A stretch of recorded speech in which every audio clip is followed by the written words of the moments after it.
Yo. Well, what's up, everybody? Happy Friday. The end of this horrendous week. Here we are. It's great to be here with you guys on this June 9th, 2023. Back to the grind, everybody. New documents dropped for the University of Idaho case, and I wanted to get some reactions from our special guest, Mr. Rory from Thou Shalt Not Kill True Crime yesterday. Love to hear what you guys have to say. Always love your input. So, as I always say, let's get this show on the road. Boom, boom.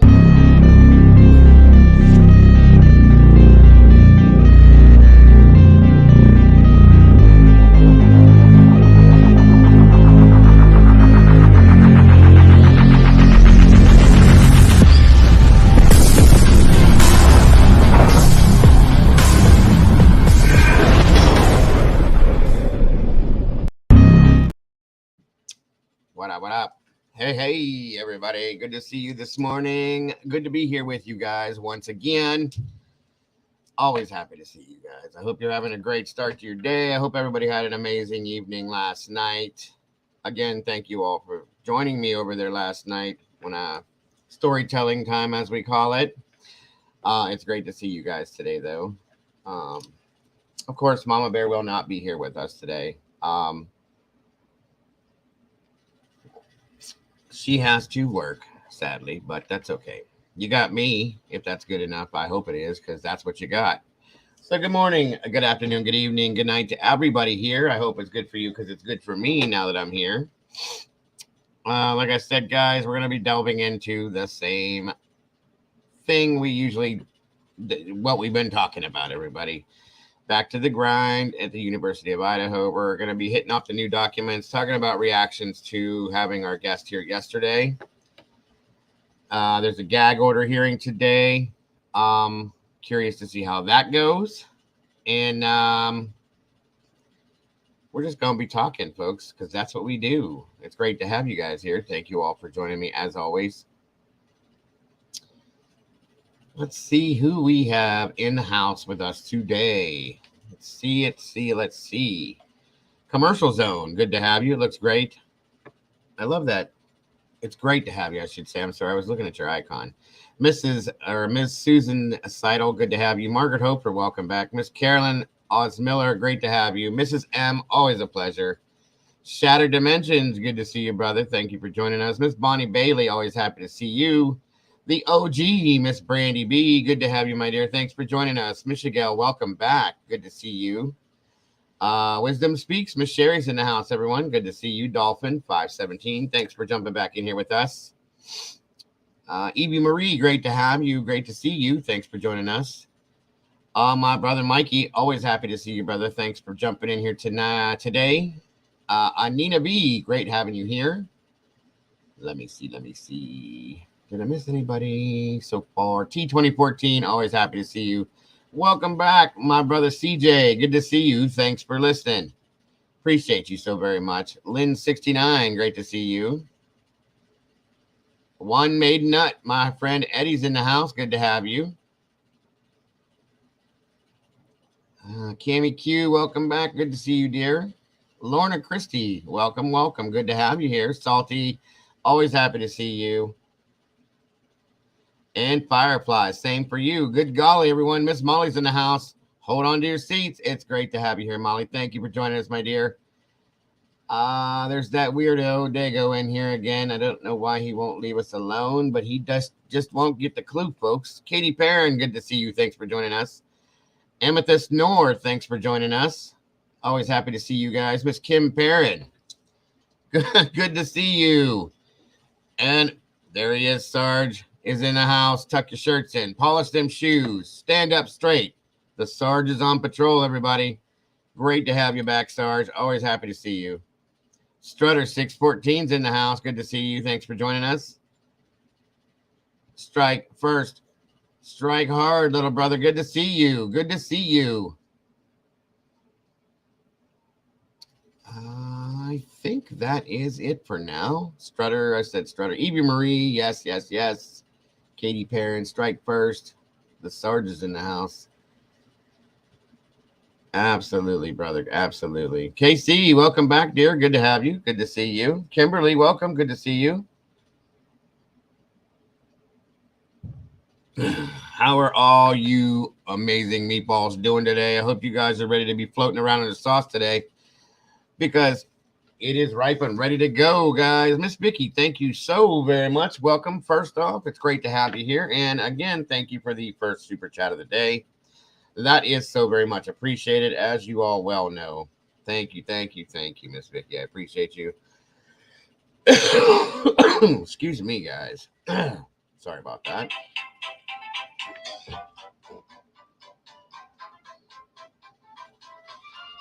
All right, all right. Well, let me see. Get this to work. All right. Again, Miss Vicky says, just saying hi. I'm off to work. Watch later. Replay. No problem, Vicky. Please don't work too hard. And we'll be here when you get back. Live or not live, you get to watch it. And Mama Dago's in the house. Good to see you, Mother. Thanks for jumping in and joining us today. Great to have you here, Ruth Gosnell. Ooh. I called her by her name. I'm gonna get in trouble. Let me see. Anybody else jumping in here, Mrs. M? Nope, I don't see anybody else. Ah, there's Iris. Iris Hewlett, welcome. Good to see you. Thanks for joining us. Iris says the state mentioned in its response to defense third supplemental discovery that they used FBI lab in Quantico, Virginia. Hope they've gotten their quality assurance testing in order. I agree with that one. Welcome, Farts. Good to see you. Thanks for joining us today. The gag order. Let me see here. The gag order and no cameras in the motion hearing should remain in place once the jury is selected. Cameras should be allowed to cover the actual trial once it starts. I'm hoping so. I am definitely hoping so. American Princess is in the house. Welcome, Lisa. Oh, great to see you. All of you, thank you so very much for jumping in here. Guys, do me a favor on your way in the door. As you know what I'm going to say, please leave me some DNA on that like button, folks. Share this out, friends, neighbors, dogs, cats, the milkman, the mailman, the ice cream man. Whoever you think, like I said, go out on the porch and shout it out. Go watch the Dago. See what happens. Just share it out, guys, if you would, please. I know I'm a dork. It is what it is. And please don't forget to leave me some comments after the show in the comment section. Let me know whether you loved it or hated it. It doesn't matter to me. It's all good. Let's do it. Let's do it. Absolutely, CJ. You're always welcome to jump up here on the panel. I'd love to have you, sir. Love to hear your input. Anytime you're ready and you're free, let me know. We can set it up, my friend. Karma Police is in the house, guys. Behave. Please behave. We got 75 amazing people in here, guys, and 32 likes. Please, please, if we can, let's make that match. If you would, we got to get up into that algorithm and get out there today. Mr. Whistle's in the house. Good to see you, brother. Thanks for joining us.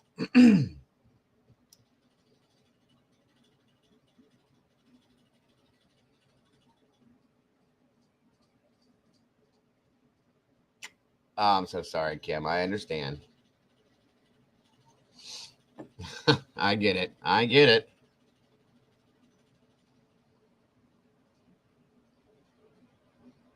I haven't talked to you this morning, Mother. I hope you're doing well today. Hope everything's going good for you, by the way. I usually talk to my mother every morning, folks, but we've got some crazy things going on in my house. My pump for, I have a well. I live in the country area. Sophie, welcome. Good to see you. And last night, we've been having some weird things going on with our water, okay? Pressurized, depressurized, all that fun stuff. So last night, we're sitting here. My son goes to the basement, comes back and says, Dad, there's water all over the basement, and it's making a hissing noise. So I have a pump in my basement that pumps the water in from the well. Well, that was spraying and leaking. So I contacted my landlord and said he said to shut the breaker off and he would come check it out today. Well, we have no water as of right now, so we're waiting on it. Crazy, crazy stuff. Good to hear, Mom. I'm glad you're doing good. No, no, no. Not Mrs. M. The name up there that says Ruth Gosnell. That's my mother. My lovely, amazing mother. Yes, it is. Mrs. M is just a very awesome friend. Although it would make sense. My mother just, her last name's different than mine. It definitely does, Strike. It definitely does.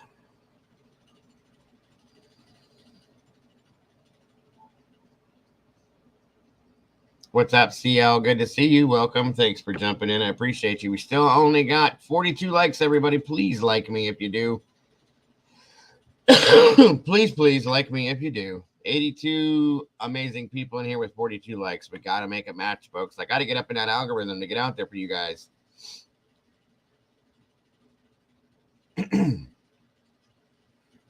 I got you, Carolyn. I understand. It's a good point, though. The first wound on the victims will reveal a lot about the killer's size. Natural instinct to stab at first stab will be very telling. I agree.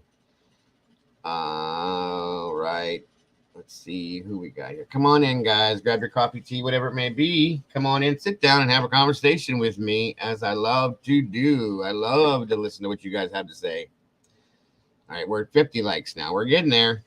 Let's keep it going. Come on in, folks. We got plenty of room in here.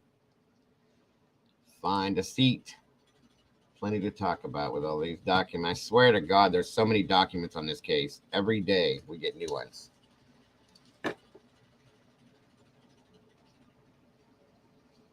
Diego, after your live is done, look for me. I might still be on, and you are more than welcome to join. No worries, CJ. Thank you. I appreciate the invite as you are.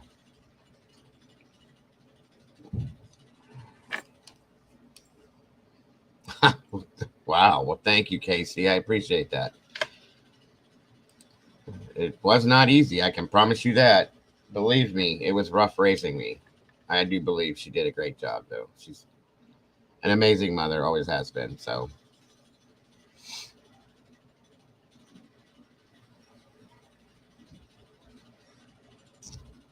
all right, guys, give me one moment. I hear something on my front porch. I'll be right back, guys.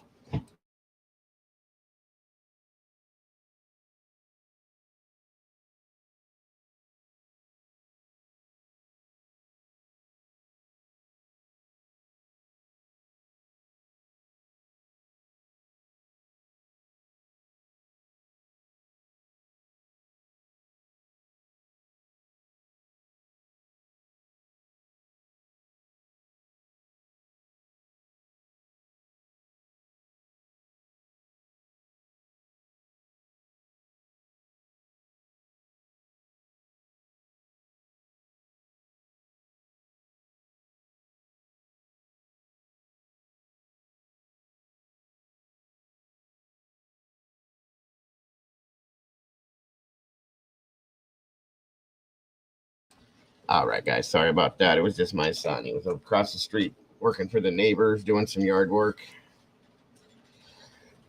Welcome, pineapple flavored lipstick. Good to see you.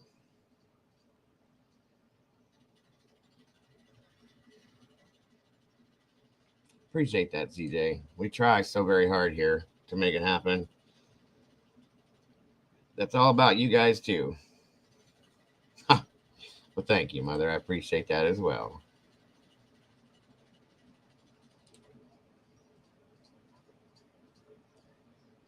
Enough documents to wallpaper. I think a block of houses, Carolyn, in my opinion. That's just my opinion. Just saying. I seen Mandy Joe over on Publicly Buzz last night. She said, "I love that little term." She said, "I love having lunch with Dago." Lunch with Dago. I love the way that sounds. We're working on a new intro, folks. Something that looks a little more professional, more welcoming for all you guys to see before you come in here. So hopefully that goes through soon. My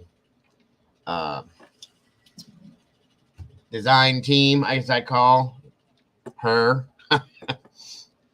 She's so very awesome at what she does, and I appreciate her so very much. She knows. Welcome, Lanao. Good to see you. I agree. I agree.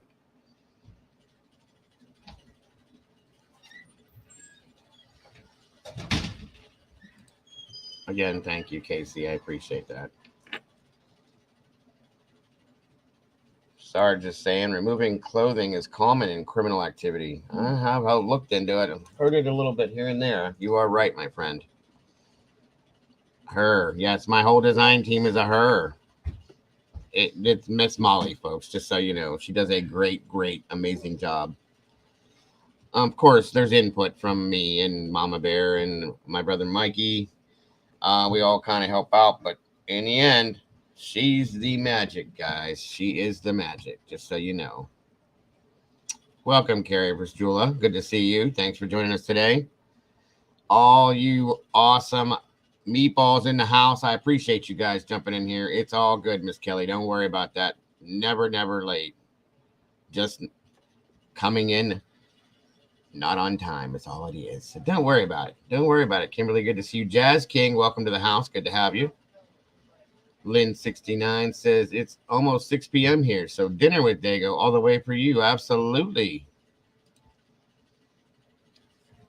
Welcome, Michelle Apple. Good to see you. So great to have you here. No pressure now. No pressure. Never any pressure, Molly. You know that. You are not. You're too hard on yourself. You do everything amazing that you do.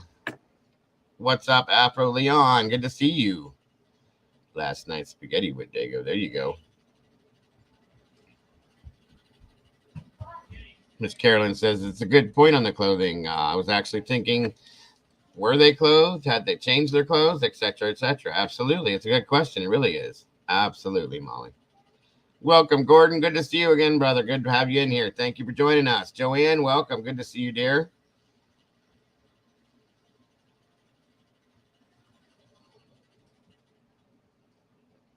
Let me see. Did I miss anybody else up in here that I may have not seen? Looking for Miss Mandy Joe and everybody else to jump on in here. 96 people now with 65 likes. Let's make it match, guys, if we can. If we can break that 100 likes, it puts us out into that algorithm and everything starts to flow nice and smooth. Cheesesteak sounds super amazing, Dolphin. Dang. Gotta love it.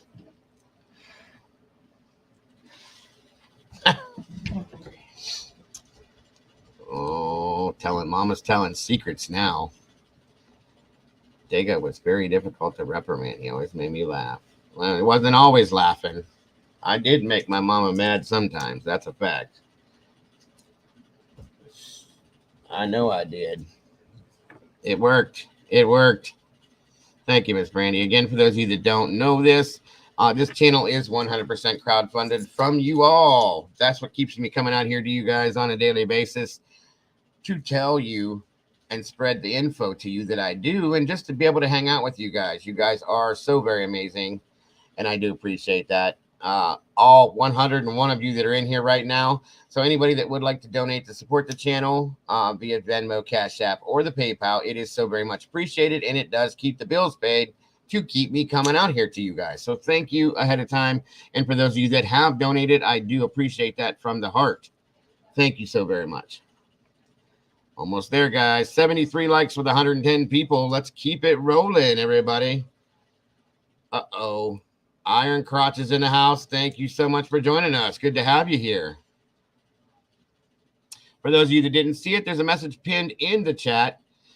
Miss Brandy OG is the one to set you up, guys. If you're a member, excuse me, or a newer member, and you would like to jump into the Discord with the rest of us, please get a hold of Miss Brandy. Read that message up there in chat. She will set you guys up and get you flowing the way you want to be. We've got so many new members in the Discord. Welcome, by the way. It's so great to have you all there. And I do appreciate you all being here with us every single day. You guys are amazing.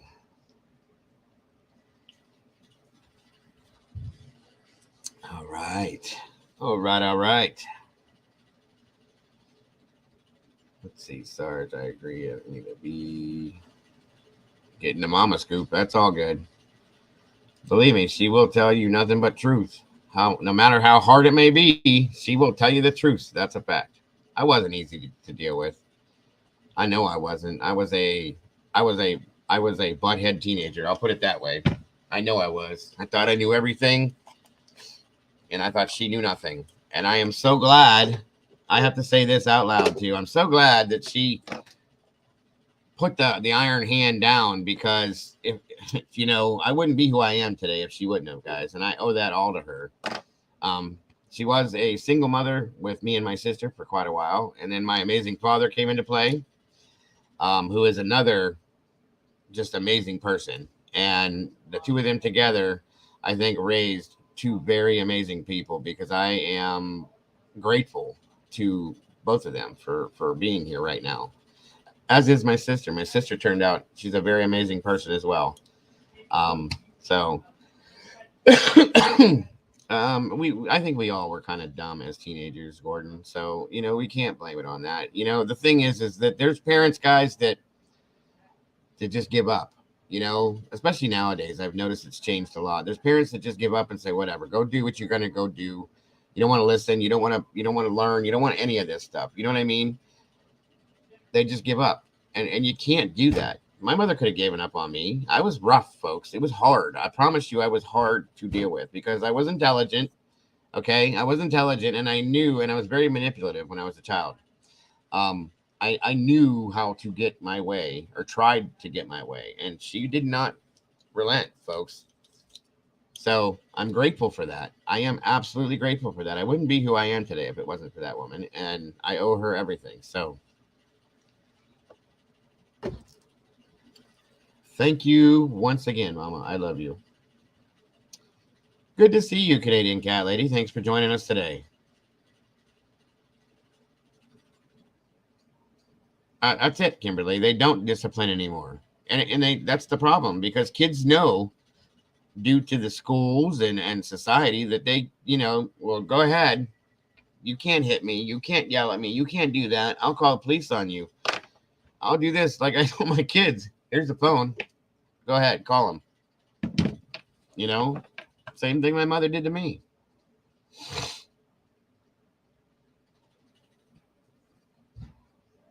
If I had kids, I would have probably been a martini mom.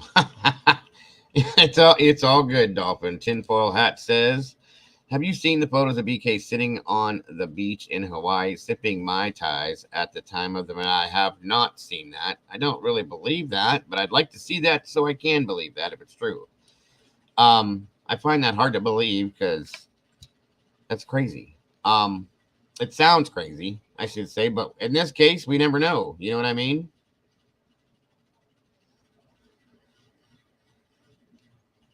That's interesting for sure. Molly says, I was always getting in trouble as a kid. Wouldn't keep clothes on, always in grandma's raspberries, playing in the haystacks. Hey, those are the fun days. Riding the horse bareback, playing in the cow corral, pig pen. Well, that just sounds like he was just a little farm girl, Molly. Ain't nothing wrong with that. I was raised partly on a farm too. My aunt and uncle, they raised race horses, and that's where we were in the summers and on the weekends quite a bit, until they sold that and moved to Florida. But yeah, I know all about that kind of stuff. Good times, good times.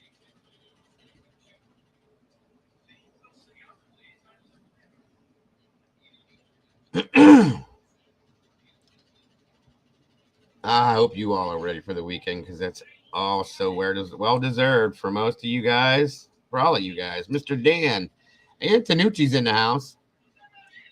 Good to see you, my friend. I had chickens, a rooster for a few days, and cats. There you go. Absolutely, guys. Absolutely. Let's see here.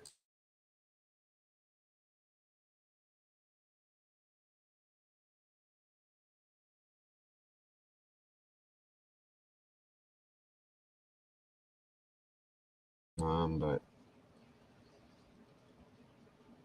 I will definitely take a look at that tinfoil. That's insane. I will take a look at it for sure, as I always try to. All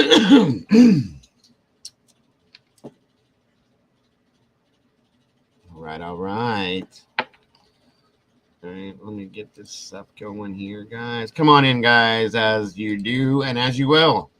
Find a place, find a seat, get comfortable.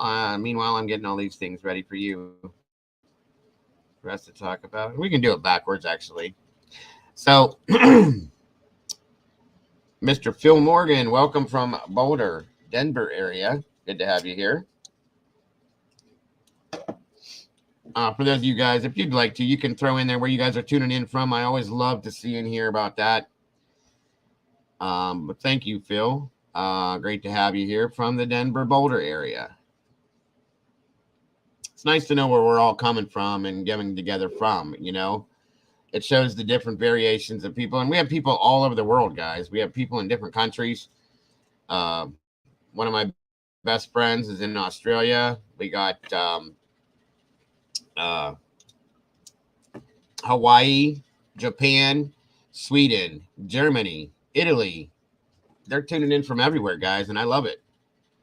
Multicultural. I love it. There she is, Miss Cindy from Rome, Italy. Uh-oh. Mr. Dan's tuning in from Hollywood, California via Chicago. Absolutely. Poland. Gaya Deguchi's in Poland. See what I'm saying?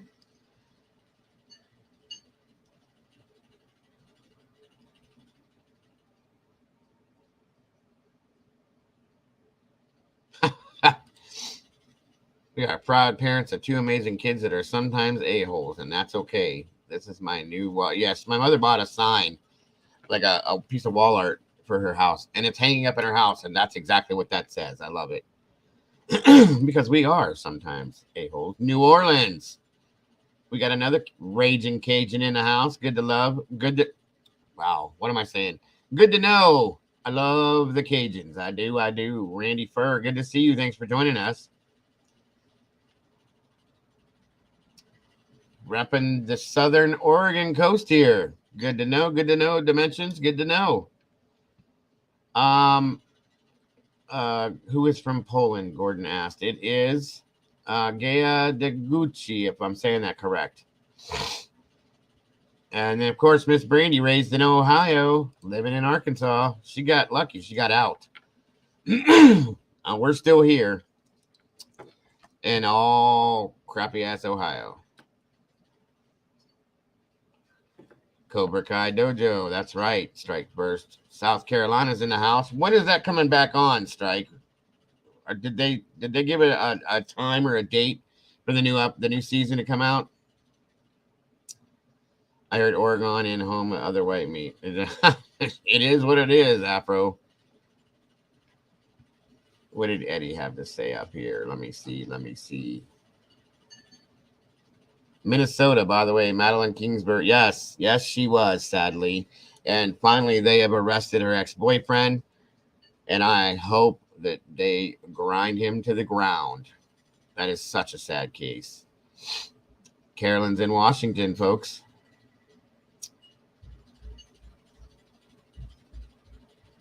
I want to go there myself. I've always wanted to go to New Orleans. My aunt used to go there all the time.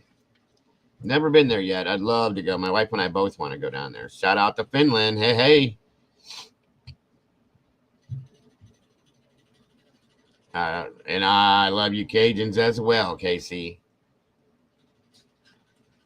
That's why I love when Don't Die 509 jumps up here. She's got that Cajun dialect coming out. I love it. Love listening to the voice. Me too, Dan. Me too. I don't listen, and we were talking about it too. I don't want to go there for like Mardi Gras or any of that. I don't want to be in the middle of that. I'm telling you right now, that's not my speed, folks. I'm not a drinker. I mean, my wife does drink, but you know, I'm not a drinker or a partier. I just want to go to see the culture and the music, and I'd love to witness one of their I know this sounds morbid, but I would love to witness one of their funerals. I'd like to go check out the cemeteries there. The food, what are you going to say? The food's amazing. And just the culture. I just want to see the culture, you know, and be around it. You know, I love that's one other thing my mother has always done raising us kids, we didn't just eat hot dogs and hamburgers and spaghetti. We were very cultured and we were very lucky kids. She took us to different variations of restaurants when we were kids and introduced us to things when we were very young, Chinese food and Asian foods and different variations of types of cuisine. I mean, we were very well educated and very well learned in different cultures. Okay. So, no, Bookworm, that is not my cell art by any means. No, by any means, is Carolyn. No, no, no, no. No. So we were lucky for that, In turn, it made us want to know more. You know what I mean? The voodoo, yes. Always been interested in that stuff. Voodoo and hoodoo. I would love to meet up with, just meet a witch doctor and talk to him and just watch any of that stuff, guys. It's just always been something. My wife is enthralled with it too. She's always wanted to go. We're trying to plan something where we can go. Her uncle wants to go too, from down in Alabama. So we're thinking about making a trip out of that one of these days. And of course, where Miss Cindy's at, I'd always wanted to go to Italy. It would be awesome to see some things over there. Ireland, Scotland, just never have made it there. Maybe I will one day. Who knows?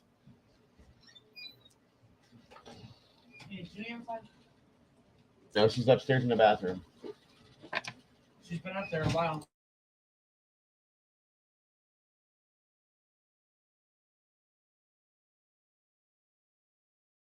Sorry, I'm muted. Yeah, I always wanted to check out those tours. You see them on TV shows and stuff like that. Dolphin, I always thought that would be cool. What's up, Dorian? Good to see you. Thanks for joining us. 134 awesome people in here now. That is amazing. You guys rock. We're almost there. 85 likes. Let's make it match, everyone. I agree with that one, Dan. I've been telling Molly to get the hell out of Idaho for since I've known her. Norway. Oh, yeah. Sweden. I have a subscriber that lives over in, I haven't seen her in a while. I've been kind of worried about her because she was here for a long time and then just disappeared. Trying to remember where she was from. She showed us the area she lived in live on camera one day, and it was really, really neat to see it. I can't remember the area. It was over kind of like the Norway's, like in that realm of area. I can't remember for the life of me, though. Turkey, Greece. Yeah, my friend that passed, I've told you guys about Angie. She wanted my wife and I to, 1 second.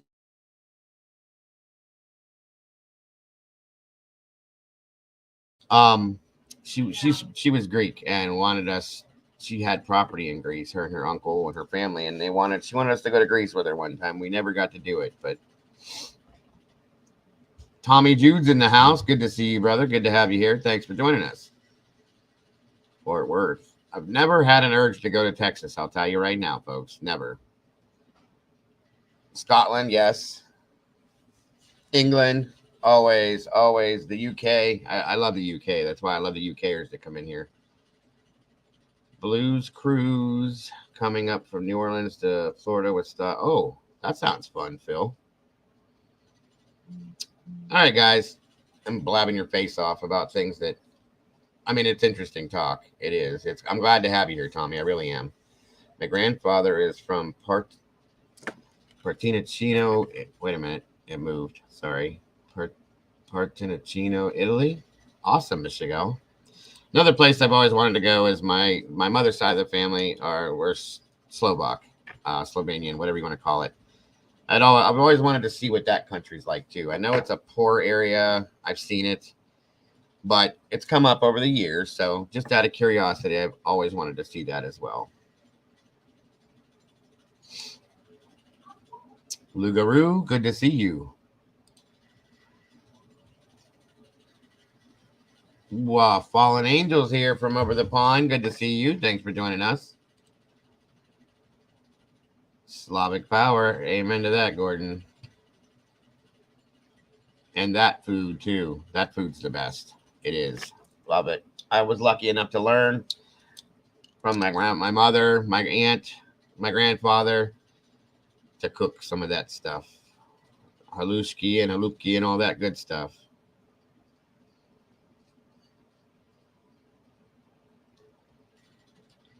Where are we at, Mrs. M? Hello, hello, hello, hello, hello. Hungary. There you go. Romania. Well, in this case specifically, Afro, you are correct. Anina B, thank you very much for the super sticker. $2. I appreciate that. I don't know what that equals out in. I have to learn the exchange rates for that stuff.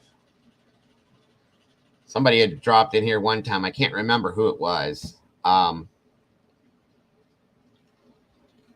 It was like 250. It looked like $250, but then it said SEK after it, and I'm like, whoa! And then it which is still amazing either way. I don't care if it's $1 or if it's $500. I am still grateful of it all. But the exchange rate was different. It just looks different. You know what I mean? So I had to figure that one out. Again, thank you so very much, Anina. We appreciate you more than you know. We got somebody new jumping in here. I just saw V Oakley's in the house. Good to see you. Well, not new, but I haven't seen your name in a while. From Florida. Texas is best, Cowboy said. Hey. It is too hot down there for me, brother. I don't know how you guys do it. Catherine Christensen, Poland, Norway. Hey, awesome. Welcome. Like I say, I love to see everyone coming together. You know, all of us from the States, of course, and then people that are overseas jumping in here. I think it's amazing.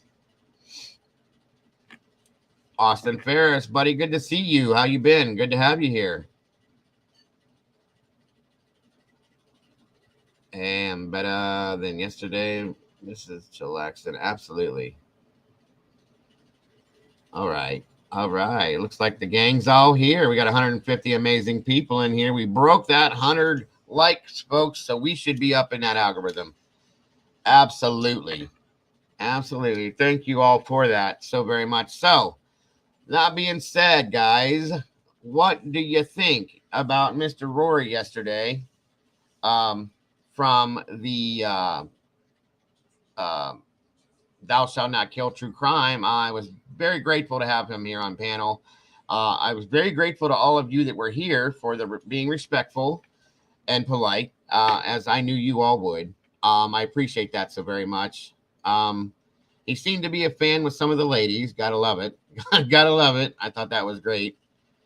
Absolutely, Kelly. Well, I thought you were talking about Rory, but thank you. Thank you very much, Kelly. I appreciate that. Or I'm sorry. Yeah, Kelly Coker. My apologies. It's a good lead to finding who's responsible, and there was a lot. He did drop another video, guys. It's kind of interesting. It was an addition to it, or at least I just saw it this morning. He went back to the Jack in the Box, it looks like, and was trying to speak to a specific person. And that person was supposed to be there at that point around 3 p.m., I guess, and never showed up. And they told him, come back, or he could come back at a certain time and talk to him then. Well, he waited, and then he went back when they had said, went back in there, and nope. That person is no longer available for him to talk to. And then they very rudely asked him to leave, which, again, these are the things that bug me, folks. If you don't have things to hide, why are we doing stuff like this? Just tell the truth or talk to the guy, All right, Miss Bonnie, I can do that, my dear. Let me know if it works. Sorry. It is moving pretty quick at this point. Give me a second here, guys. One moment. Uno momento.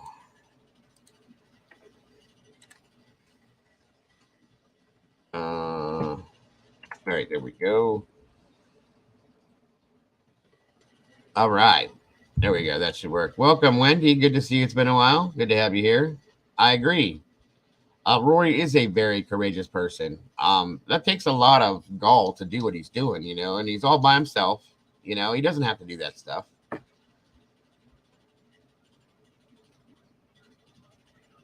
Absolutely, Tommy. I agree. Still waiting to have a conversation with you, my friend. I tried, but I know you're probably busy. Whenever you're ready, my friend. Whenever you're ready. That's a good point there, Lugaroo. Oh my God, Tommy, you're a trip.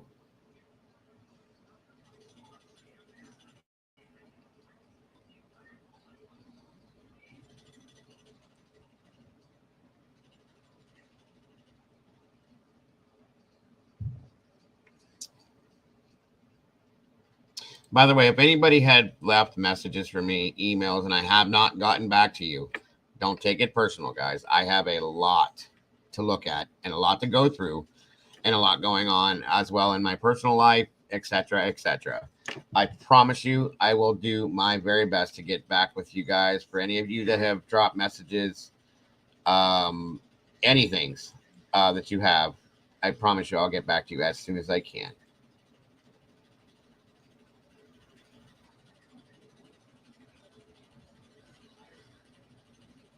Absolutely, Tommy. I'm here for you, brother, whenever you're ready. Whatever way you want to go, whether it be phone, messaging, email, live, however you want to do it, brother. I'm here for it. Faux Popper, my friend, right there. Good to see you, bro. It's been a while. I hope you're doing good. I know you've been busy too. Good to see you.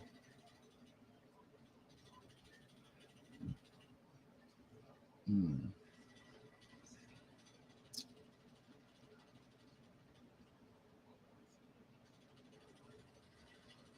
It is, my friend. It is definitely a full time job, no lie. All day. My wife gets irritated sometimes because I'm always sitting here in this seat doing something. Um,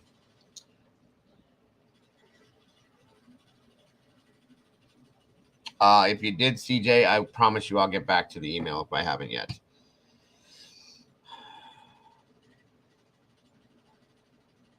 It was. I agree, Eddie, on that one. I never thought of that either. You know, somebody had said that they never interacted because it was an online classes and everything else, but at some point they did have to interact. You know, I imagine. So that point was definitely a very, very good observation, in my opinion. Yeah, CJ's in here somewhere there, Tommy. Mudman, good to see you. Thanks for joining us. 160 awesome people here. All right, guys. As you're dropping your um, responses and your reactions to Rory, like I said, we don't always all have to agree on the same thoughts, opinions, and theories, folks. The end result is all the same for all of us. We want nothing but, you know, true justice for this case. I would absolutely love to do that, Bonnie. Believe me, I would. It's just not in the cards right now, financially or any of them other options there. But it would be an amazing thing, Bonnie. It really would. We don't get to do that kind of stuff anymore. I would love to take Mrs. Dago on a date. She deserves it. She very much does.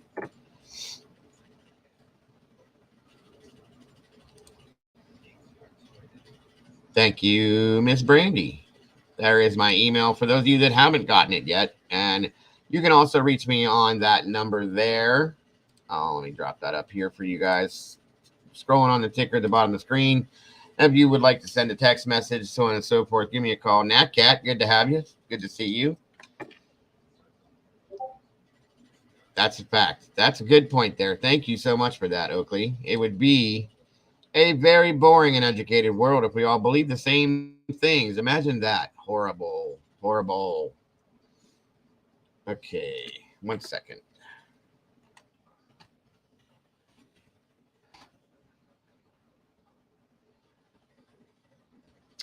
Er, er, er, er, er.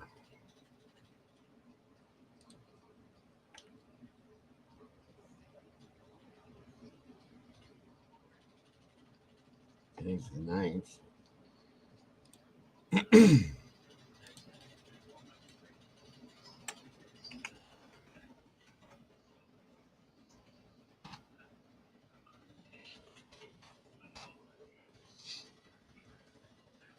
All right. I think that's it there.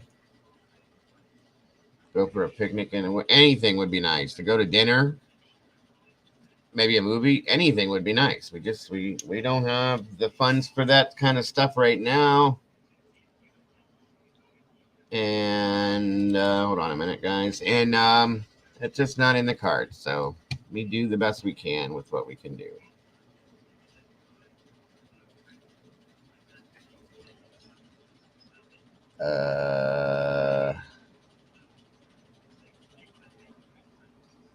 Where is it?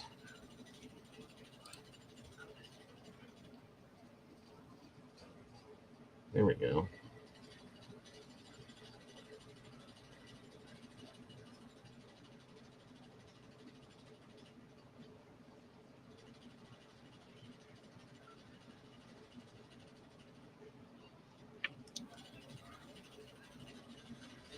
Well, here's the thing, Salty. He's got what's up, Pappy? Good to see you, brother. Thanks for joining us. He's got stuff, but he's not like me.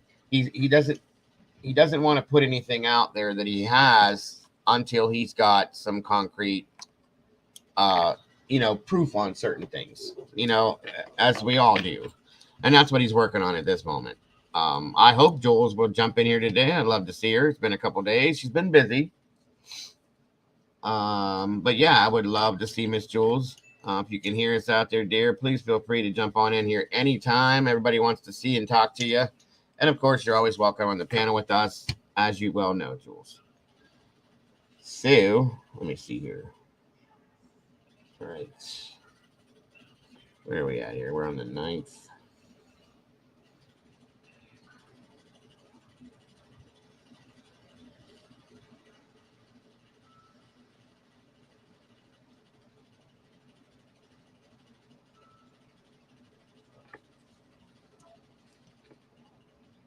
All right, so we have the notice of hearing we had talked about that we all know is supposed to. Thank you so very much, Shattered Dimension. I appreciate that. Thank you for all you do, brother. You always put on a great show. You treat guests with respect and give everyone a chance to voice your opinion. And if you're not a member yet, join us and jump in the sauce. Thank you, my brother. Shattered Dimensions. I appreciate that so very much. And I appreciate the $9.99 super chat. I very much do. Oh, 1 second here. Why does this always do this? Move over. There we go. Thank you so much. Let me see here.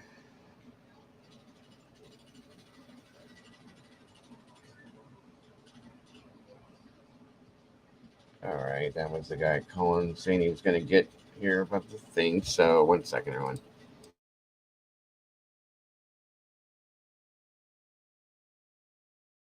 Give me one moment, folks.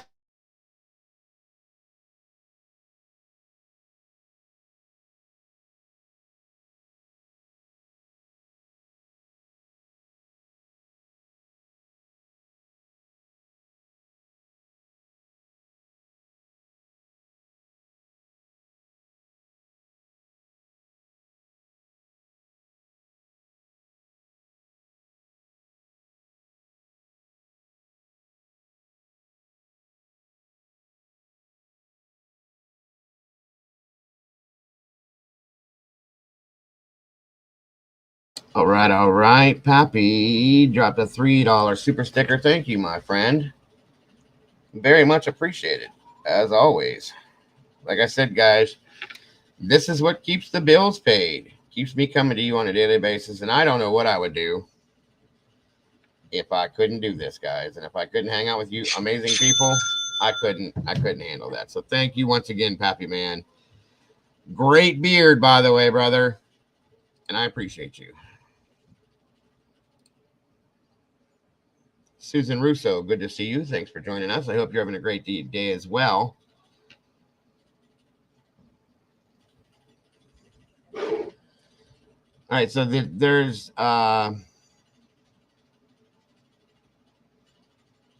as we all know this already, but the hearing is set today. June 9th. Where did it go? Where did it go? Let's try this again.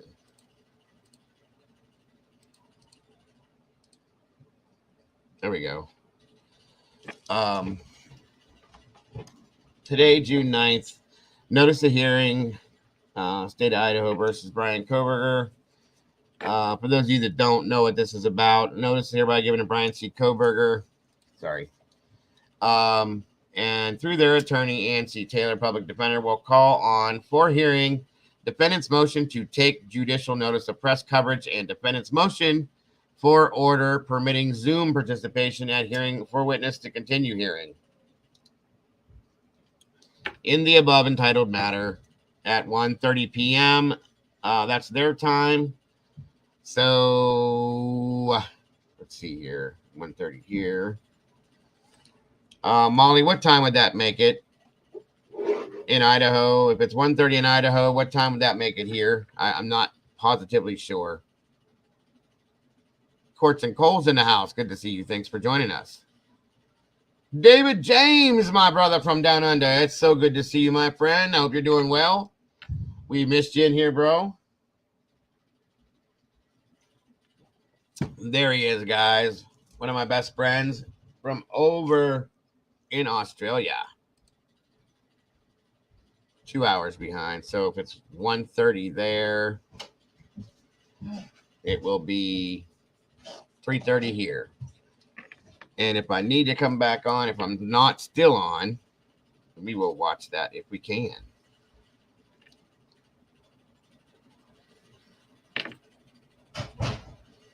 $3:30. Yes, Brandy, thank you. 3:30 Eastern Standard Time. So if we're not here, I will try to come back. Oh, you're all right, Molly. Don't worry about it, hon. Anyway, there is what it is. It's part of it, guys. One of them, I should say. All right. Back down.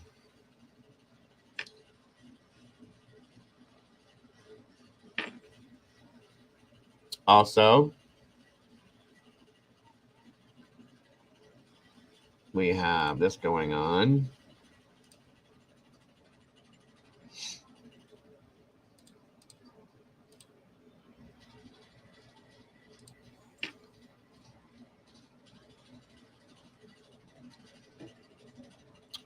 Michelle Dago, if you find out anything here, let me, well, you guys can see it too. If you find out anything on trial, will you be back tonight or late afternoon? I will. Yeah, I will come on personally. If I'm not on still, I will come back on personally to let you guys know. I promise. Okay. Even if it's just for a few minutes, just to give you guys the coverage. I mean, I'm sure you can get it anywhere, but I would love to give it to you in my way myself. So, I'm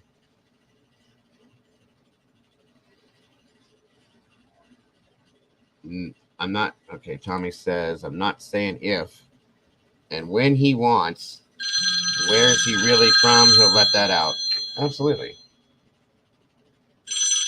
One moment, folks. Check.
Guys, I'm so sorry. I was muted that whole time. Let's do this again.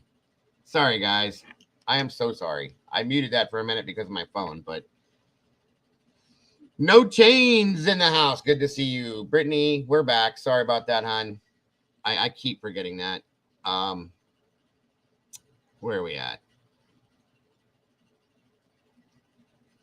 All right, back to reading this again. Again, my apologies, folks. The state of Idaho, by and through the Latah County prosecuting attorney, respectfully moves the court, pursuant to Idaho Court Administration Rule 332G1 and Idaho Code 74-124. For a temporary order stealing exhibits A and B attached to the state supplemental response to defendants' first, second, and third supplemental requests for discovery herein because release or disclosure would, 1, interfere with enforcement proceedings, and 2, deprive a person of a right to a fair trial or impartial adjudication. There we go. Adjudication. So, all right. Now the second part of that. 2, constitute an unwarranted invasion of personal privacy. 3, disclose the identity of a confidential source and or 4, disclose investigative techniques and procedures. The state seeks this protection pending a hearing on the matter. So they don't want,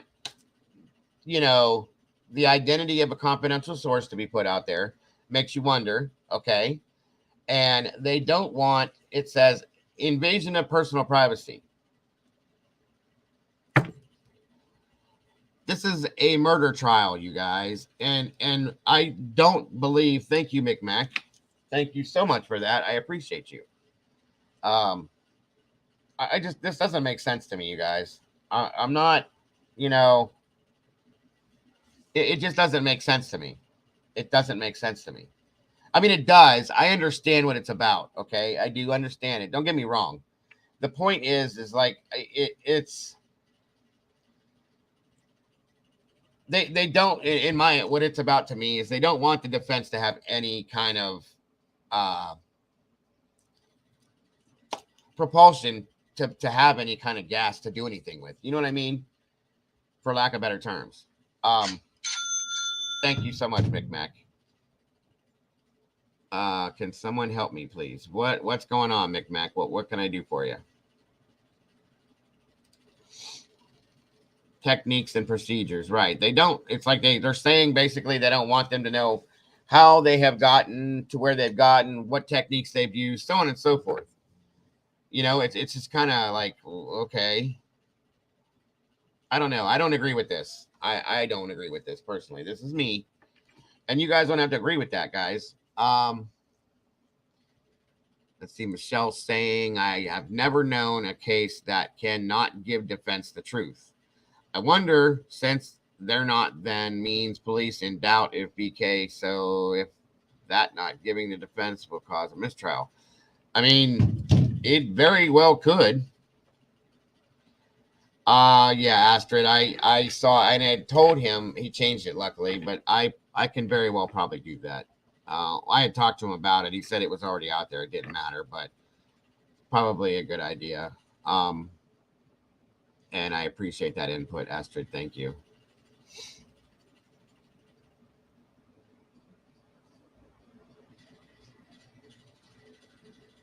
And there's another point, Susan. The prosecution wants to hide things so the defense can't counter the information. Correct.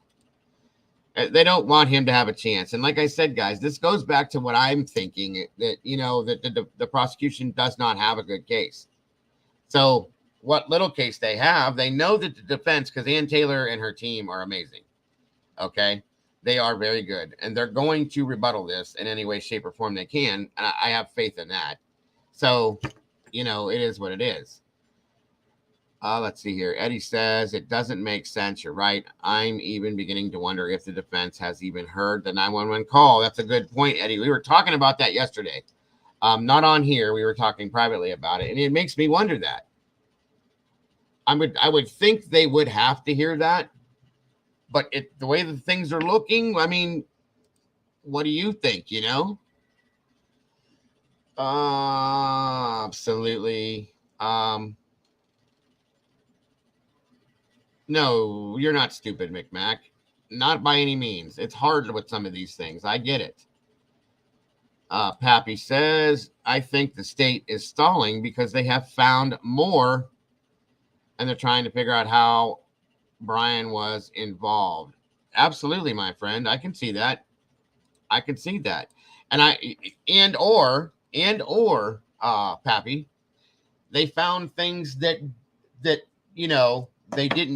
uh they didn't see before or have before per se, and now maybe there's more reasonable doubt in regards to Koberger. You know what I'm saying? And now they're trying to make that match.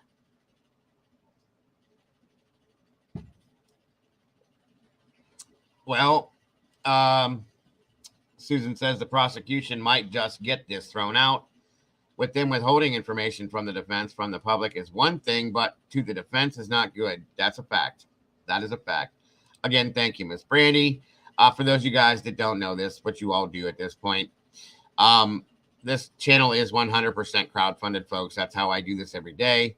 Therefore, we drop the Venmo, Cash App, and PayPal links for anybody that would like to donate to support the channel to keep me coming and doing this, guys. So I thank you so very much ahead of time.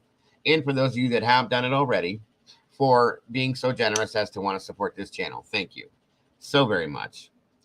Tommy Dago, did you get a wild theory that kind of explains everything, but it's kind of wild? Of course, Tommy. Of course. I've got a couple wild theories that nobody's touched on. I have had a different theory from the beginning than what the narrative was, folks. Mama Bear as well. And a few of the other mods in here, we're all kind of on the same page. Only because we're not getting proper factual information to go in any other way. But with what we're getting, it does lead us in that direction, to be honest with you. All right, Pappy, just like we're all finding out. Amen here. Same thing, Tommy. Yeah, absolutely. I can't really do that, Pappy, because there's names involved in it that I'm not going to put out there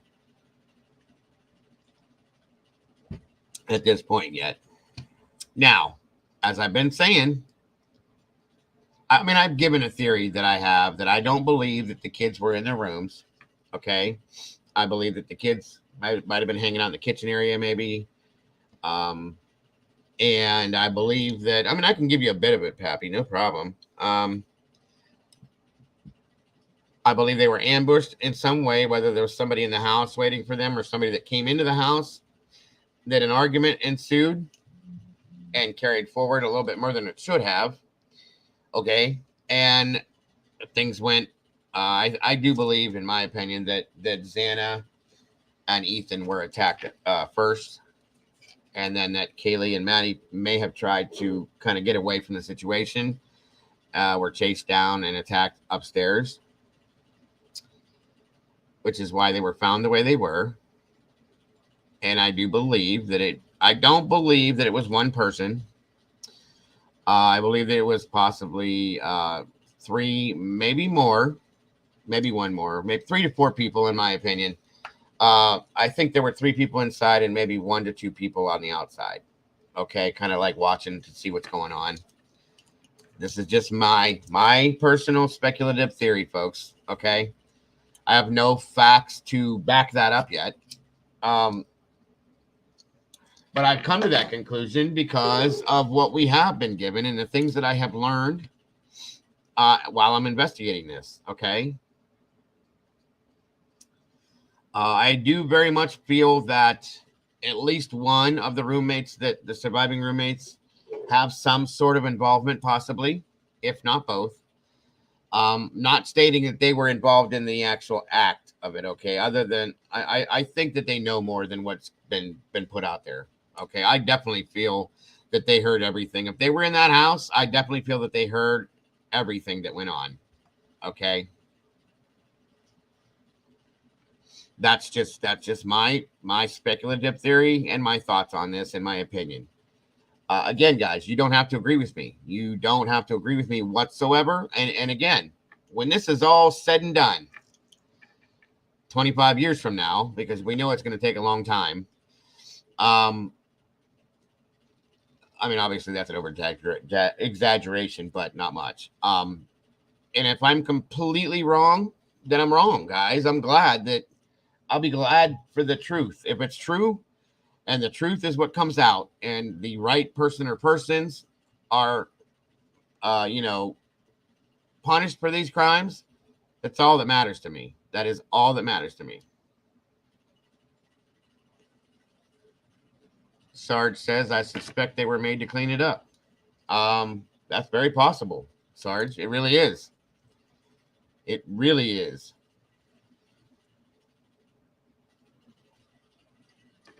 Thank you, Eddie. I mean, Eddie, if you have a theory, you're welcome to.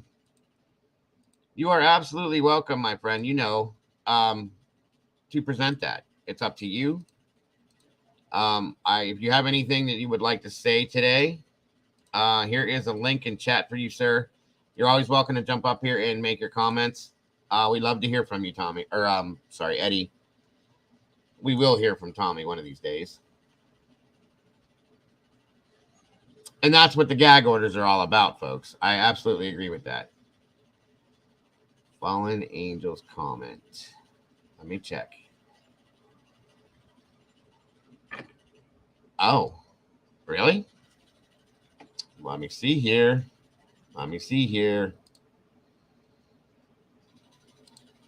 Give me one moment, everybody. We'll go back to the documentation here in a minute. I appreciate everybody's input on this today, for sure. It's important to me, folks. It really is. I hope you all know that. Because that is what makes these think tanks go round and round, you guys. And they're important, I think. I really do believe they are. Well, let me see what we got here. See if I can pull this up.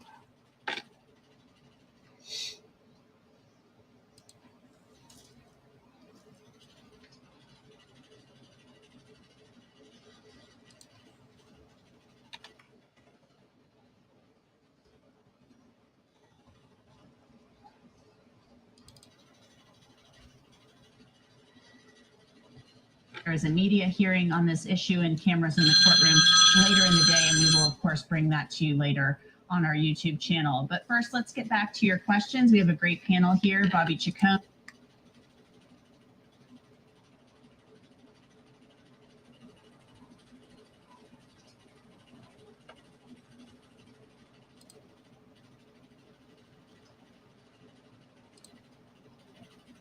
From Toby Walker. So Bobby Chacon, talk to us a little bit about that, how it works.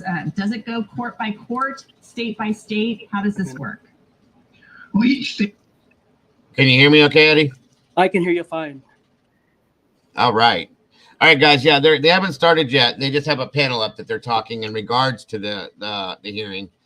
So that gives us some time to hear what Eddie has to say, and then I have that running in the background. I can pull that up at any moment here. So go for it, buddy. Thank you for jumping up here. Like I said, everybody in here always loves to hear what you have to say. It's always very informative and very intellectually right on point, in my opinion, my friend. So welcome again, and let's hear what you got to say.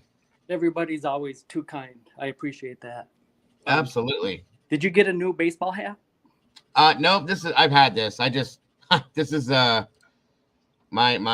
I love Alabama Crimson Tide. I just threw a hat on today. I was outside this morning doing some stuff and I forgot I even had it on. So I thought that was baseball. That's as much as I know about baseball. It kind of resembles like the California Angels, which is a baseball team, but this is just the Alabama team itself. So I thought it was Atlanta Braves. Yeah, it does kind of look like the Braves too. You're right. Absolutely. Are you a Cleveland fan? I kind of am. The Guardians. They used to be the Indians. They changed the name. I was for years. My mom and dad are. The team just is not there. I'm a Cleveland Browns fan, football wise, for sure. Like diehard, my whole family is. But baseball, I don't really watch much baseball. I used to back in the 90s when they had the dream team, I call it. But I kind of lost my lust for that, I guess you could say. But my parents, they're still into it pretty much. So I think the Cleveland Guardians abused us here recently. I think they got the upper hand on the Minnesota Twins. Oh yeah, they didn't sweep, but I think they took 3 of 4. Yeah, I do catch games here and there and catch the stats from them and so on and so forth. So yeah, I did hear about that. Well, on to importanter things. Absolutely. So there's something that's very interesting that I need to bring to everyone's attention. But before I do that, I have something else. I think it was Wednesday, we were going over the interviews that, Steve Gonzalez Absolutely had. There's one that we overlooked, and it's a critical one. At this point in our timeline, we really shouldn't be struggling with why they went upstairs. But a couple months ago, I kind of went on a quest to find the answer to that, and I found it.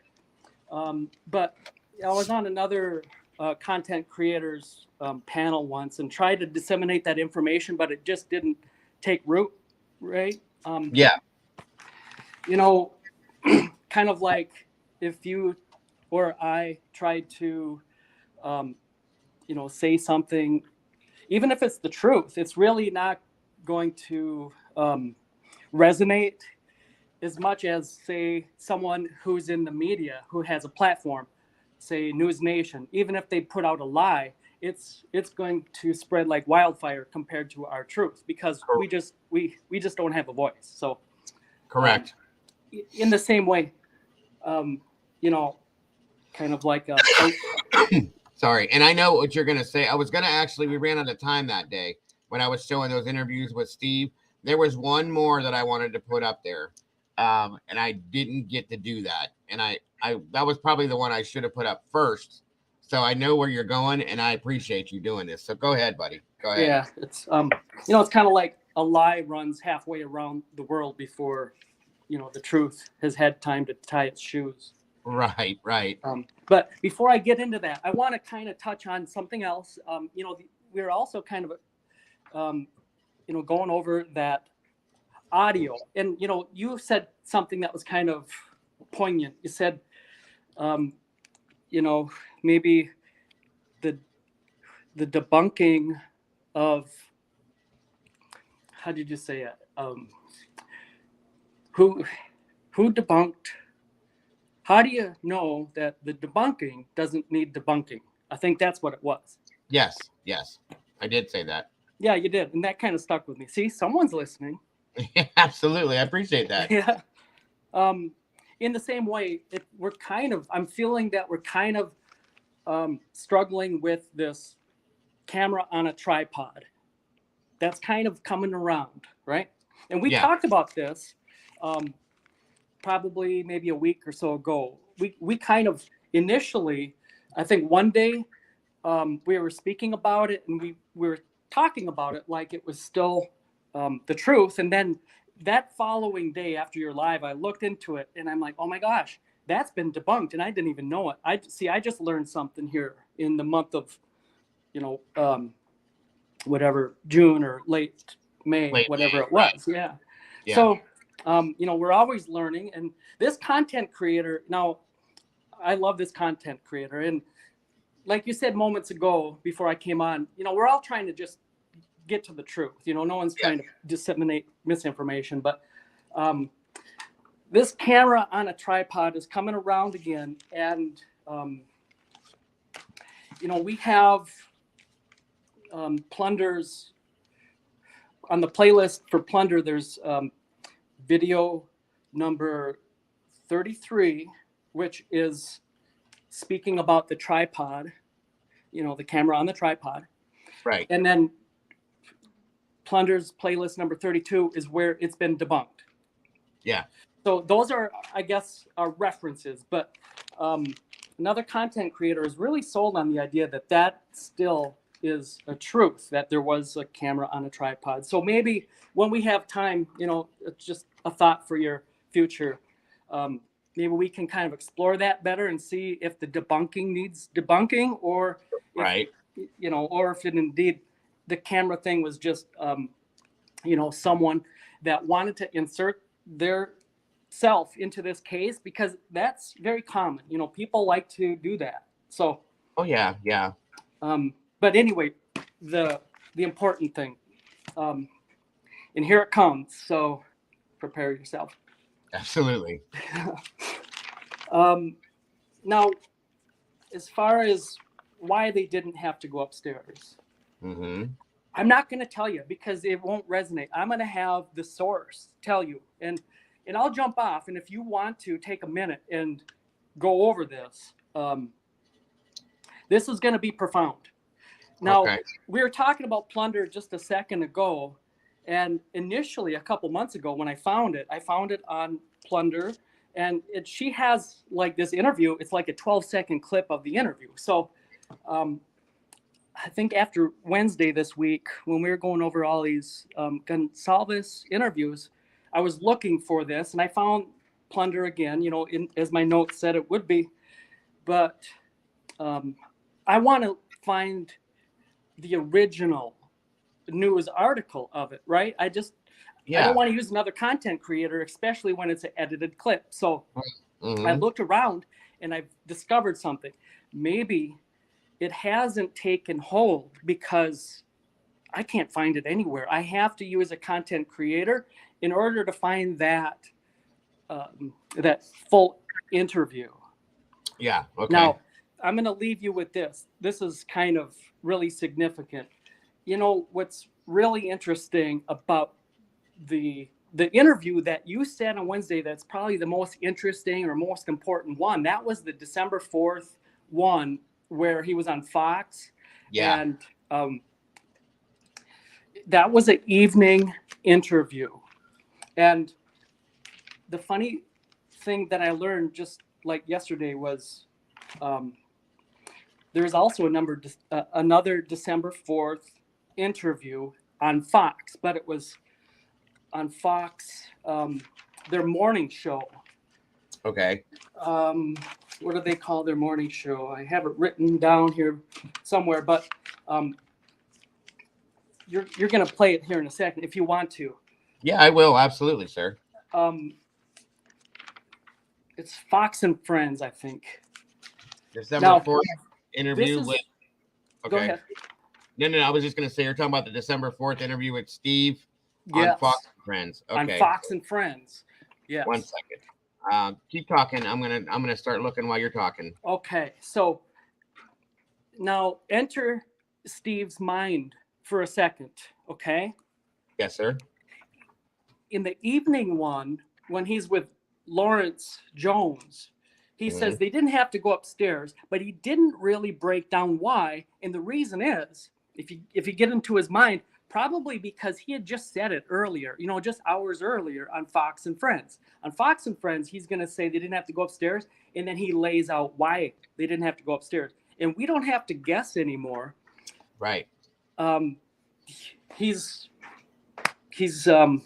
hopefully going to shut this down because, again, we really, at the point where we're at here in June, we really shouldn't be struggling with why they didn't have to go upstairs. Everyone's got their own theory, but there's a lot Correct. of confusion, and there really oughtn't be on that. So here it is. It's I'm going to give you the content creator that you can go to. It is Crime Lines. I'll spell that Lines. Okay. Like a line in the sand. So Crime Lines and Lies, like an untruth. So Crime Lines and Lies. Okay, I know who that is. Yeah.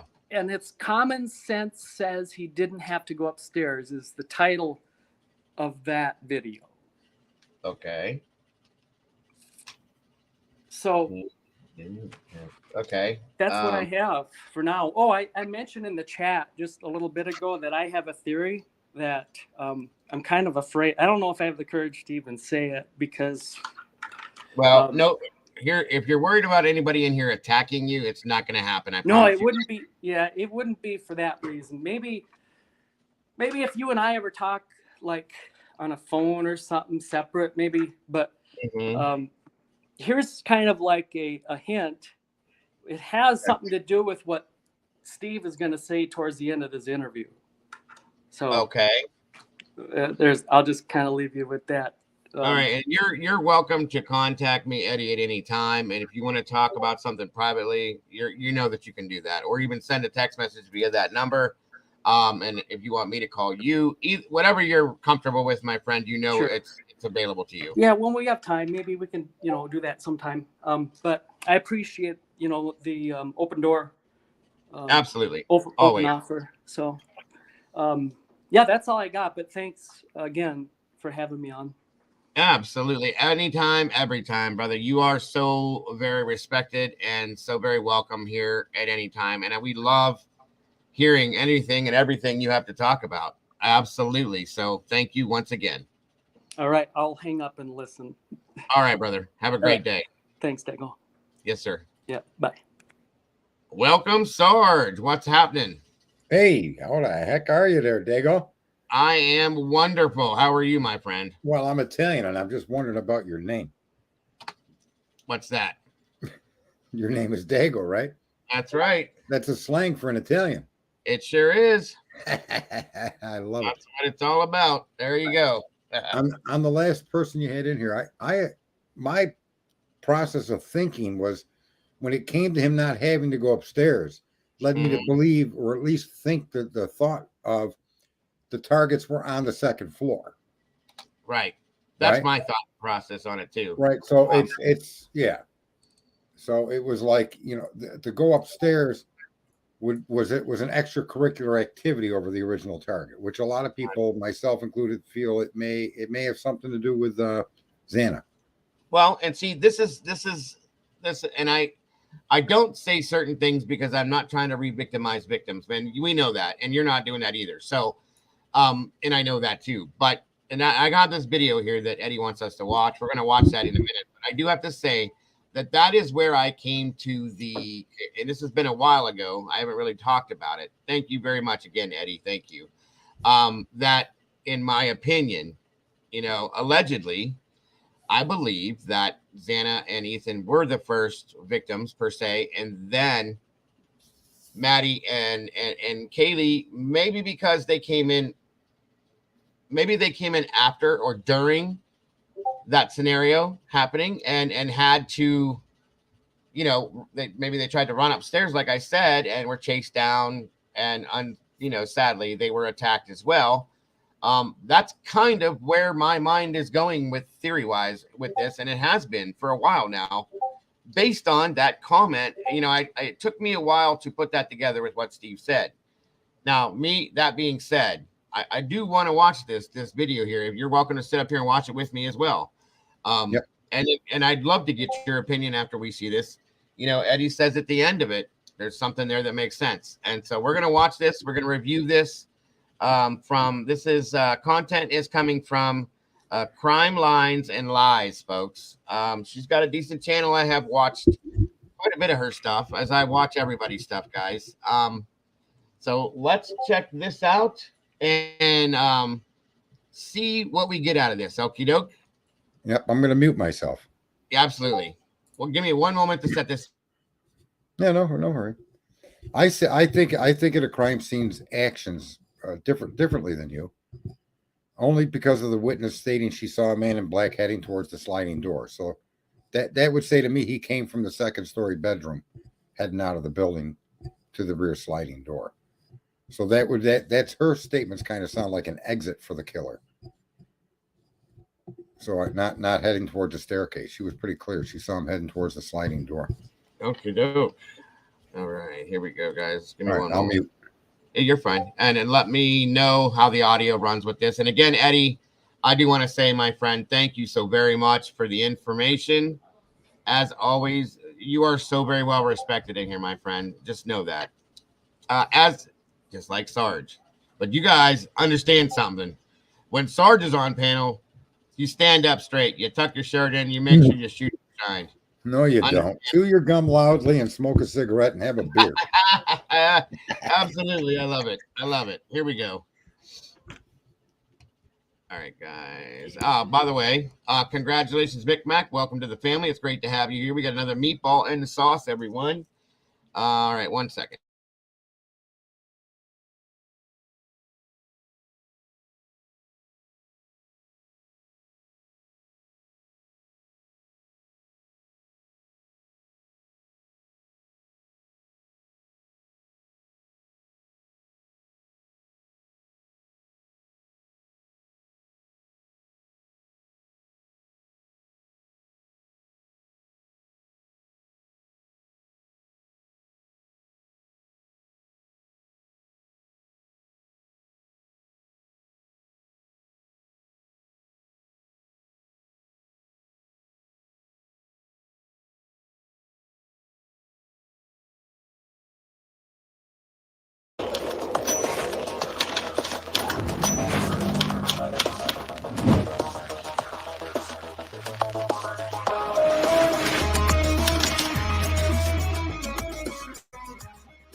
Good evening, guys.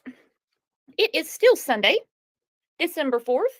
Chiefs and Bengals are playing right now at 17-17, and frankly, the Chiefs are kind of pissing me off. That's okay. I'll get over it. I did a video this morning that was about a friend of Ethan and Xana's speaking out. Also out over the weekend, Steve, Kaylee's dad, has said a lot in regards to the investigation. He has said that the means don't match. He left a lot laying out in limbo as far as leaving us guessing as to what he's talking about with this investigation, where he's leaning. Well, he explained himself. He clarified a little bit today on Fox and Friends. So I'm going to play this, and then we're going to do the videos back to back tomorrow on the live, but I really want you to see this. Hang on. Feeling the manner of death for his daughter and her friend Maddie were different, leading him to believe one of them may have been the target. The heartbroken dad, Steve Goncalves, joins us now. Steve, before we start this interview, I just want you to know how much our hearts go out to you. That I know from what I'm hearing from people everywhere that they are with you, they're praying for you, and they're also hoping for justice to come sooner rather than later for your daughter and her friends. You mentioned here, you talked about the manner in which Kaylee and Maddie were killed is different. And what does that tell you? And what are the police telling you that that means?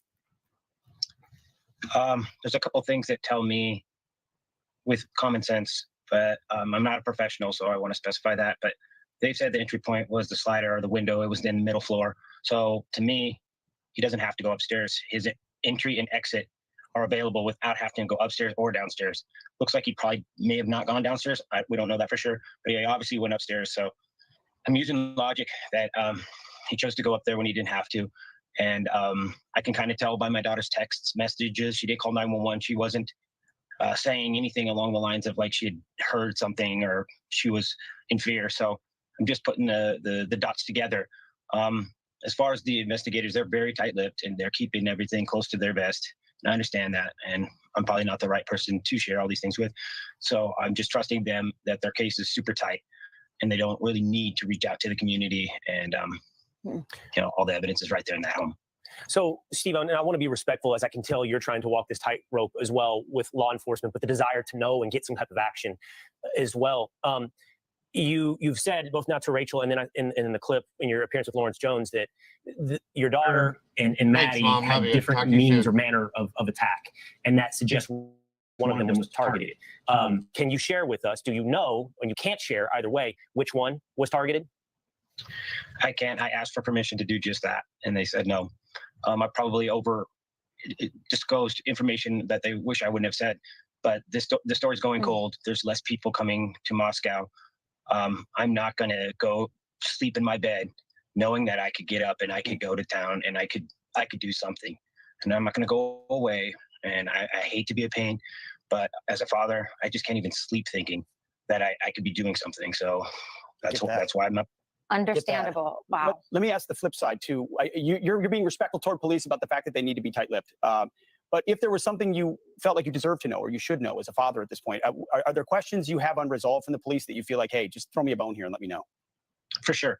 I mean, alibis, just share the alibi. If you're not sharing an alibi, to me, it tells me that you're not 100% confident that it's going to stick, or you have somebody who's going to come forward and say, hey, I don't know what he told you or that person's alibi was, but I have this information. I have something. So if you don't share the alibi, it makes it a little bit harder for us to just let those go. And I've said it before, I don't want to make victims out of just bystanders and witnesses. So I just share those things, and that would help.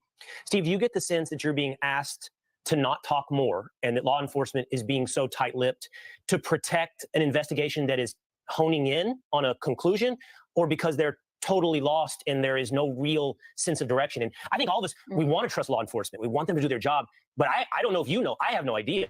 Is this thing honing in at this point, or is it scattered all over the place? Wish I knew for sure. I did sit down with the investigator, the lead investigator.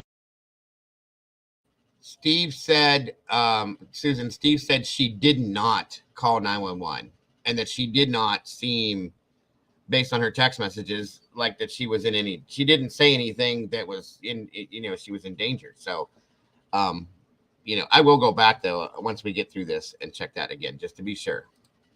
By the way, Gordon, thank you for the updates on what's going on. We're going to go back and watch that after this anyway. But thank you, Gordon. I appreciate that so very much. Were you going to say something, Sarge? Yeah. Is there a time that he references that she called him or called 911? No, he didn't. But we're going to go back. This is from December 4th, Dolphin. Just so you know. 1 second.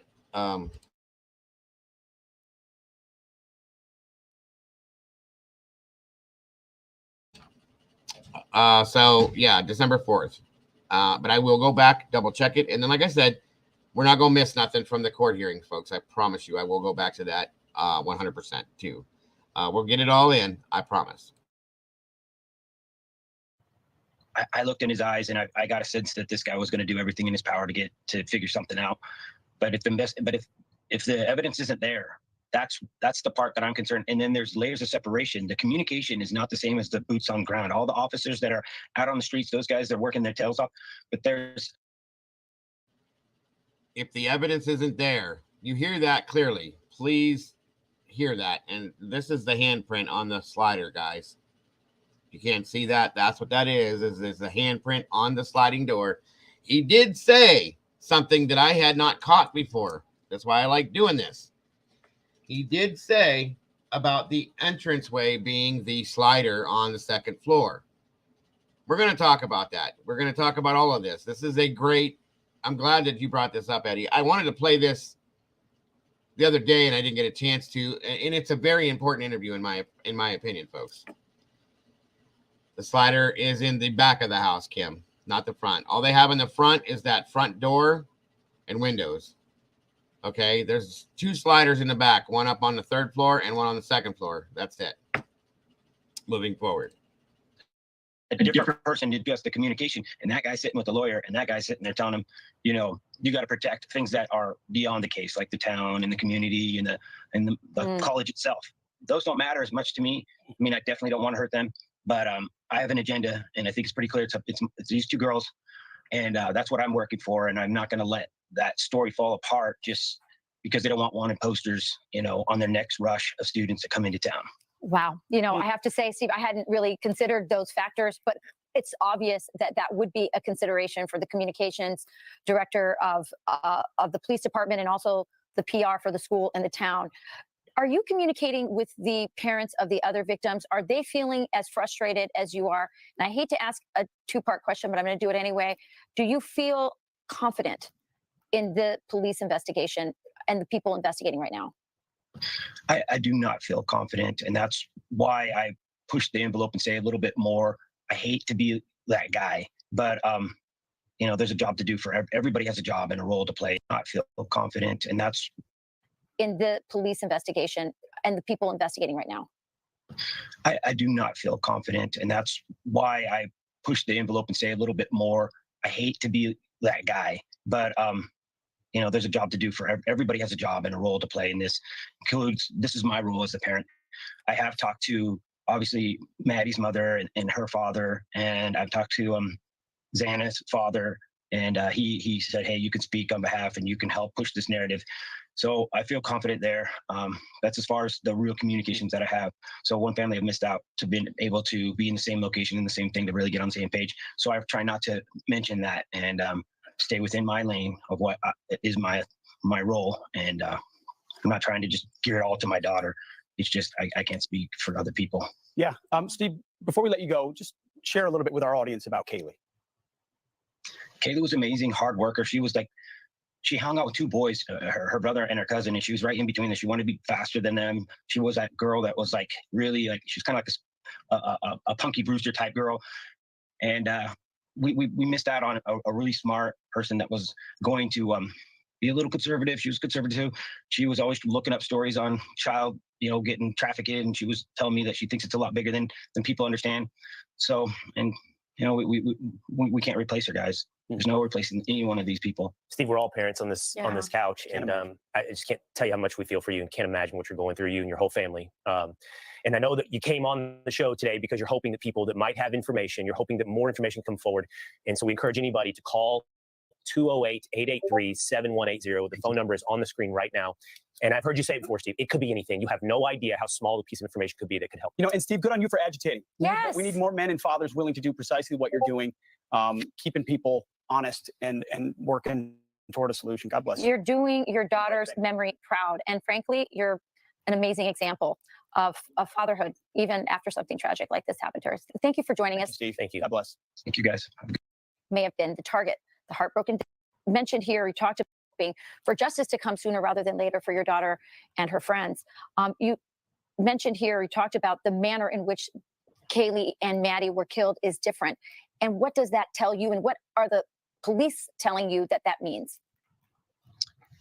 There's a couple things that tell me with common sense, but I'm not a professional, so I want to specify that. But they've said the entry point was the slider or the window. It was in the middle floor. So to me, he doesn't have to go upstairs. His entry and exit are available without having to go upstairs or downstairs.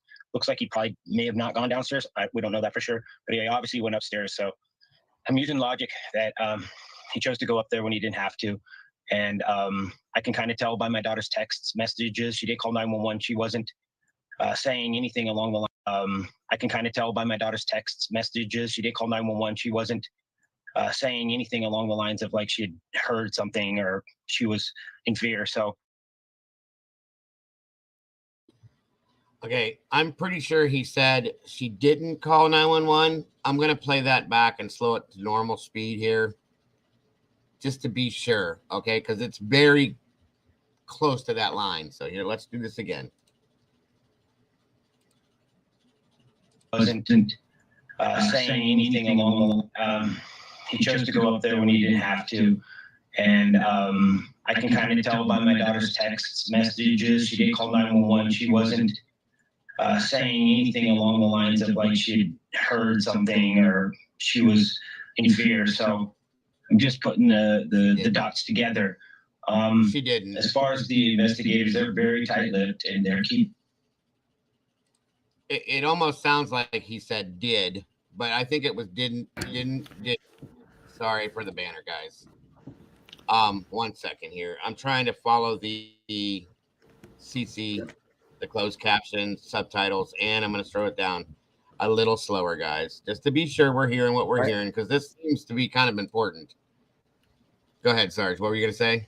I suspect, based on his continuation of that word, we're not sure of. Right. Indicates didn't. His actions show that she didn't. That's right. And then says right up there, he says she didn't show any fear or seem to be, you know what I mean? Right. The finishing of that sentence tells you that that word that's blurry is most likely didn't. Didn't. He said it fast. So I'll do it one more time at a slower speed. I'll chill the echo. Sorry, folks. Well, let's do this again. Keeping everything close to their bed. His entry and exit are available without having to go upstairs or downstairs.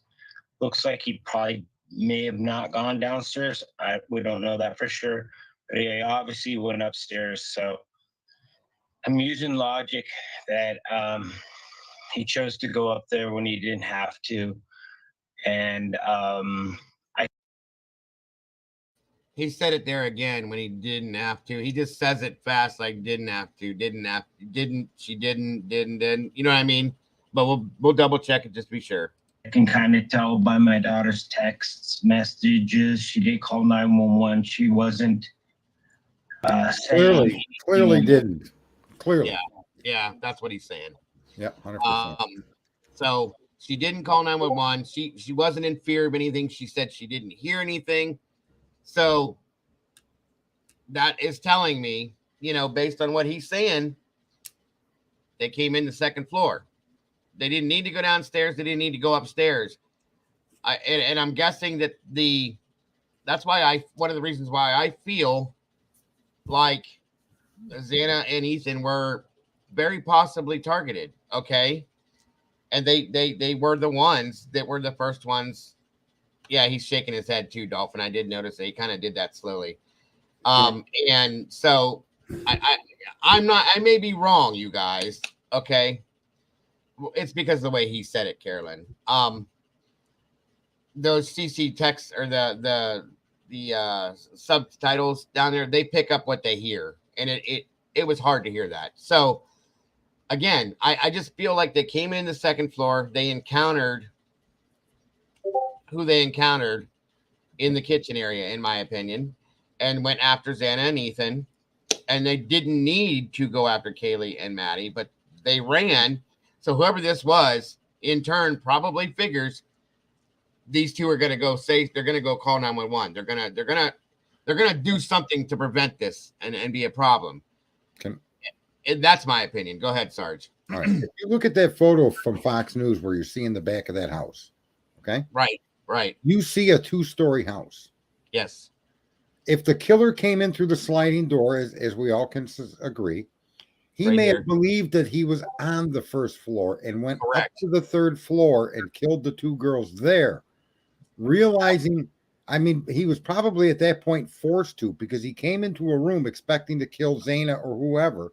Yeah. But he ended up upstairs. Then he came down the stairs, went to the forward bedroom, okay, and then killed the Xana and her boyfriend. Correct. And then was seen walking out. So I think that the killer came in that door thinking that was the first floor. Absolutely. He went up to the second floor to kill people. Maybe he went in there to kill people on the second floor, which would be Xana and Nathan. But he didn't understand that entry was the second floor. And that's very possible. If you don't know this house, it looks to be, if you came from this direction, for instance, that they came from this direction. Behind the house. They came from behind the house in the parking lot and walked down to those doors. Yes. You would think you were on the first floor. Absolutely.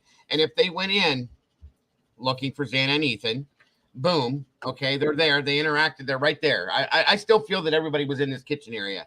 Okay. I just really have a strong feeling about that for whatever reason. So I feel that you're right. I feel they went in, they interacted, saw them, they dealt with them.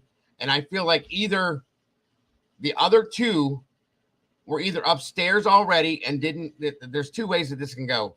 We're either upstairs already and did not hear anything, and then maybe did hear something at the point where they come and checked on it and said, what the hell? And then were chased down, or they may have been coming in at that point.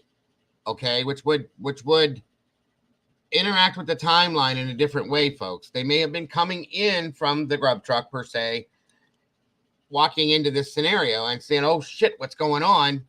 And bolted upstairs and were chased down. But regardless, this still tells me there was more than one person. There was more than one person in my mind, not for the reasons that not only for the reason that he couldn't have done it by himself. There was 4 people to get at one time, because here's the thing, guys. If this person went in, or these persons went in and went after Ethan and Xana right away, and these other 2 maybe were not in the same area of the house and they realized they were there, okay, the other whoever was with them had to chase them down to stop them from calling 911 or whatever, per se, in my opinion. So that's my thought on this. I really feel strongly about that too. So I could see a scenario. So we can all see dozens of different scenarios that fit what we've been shown. Yes. The problem is what we've been shown doesn't seem to make enough sense to target Brian Kohlberger. Not Right. even remotely. And then like American Princess made a comment, and we've said this. I've said it. You've said it. I think other people in your chat room is people believe things, and they're not supposed to do that. Right. If there's any crime against humanity, that would be one of them. You never believe in information, ever. Even science. The whole point of science isn't to get you to believe something; it's to explore the unknown. And along the way, you're going to be wrong. Okay. Yeah. They understand right now cosmology is wrong. Einstein is wrong. Okay. The speed of light is wrong. So you can't believe that the speed of light, because you understand that formula is absolute, because they just showed after all these decades, it's wrong. Right. That's how you deal with knowledge. Knowledge, a belief should be done. You believe in a God, you believe in a spirit, you believe in the devil, you believe in. Belief is something that it's an action that you physically take and mentally take. Chemical reactions happen in your system, and a belief requires no knowledge to support it. None. As a matter of fact, a belief, if you believe something, it prevents you from hearing anything contrary to that belief. So it would be like going over to a Christian country or a Muslim country and sitting down with a devout believer of that religion and telling them negative things about what they believe, or contrary things, proving they're wrong. They will not accept that conversation. They may even politely listen to you, but they will not give it an ounce of consideration because they believe in it. Yes. Belief is a dangerous thing when it comes to interacting with man's knowledge and information. 100%. I agree with you. Yes, sir. Yes, sir. We do that way too often. I don't believe Kohlberger did or didn't do anything. I don't know. But I do think, based on what they've shared with us, that they need to explain how they targeted this guy. Why did they go chase his DNA? Why Brian Kohlberger and no one else? And that alone, I have to say this, that alone, that question, Sarge, is what has everybody in the conspiracy realm with this, because there is no rhyme nor reason that Brian Kohlberger should have went after these people himself at all, because everything we have done to look at Brian's past, Brian's current, what Brian's future would have been, situation, I should have said, I'm sorry, Brian's current situation and what Brian's future was going to look like makes zero sense as to why this kid would have targeted these people to unalive them. Welcome, Gina Marie. None. I mean, look at the challenges he's faced in his life. He was a fat kid, then he got messed up with drugs, and he turned his life around. Yes. Okay.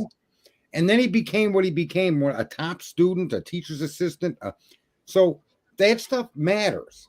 Does that does that mean you could switch that into a motive to why he killed people? If you want to do that, but really what you should do is just take it at face value. The guy's a decent guy, based on what we knew, right? What the cops are telling us are the motive to kill people actually describes a guy that had a rough life, that changed his life around, and by the age of 30, he's a top student in a specialized trade, and he's a teacher's assistant at that school. Wow. Right? Yes. And here's the thing, guys. Like Sarge just said, he overcame multiple obstacles in his life. He put a decade in his education, folks, to become somebody of importance, to do something with his life, to become a very viable part of society, guys, to make something out of himself, to help the world, folks. So we're going to throw all that down the drain to go unalive 4 kids that he has nothing to do with his life. It makes zero sense to me. There's no motive, none. And they're shoving it down our throat like it's the only thing there is. I'm so tired of it. And because he's weird, and I have to say it like this too, because that's what society breaks it down to, because he's different, because he's a little bit weird, because he's a little off from some of the rest of us. That is why everybody has him guilty. His eyes look evil. Let me tell you, there's 4 things that stand out that don't fit anybody's narrative. The first one is the Jack in the Box kids that said the DoorDash driver placed the order that they came to pick up to deliver. Yes. The next one is Bethany we were told by someone that's our friend, or it was rumored that she saw someone naked running from her home. Yes. Okay. Those are very curious, out of the box, come out of nowhere kind of statements that, if you actually think about them, could hold a basis for many things. One of them being the exculpatory evidence. What if she did see a naked dude that was Hispanic or black running from the home? That exonerates Brian Kohlberger. 100%. Right? So my point is, some of these real weird statements do make a lot of sense. If you're fair enough to review them, doesn't mean you're right. Doesn't mean I'm telling you that's what happened, but it's worth right. That weird stuff needs to be and when I've looked at a lot of stuff, the more unusual something is in a situation, it needs to be paid attention to. Absolutely. That rumor got ignored. That interview with Steve, like we figured out did or didn't, got ignored by the great part. There's that one about a camera they're talking about. Whether they're true or not, they're aberrations that don't fit the narrative that we're being sold. Therefore, they deserve credit to be reviewed, right? Yeah, absolutely.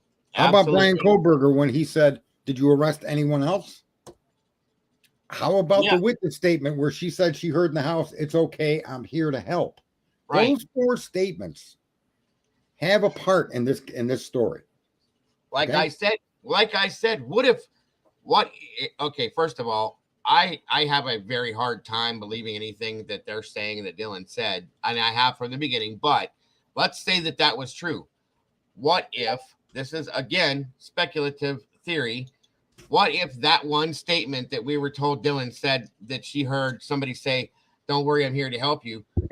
What if Brian walked in after the fact, after the fact, after the actual killers ran out of the house, saw what was going on and made that comment, and then realized, oh my God, and just took off. Okay. What if that actually happened?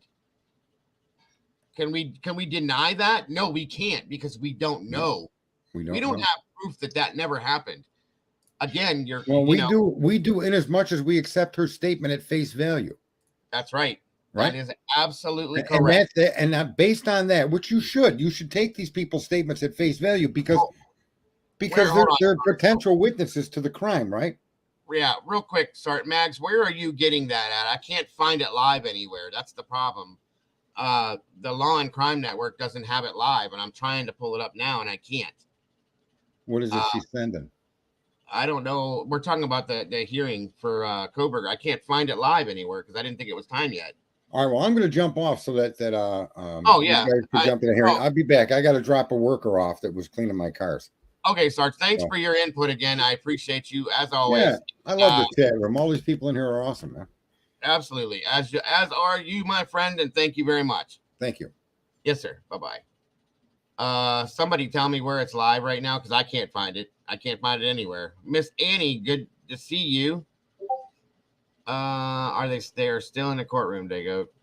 Okay. I guess I'll have to wait until it comes back after they're done. Yeah, Eddie, you can come back up, bud. Yeah, I obviously they're not showing it live. And we're probably getting Twitter feeds that's telling what's going on. I agree, Carolyn. All right, Gina. Thank you, hon. Bonita Longlegs. What's up? All right, Eddie. There's your link, bud. Come on back down. I'm Court TV. Is it Court TV? I don't think so. Shanley. Yeah, it's being tweeted right now. They're not showing it live, so we're gonna have to go watch it after the fact, which I will. Like I said, video available after court. That's what I thought, Michigan. We'll get it, guys. I promise. Oh, wait a minute. What's going on here? Trouble connecting. Okay. All right. Welcome back, my friend. This is just going to take just a second. Absolutely. Okay. I noticed something. So, the common theme of all these interviews, you'll notice, is that they're not giving the Gonzalez family anything. They're always lamenting about not getting any information. Yes. Regardless of what date the interview happened, they will never give that family anything. But suddenly they're telling him the door or the window that the killer potentially used, right? Mm-hmm. Now, notice that Steve is not apologetic. He's not falling over himself, apologizing for putting that information out like he is when he told us about the wounds not matching. Absolutely. Now, that makes me think of a couple things. So suddenly they're telling him that the entry point was the back of the house, regardless if it was the window or that sliding door. Did they tell him that he can share that information? And is he doing them a favor by sharing that information? Because if it's a lie, it's coming from Steve that the killer used the back door. Now, the killer using a back door is going to suggest some random traveling madman. Yeah. Rather than someone familiar. Right. Are they purposely having him disseminate that? I wonder. Did they lie to him about the location of the entry point? And that was something I was going to actually ask your opinion on, because we know that they have not given him anything or anyone anything. Yeah, they won't give him anything. Especially specifics like that. Okay. Now, that's pretty specific, guys. The entry point or possible exit point being the back slider. Why would you give that information to somebody?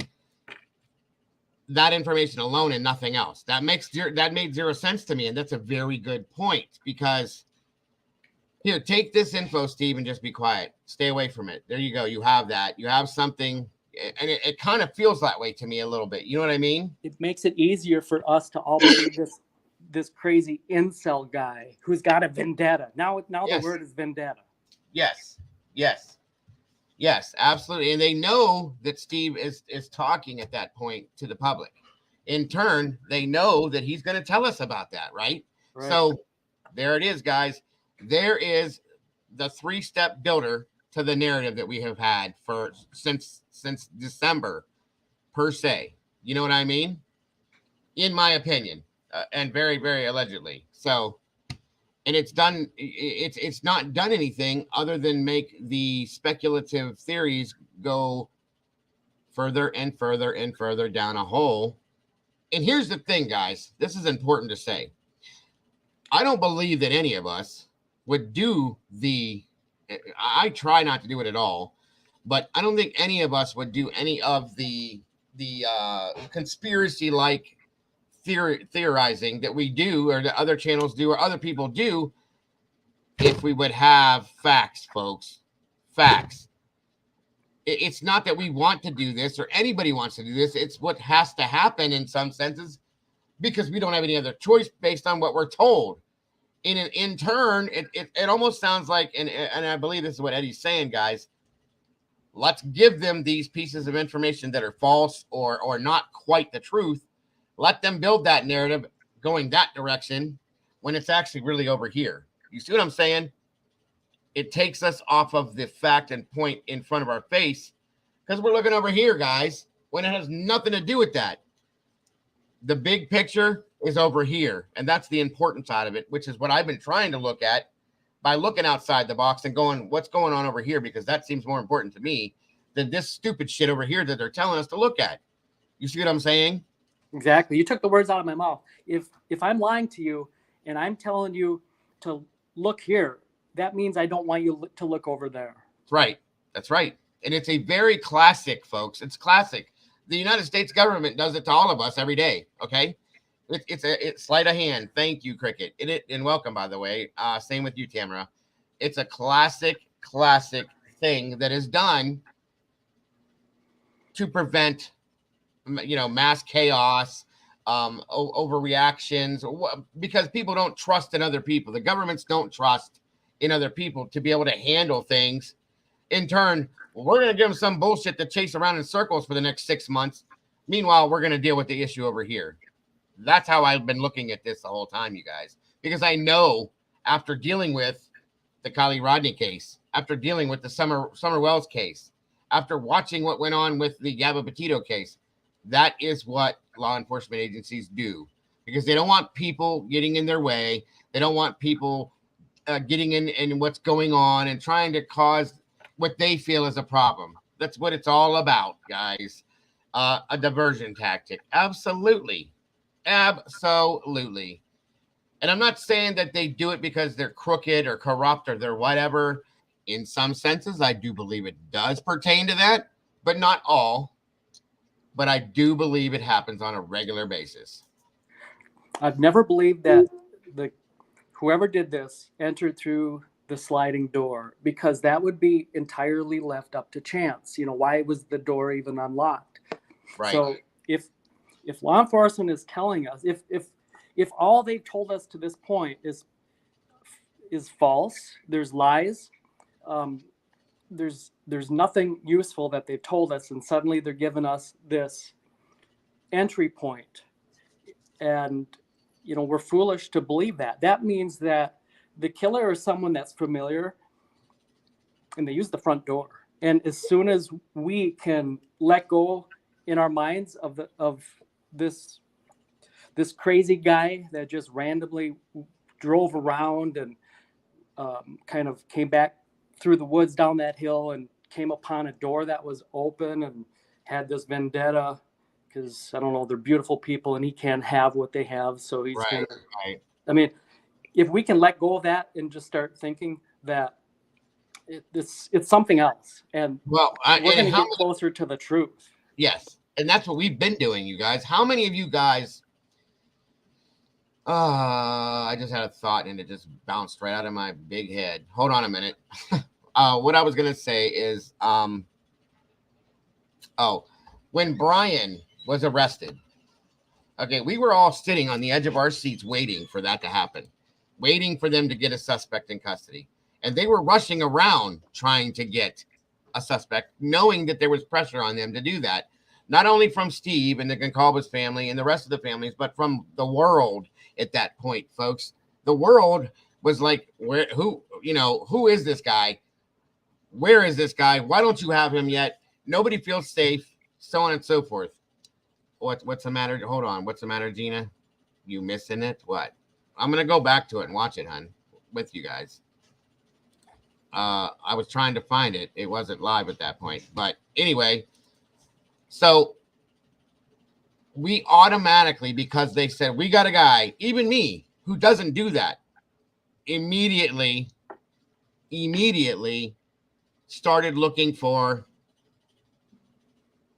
why Brian Koberger did this, what Brian Koberger had about him that made him want to do this. Like, I was literally looking into him, nobody else, nothing else.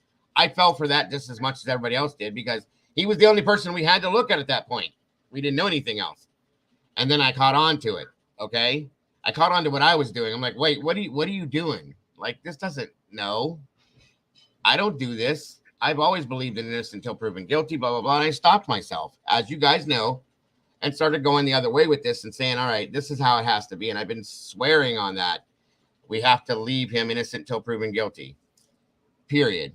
You know what I mean? So that's absolutely 1000% correct, Eddie. And I appreciate that. And thank you. Lastly, consider this. Notice how he's saying that it's possibly the window or the sliding door. Right. In that interview. So the thing is when what we first learned, and I think it was from the first press conference, is that there was no sign of a break-in. Right. Sorry about that. So that's all right. So if there's no sign of forced entry, well, if he came in through the window, there would have probably been sign of forced entry, since he would have disturbed the flower pot or whatever's on the ledge. He, went through the window. Whatever her, personal items there sitting there would have been, it would have been just disturbed. So take that into consideration, that they're telling them sliding door or the window, and there's no sign of forced entry, but that's kind of contrary. It makes you stop and wonder that it sounds like they're telling them a big whopper right there. Yeah, I can agree. Absolutely. I can absolutely agree. Well, that's all I got. So. And I thank you so very much for that. And thanks again for letting me up. Absolutely. Anytime, you know that. You're always welcome here. I appreciate that. Later. All right, brother. Thank you again. All right. All right. I'm really trying to find this, folks. What is CJ talking about here? Hey, is Shane working? There is no way I could keep up that schedule. Okay. Nope, that's not it either. I'm just trying to find it live. That way, I don't know. Everybody seems to be watching it. We're not going to get anything until we get it, guys. I don't believe there was any forced entry either. I truly don't.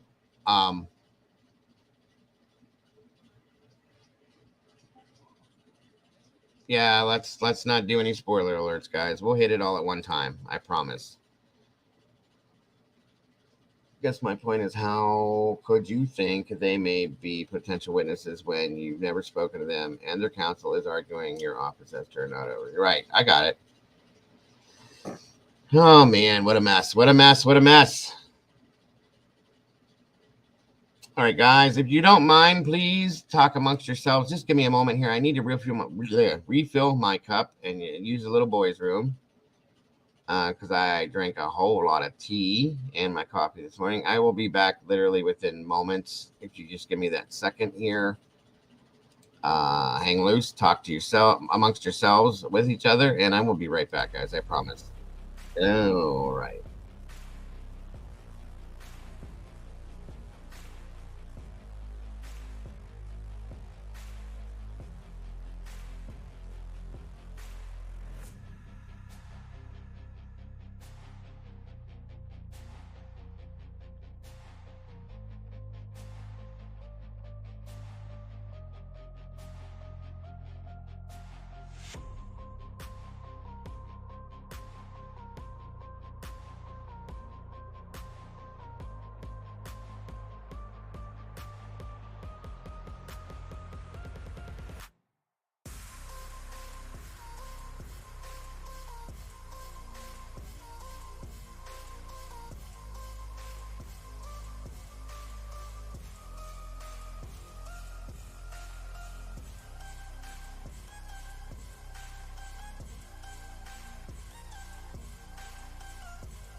All right, guys. I'm sorry about that. I got a very important phone call that came through at the same time. So please, please, please, please accept my apology on that.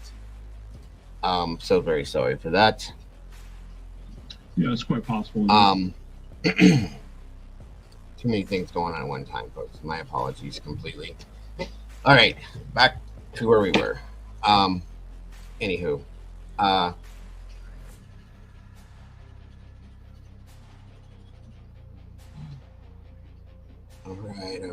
right. And we still have nothing yet. Yeah, I feel bad though, Annie. That's horrible. I don't like to ever do that. And I could not let that call go. There's something very important going on in our real life here. So my apologies again. All right. No, this is the question.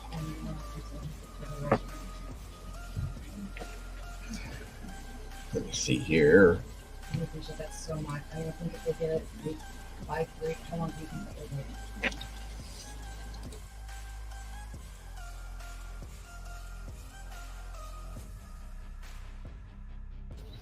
All right, I'm going to put this up here for you guys to watch this for a few moments here. No, that's part of what's going on, courts. It's what's part of good. I got actually a couple, 3, 4 different things happening at one time. Stuff with my doctor and my medications are becoming a problem now that I need. So issues. So a lot of the people who are there during the school year are college students. Hey, so guys. think about how small a population, a city of 25,000 is. It's incredibly small. And that That is is a police department that's used to patrolling around. You know, you got drunk kids on campus and off of campus having parties.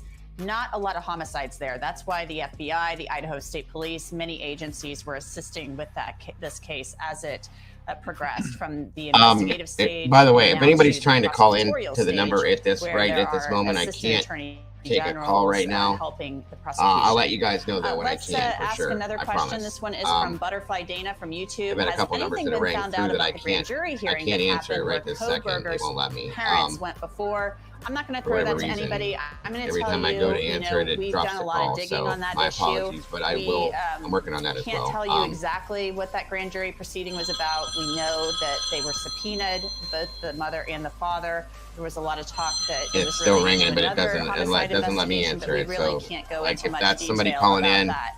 Our just next hold off question on that comes from for a few Facebook. minutes here, It is please. Carlotte, If you would, Carlotte I Alford appreciate from that so Facebook. very What much. led up to him actually being This is the taking a panel human that they're life, Michael talking Graham? about We just what don't know the answer is to that going on question. in What regards led to up this for case him right now. ultimately to actually For take any a of you that human might be life? interested I mean, in that. let the speculation begin. You know, that's one of the challenges Oh yeah. of The gag tripod orders. info. That was what I was going to pull up. That's actually what I wanted to pull up. Thank you. In this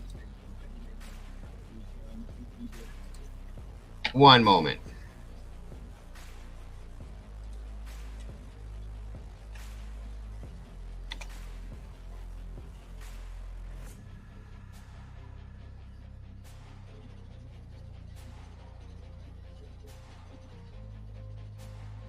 All right.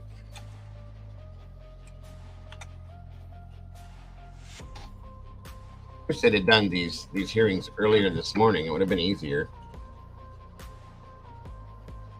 You wouldn't have to wait so long, you know. All right, here she is. Mama Bear in chat now. Good to see you, Andrew. All of you woke up 1984. Thank you for jumping in. For those of you that I did not see.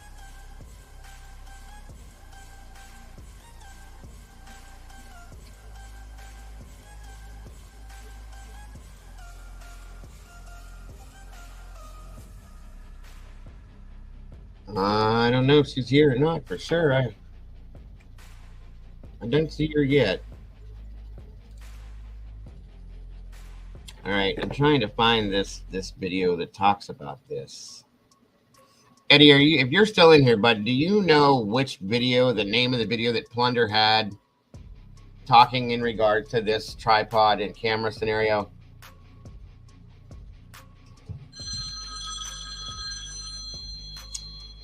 Guys, I can't answer. I can't take calls right now. Anybody that's trying to call in, I cannot take calls right now. My apologies. I will let you know for sure when I can.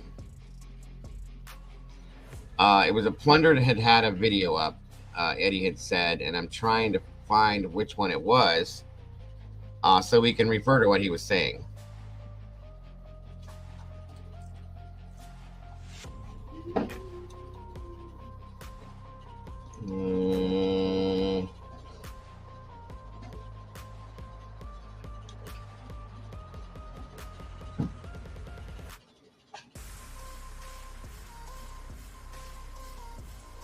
I'm looking.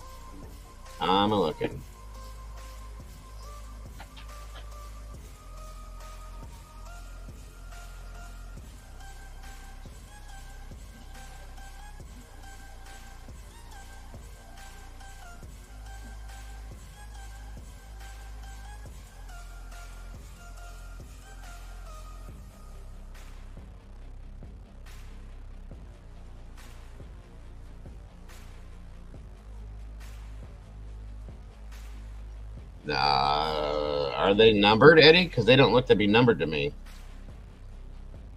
Oh, I got it. Let's try it this way. Playlist.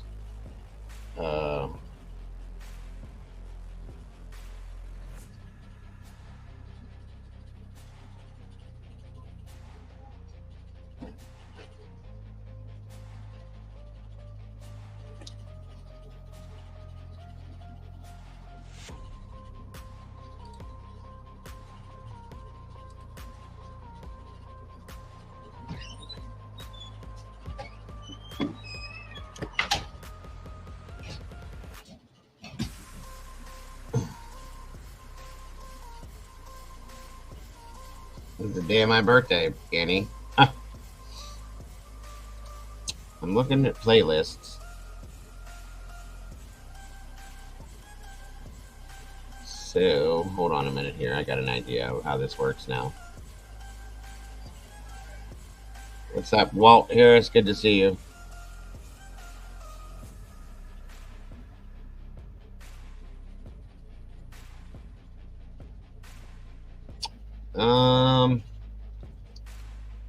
One moment. She doesn't seem to have a, I know she does because I've seen her stuff.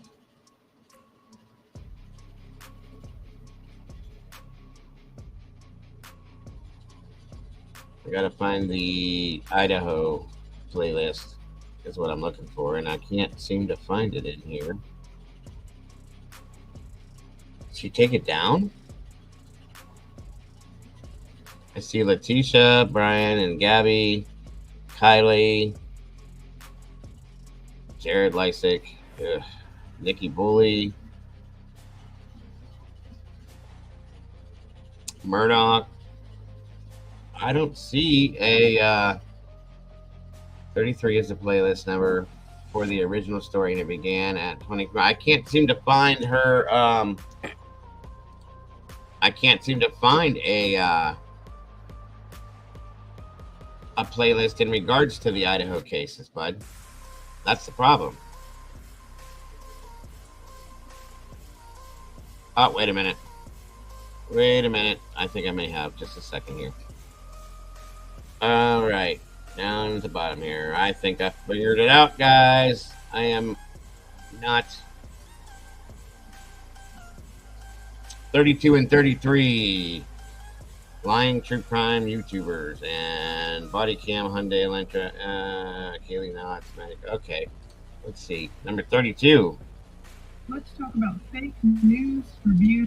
Tell me if this looks like it is what it is, Eddie, if you would, my friend.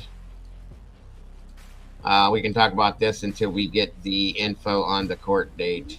Welcome, Diane Draper. Good to see you.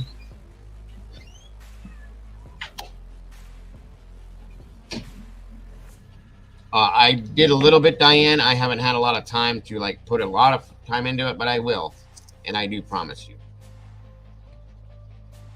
Good to see you, Brian Hoffman. Okay, does this look right, Eddie?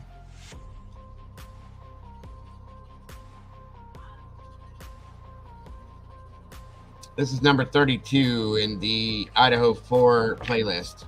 I like the way she organizes those. Is the debunking one, and 33 is the one. Which one should we watch first, Eddie? The 33 or 32?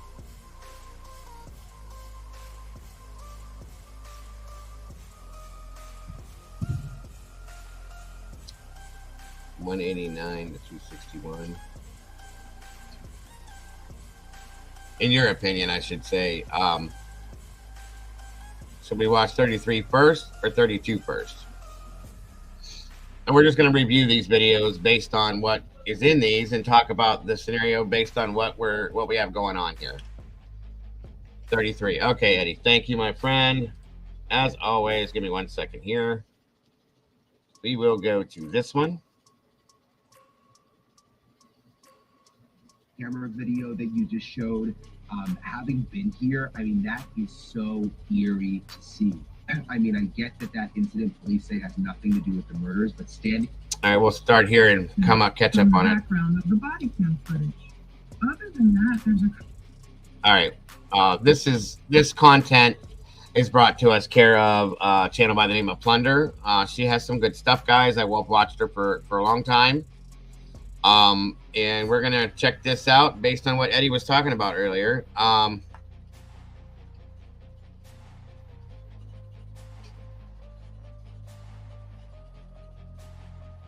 And move from there. And once we get through these, I'm hoping that it will be time for us to see what is going on in the hearings today.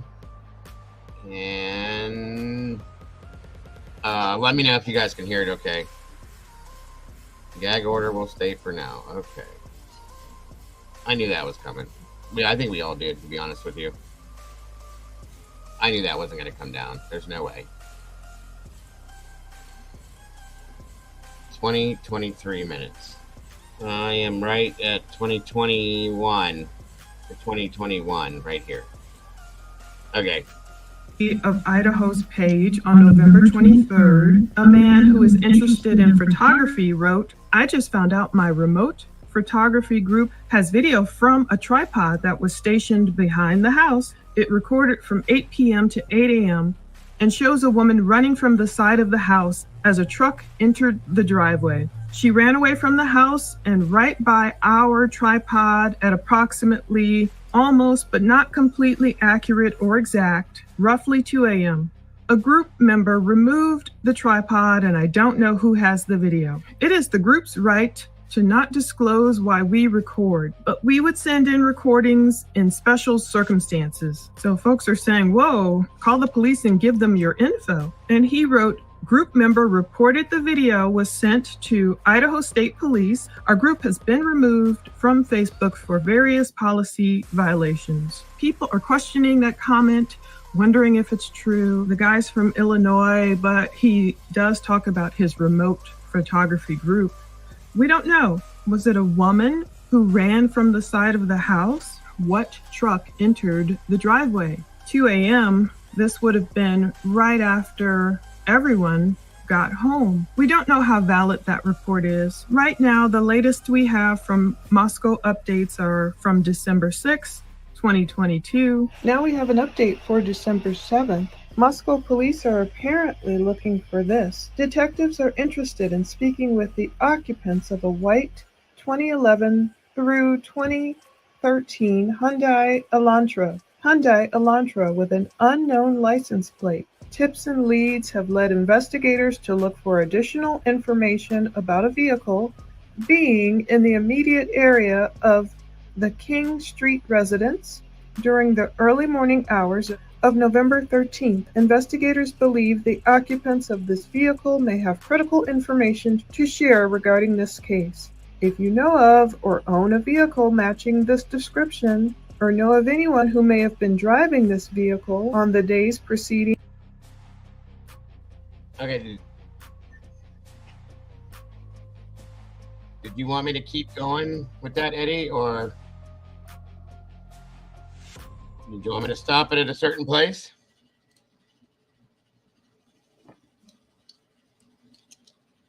Okay. Jump off of that and back up into the other one. Sorry. Number 32. 245. 1 second here. Let's talk about fake news for views and all the lying true crime YouTubers that have really kind of made it.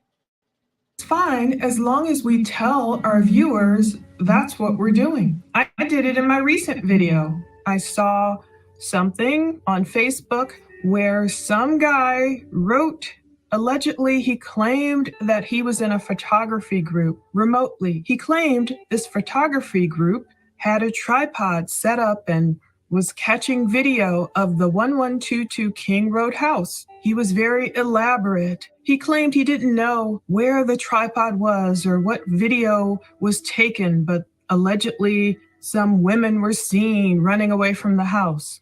Of course, people jumped on him and said, report this to police. He claimed someone in the Facebook group had already reported it to police, but then he went on to say his Facebook group had gotten shut down because of multiple terms of service violations. Well, allegedly, that guy recanted his post and claimed he made it up. It's happened before. I've seen it in the Chris Watts case where another guy went on camera in a FaceTime to claim that he worked with Chris Watts' mistress, Nicole Kessinger. People sometimes have the need to create these elaborate stories to try and involve themselves in real life crimes. That's a pretty sad thing, but it's also pretty sad when you see YouTubers doing the same thing, knowingly creating fake news just to get viewers. I'm not talking about scenarios where a true crime creator may have gotten a tip from a viewer and they didn't do their due diligence and follow it through. I'm talking about dangerous scenarios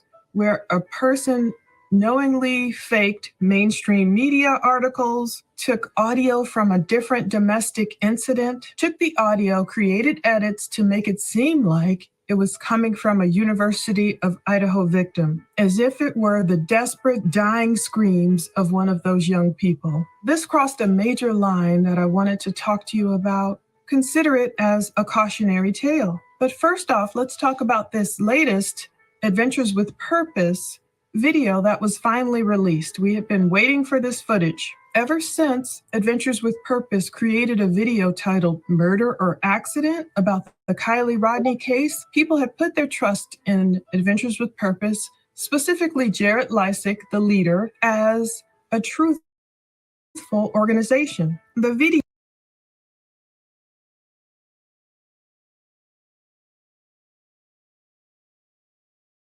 Well, here's the problem. Who debunked it?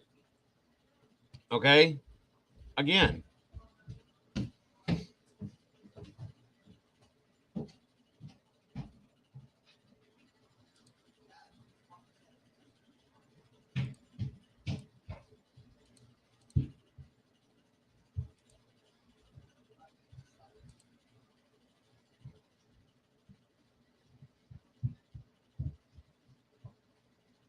Who debunked this is what my problem is. So once again, what we're doing. I did it in my recent video. I saw something on Facebook where some guy wrote, allegedly he claimed that he was in a photography group remotely. He claimed this photography group had a tripod set up and was catching video of the 1122 King Road house. He was very elaborate. He claimed he didn't know where the tripod was or what video was taken, but allegedly some women were seen running away from the house. Of course, people jumped on him and said, report this to police. He claimed someone in the Facebook group had already reported it to police, but then he went on to say his Facebook group had gotten shut down because of multiple terms of service violations. Well, allegedly, that guy recanted his post and claimed he made it up. It's happened before. I've seen it in the Chris Watts case where another guy went on camera in a FaceTime to claim that he worked with Chris Watts' mistress, Nicole Kessinger. People sometimes have the need to create these elaborate stories to try and involve themselves in real life crimes. That's a pretty sad thing. But it's also pretty sad when you see YouTubers doing the same thing, knowingly creating fake news just to get viewers. I'm not talking about scenarios okay. where a true crime creator may have gotten a tip from a viewer and they didn't do their due diligence and follow it through. I'm talking about dangerous scenarios where a person knowingly faked mainstream media articles, took audio from a different domestic incident, took the audio, created edits to make it seem like it was coming from a University of Idaho victim, as if it were the desperate, dying screams of one of those young people. This crossed a major line that I wanted to talk to you about. Consider it as a cautionary tale. But first off, let's talk about this latest Adventures with Purpose video that Okay, so from what I can gather, the debunking has come from the fact that he recanted it when people called him out. I mean, I might be wrong, but I see what the point you were making, Eddie, though. It's allegedly this and that and everything else. So I think I think what happened was that he was called out on that because it didn't make sense. And now all of a sudden his Facebook, he recanted something and then his Facebook page went down, this, that, and everything else. So that's where I'm gathering that from. But again, it happens, guys. It does happen. And there's people that are putting things out there that are fake. It's horrifying. It's disgusting and horrifying. And I'm telling you, it makes me sick. And I'll show you the biggest one I would love to be alone in a room with. Okay? I would love to be put into a one room alone with this idiot, this piece of garbage, this piece of trash. I don't feel that way towards people on a regular basis, folks. Let me show you real quick who he is. Because this guy, in my opinion, he's not human, guys. He's garbage. Okay, and stay away from anything he does because it's crap. Let me show you who he is real fast. So it looks this person here, if you want to call him that, is trash. And I'll tell him that to his face. I'll go to his channel. I'll call him. If I could, I'd go to his house and tell him to his face. Because he did this in the Gabby Petito case. He tried to do it in this case. He should not be allowed out here, you guys, at all. He's trash. These are people's lives. Okay, we're doing this to try to get justice for people that have no voice any longer. Okay, and he's out here making this shit out that he does with his weird looking, I don't even know what the hell that is on his head. Anyway, this guy is complete trash, guys. So if he's out there and you see anything he puts up, please stay away from it. Welcome, Stevie. Good to see you. I can't. I would love to be alone in a room with him for 10 minutes. That's all I need. That's all I got to say. I'm not a violent person, folks. There are certain people that do make me want to be that way. This one is one. And he says, I don't think Tripod Guy was lying. Just my opinion. It's very possible that he wasn't, Annie. But he was attacked. And he had issues going on, and then he recanted everything. So we won't know. That's the problem. But like I said the other day, I think some, and I truly think and feel that some of these debunkings that have happened, like I said, I can't look at him anymore. I just wanted to show you who I was talking about. Yeah, because he's a liar, Brian. Or I'm sorry, Oakley. My chat moves too fast. Yeah, he's a liar, and he's all about drama and entertainment and clicks and views and everything else. That's all he cares about. Stay away from the true crime cases. That's all I can say. Yeah, he's trash. I'm sorry. Anyway, I'm done. That's my rant about him. Just saying, stay away because it's horrible. What was I going to say now?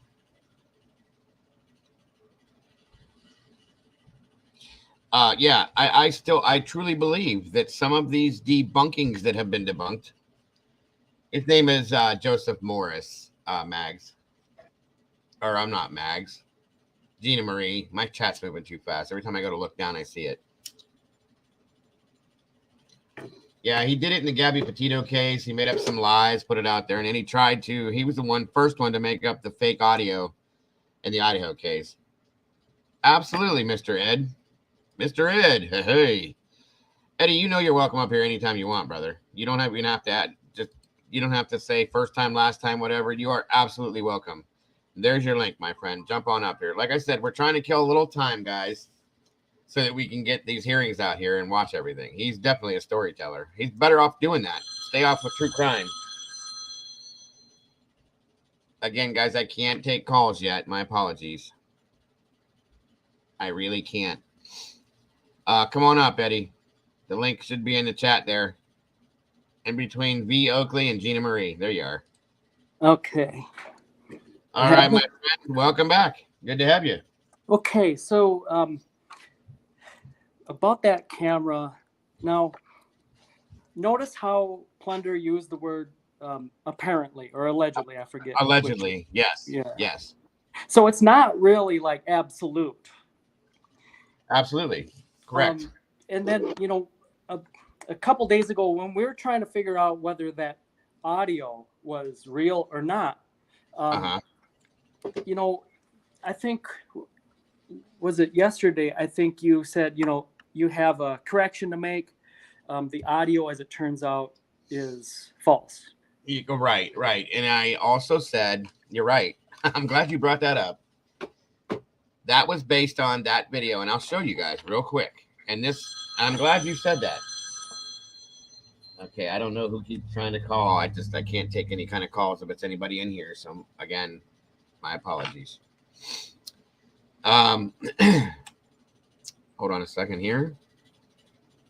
Oh, 1 second, guys.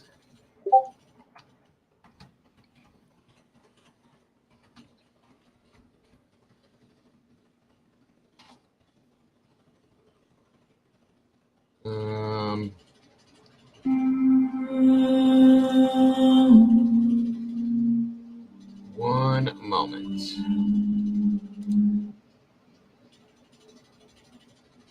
Let me find it. Bear with me, Eddie. I'm sorry. It's all right. I just wanted to applaud you. You deserve credit for, you know, being able to say, you know, that you were wrong and you're gonna, you know, set the record straight. Oh, absolutely. Thank you. I mean, I absolutely have no qualms with doing that.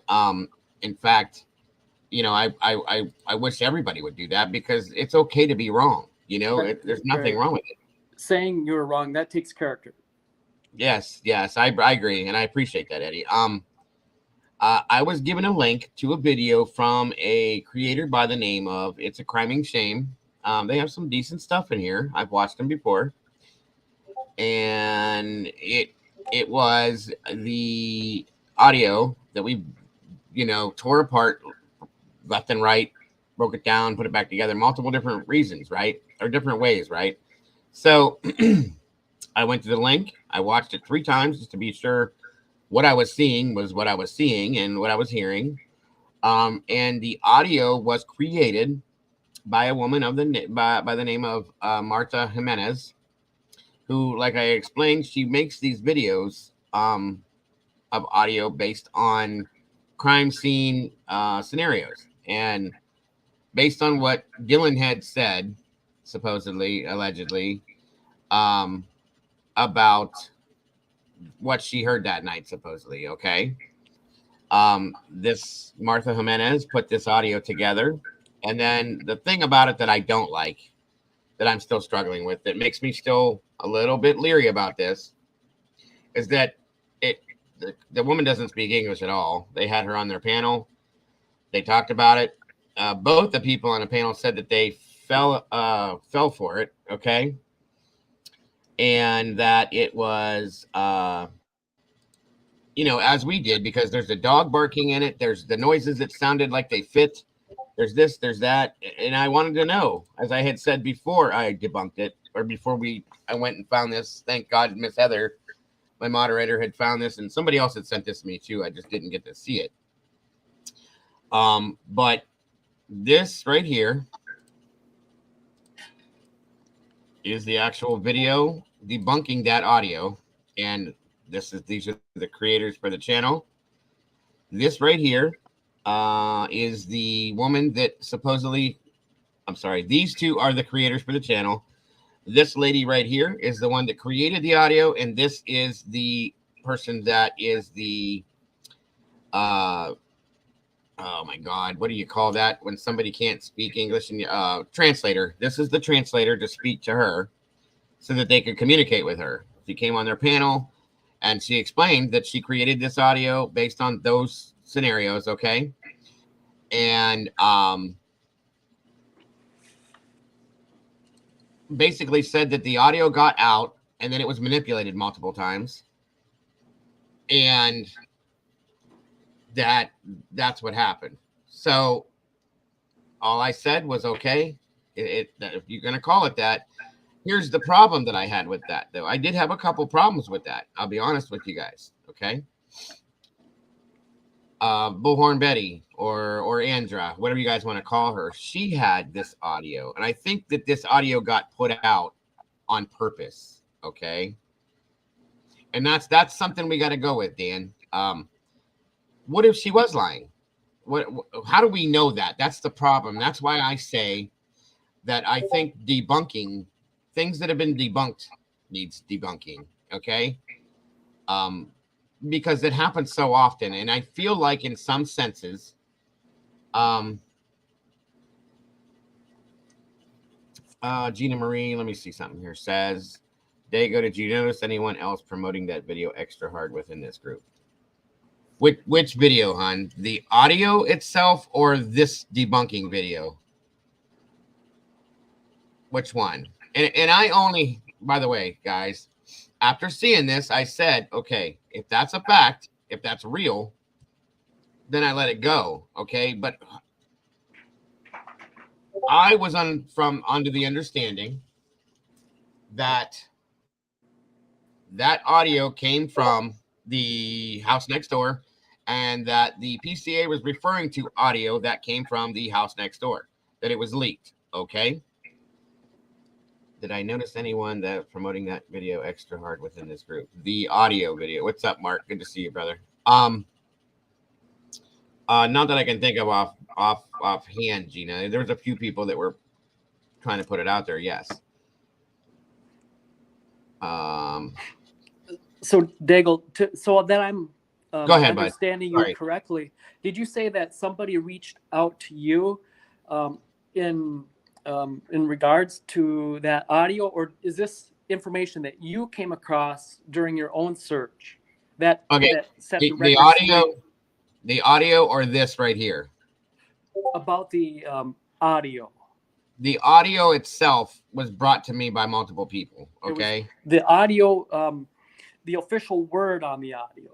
What caused you to say yesterday that I was wrong? I was wrong. The audio has been officially 100% debunked. Oh, that was brought to me by one of my moderators went looking when I had said that like if it's debunked, show me how. That's what I remember. I said that. Yes. Okay.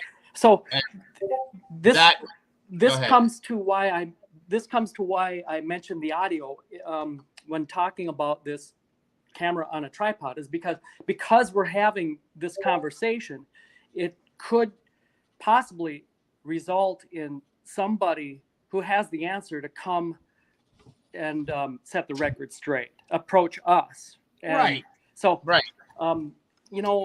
if you notice on Plunder's video, she redacted the name of the Facebook post. There's a name associated with that, and I've never seen that name before, but the content creator last night who had a live, by the way, she's really good and she's a sweetheart.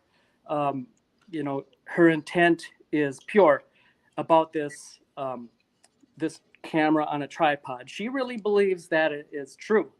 And I kind of stood up and I said, well, it's been debunked, by Plunder.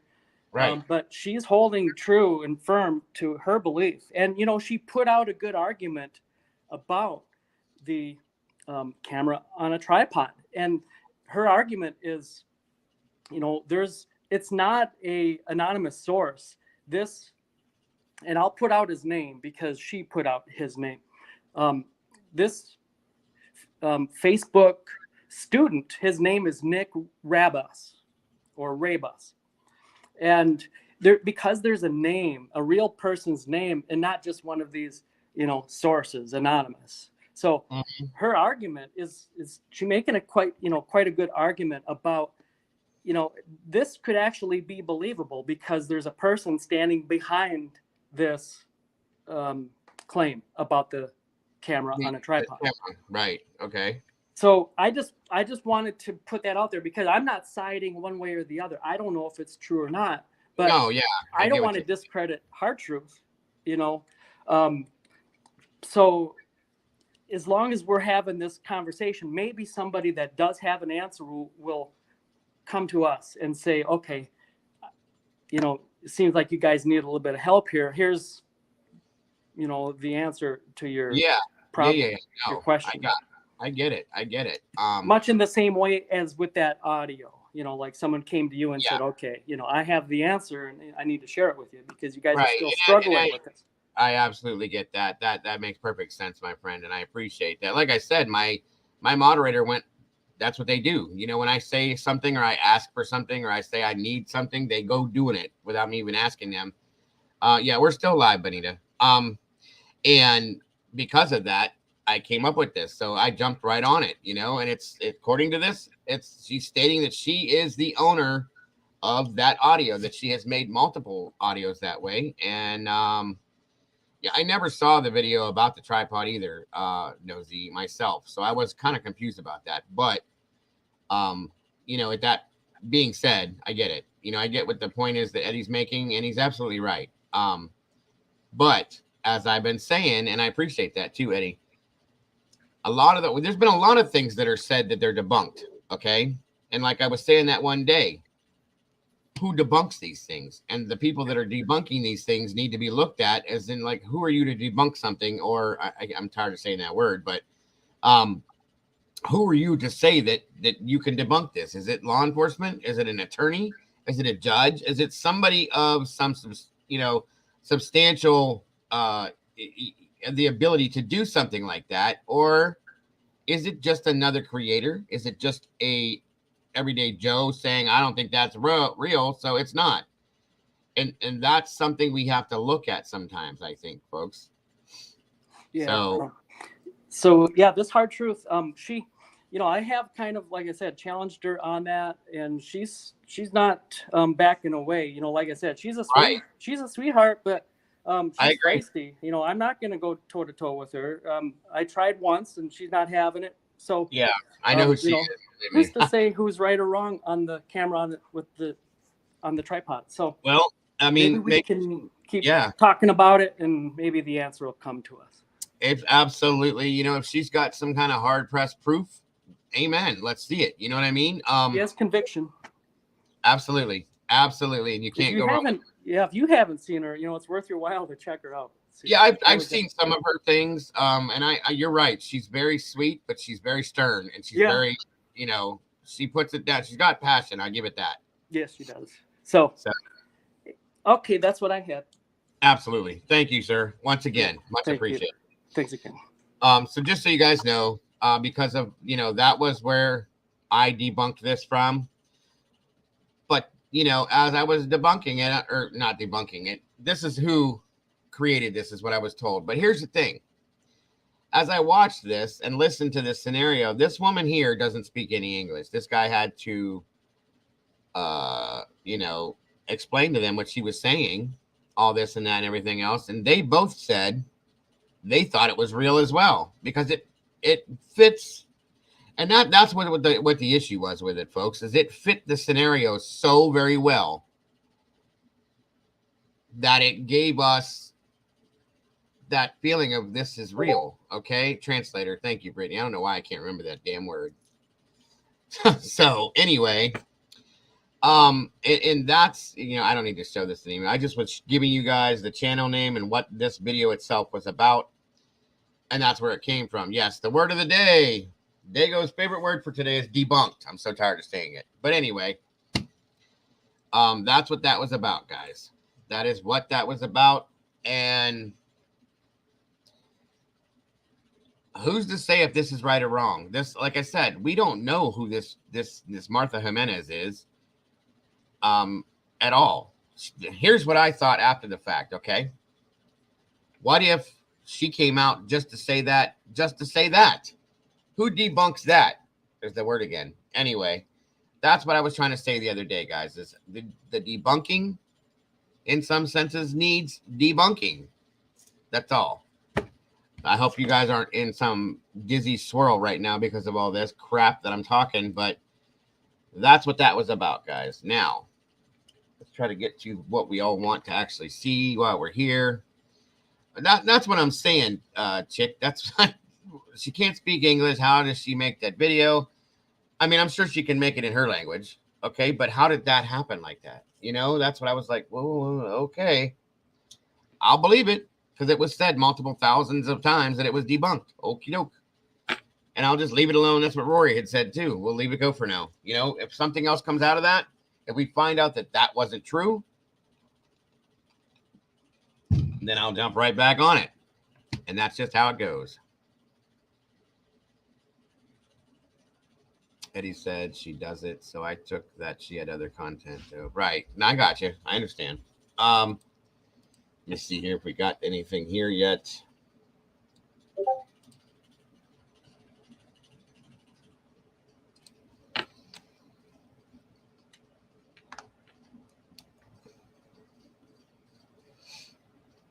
Let's agree. Those are debunked.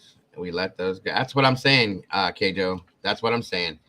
Now, if somebody comes or something pops up out of that down the road that was not true, that was a lie, that's a different story. But as of right now, I've walked away from the audio. I'm not bothering with it. I'm not wasting our time on it, my time as well as yours. So, that's it right there. Okay, let's see what we got here. I really don't like the fact that they waited so long to do these hearings today. I really don't.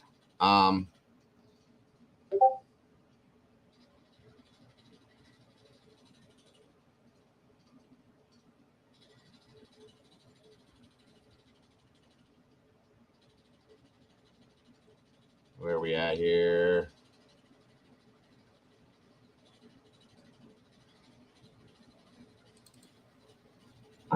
Let's get back into those headlines here. And that's not it.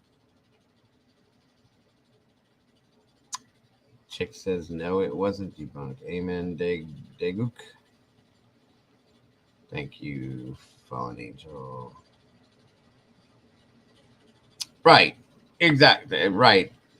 T-Rev, that's what I was saying. And what I was saying about it was who debunked it. Okay. And that's what I was trying to come up with. And whoever did. So my mod went and found who debunked it. So on and so forth. And I just wanted to know who that was. You know, if it came from law enforcement or an attorney or a judge or the person that supposedly made it or whatever is what I was looking for. And we found it. So that's why I just said it is what it is, folks. It's been debunked. We don't need to talk about it. So moving on from there.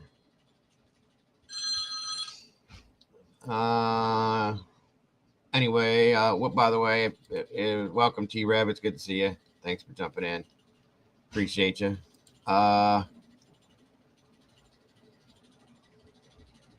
Welcome, Amy. Good to see you. It's okay. No worries. I wish they would hurry along and like put this stuff up. I'm waiting.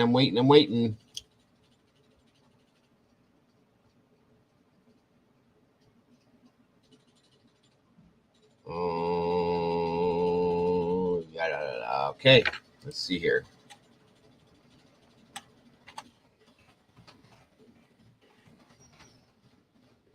Get it bunk debunk. There you go.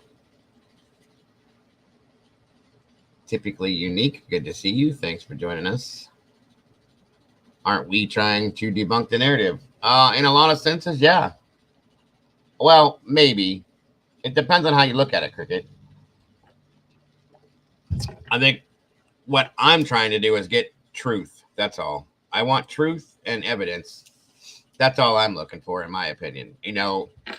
And I think in a sense you're right. We're trying to debunk any false narratives. We'll just put it that way. Okay, Jules. Awesome.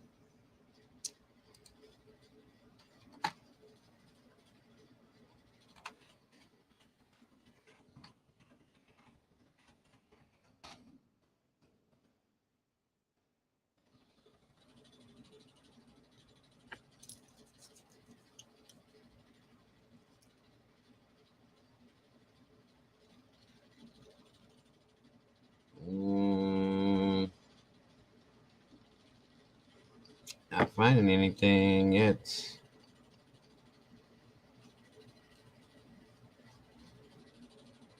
I can't find it, Terry. That's what I'm looking for. Can't find it. I've been looking for that for hours.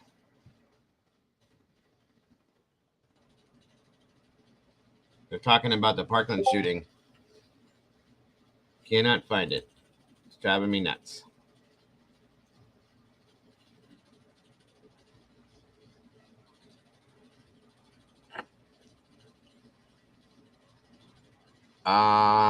Is this it? No. This Xana Kernodle and Ethan Chapin. They had long crime had that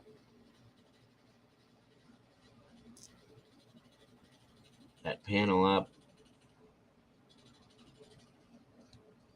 I'm guessing it's because there. Oh, wait a minute. There weren't allowed to be any cameras in there, but somebody got pictures and cameras. I know Twitter had something rolling, and we were getting updates at that point, but I can't find anything on it anywhere, guys. I'm really trying. I have been for hours now. Terry Blackstock says right now what? Where? Hold on.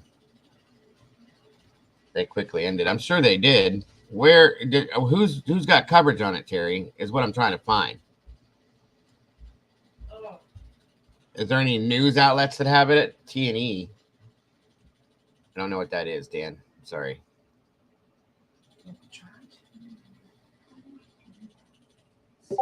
Somebody changed their YouTube name to Cat Hair. Yeah, he's got a lot of cat hair on his hat. Why did you name it? Wow, that's crazy. Yeah, I agree, Gina. I agree. Court TV. Let me try. I'm working on it.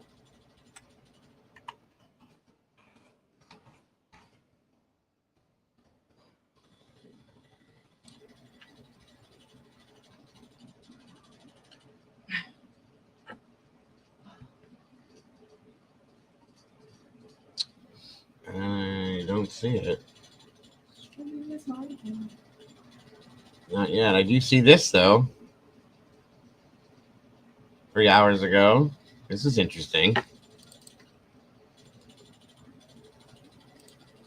Madison, Ethan. Hang on. The University of Idaho community. I don't see it on Court TV. Hold on.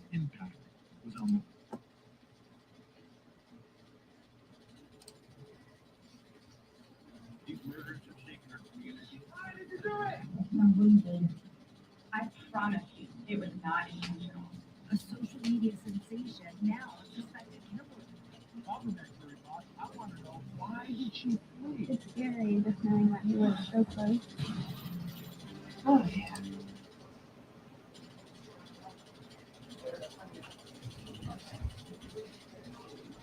Where is this? Is this it?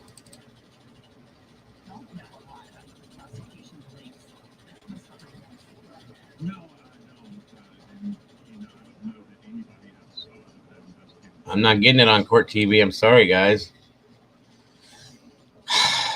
This is super frustrating. I'm telling you right now.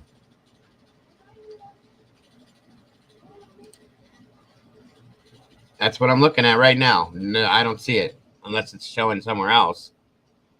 Live, no. Adam Montgomery is who they're talking about there. From what I can see, videos. No, I do have this one, but I mean, it is what it is. Here, I'll let you watch this while I'm looking for it. One moment. It's kind of interesting.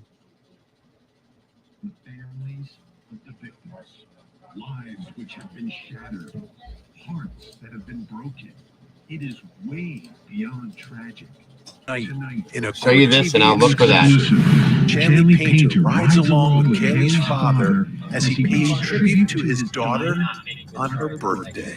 You go from, okay, they just told us that our babies, 2 of our babies are gone. At that moment, you feel so lost that you're like, okay, I'm trying, guys. I promise you I'm trying. There's nobody to call. There's no pamphlet to read. Then Chanley speaks Court in depth TV, you're about watching the live immense now. impact I can't all of find this it, has Natalie. I had don't on the understand it. family and how they are dealing with it. It was the panel is what I found. Hold on. Live. Only thing I'm seeing live is Adam Montgomery. See?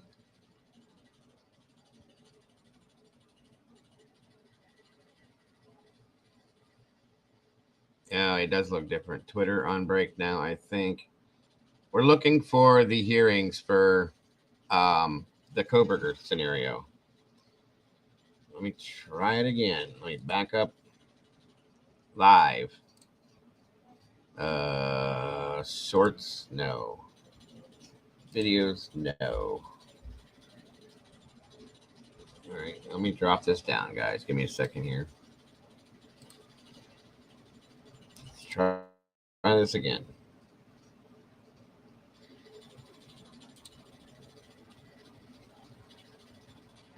How are these people doing this?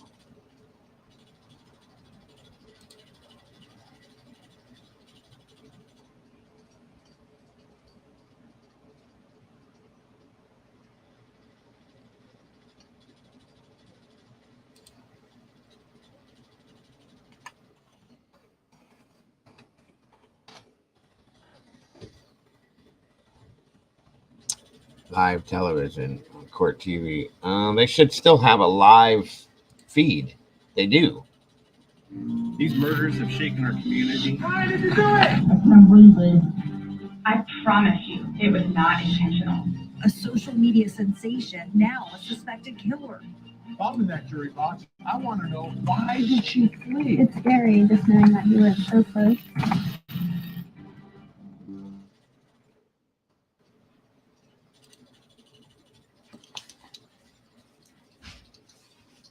Watch live. Let's see if this works.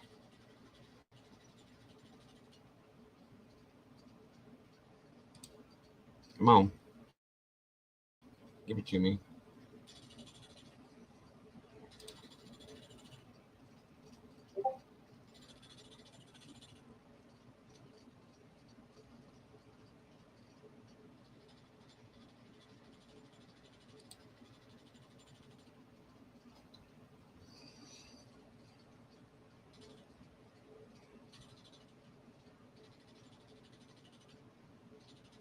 I don't know how you guys are seeing it because I even went to the live feed from Court TV, their TV coverage. It's not giving it to me. Court TV has pics, KC Network. This is ridiculous.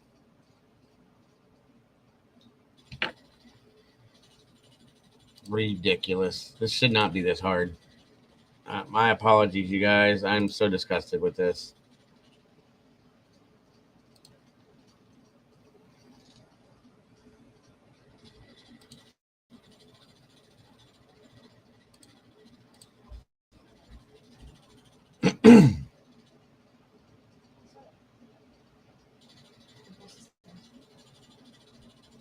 Okay, hold on.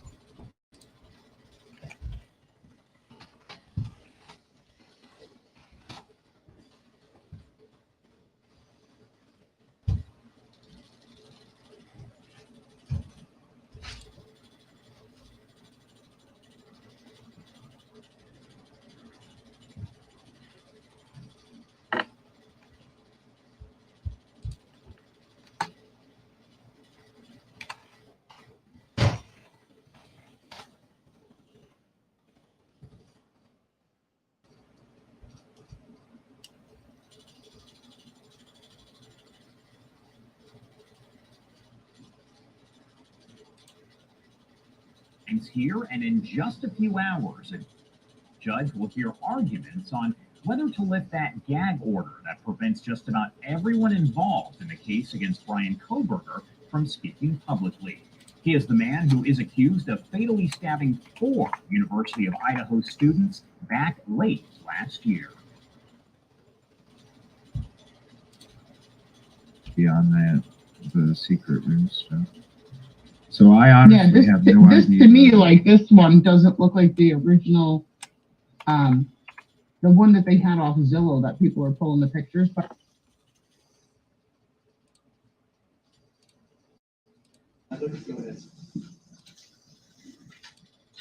thank you, Your Honor.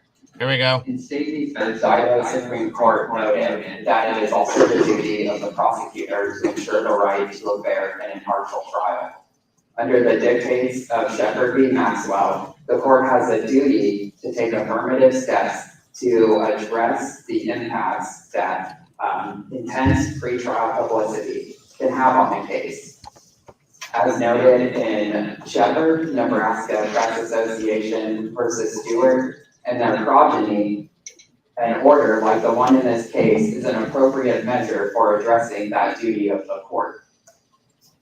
As Mr. Boston's experts have noted, attorneys often have information about a case that may not be appropriate for dissemination in the press. Here we Additionally, attorneys carry a greater weight when appearing on television. For instance, what might be easier for the parties to address is a juror that says, I've seen coverage on the case, but I don't always trust what I've seen on TV, and I can set that aside.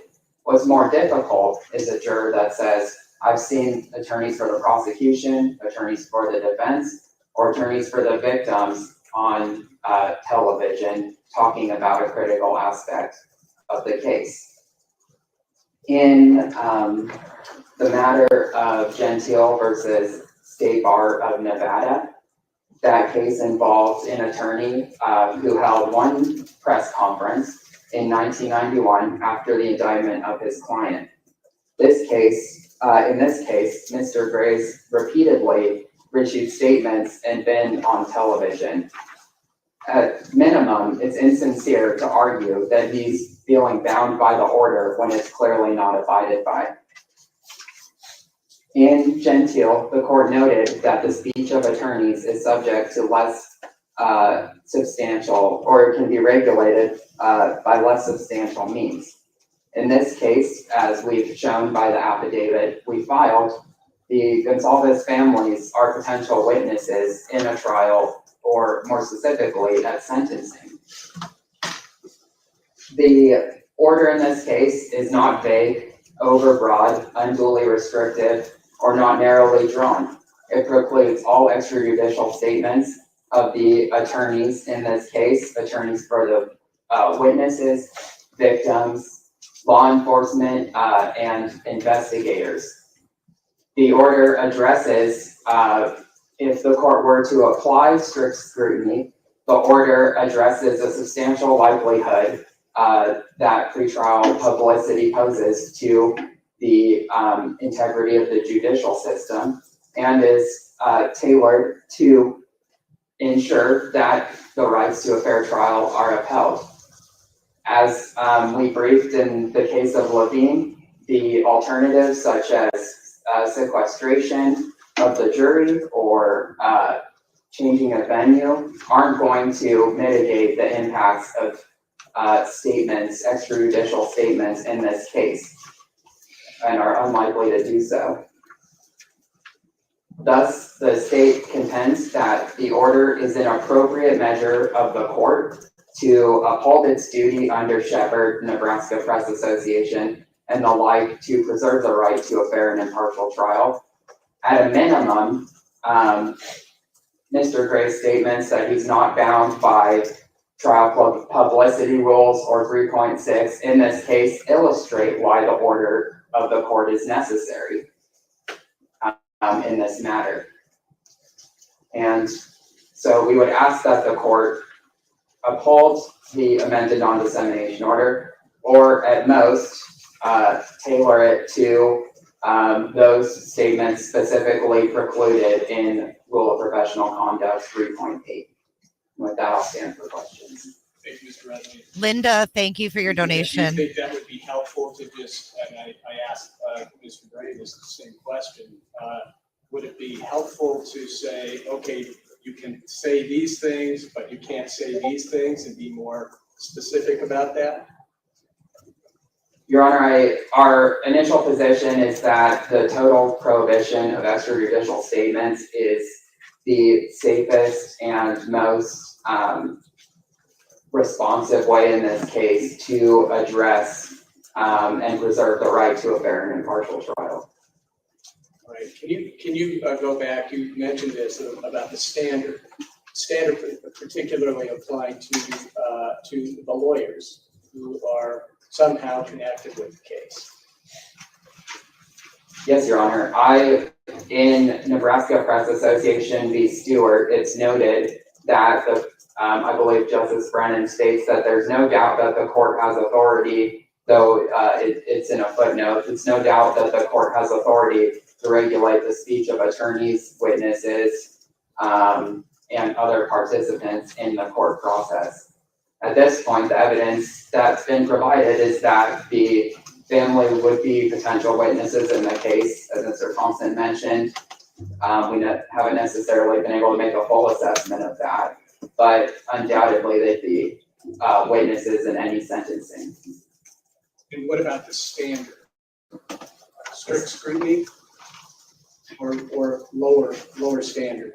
Your Honor, we would argue that the court should apply the standard in Gentile versus State Bar of Nevada, where the Supreme Court stated that, I don't want to mess this up real quick here. That's fine. That the speech of lawyers may be regulated under a less demanding standard. So we would argue that so long as the court finds that it has a duty under Shepherd to preserve the right to a fair and impartial trial, that the order addresses the substantial likelihood that that negative pretrial publicity would have on that right, then the court would have authority to impose the amended non-dissemination order. Thank you, Mr. Redley. Thank you.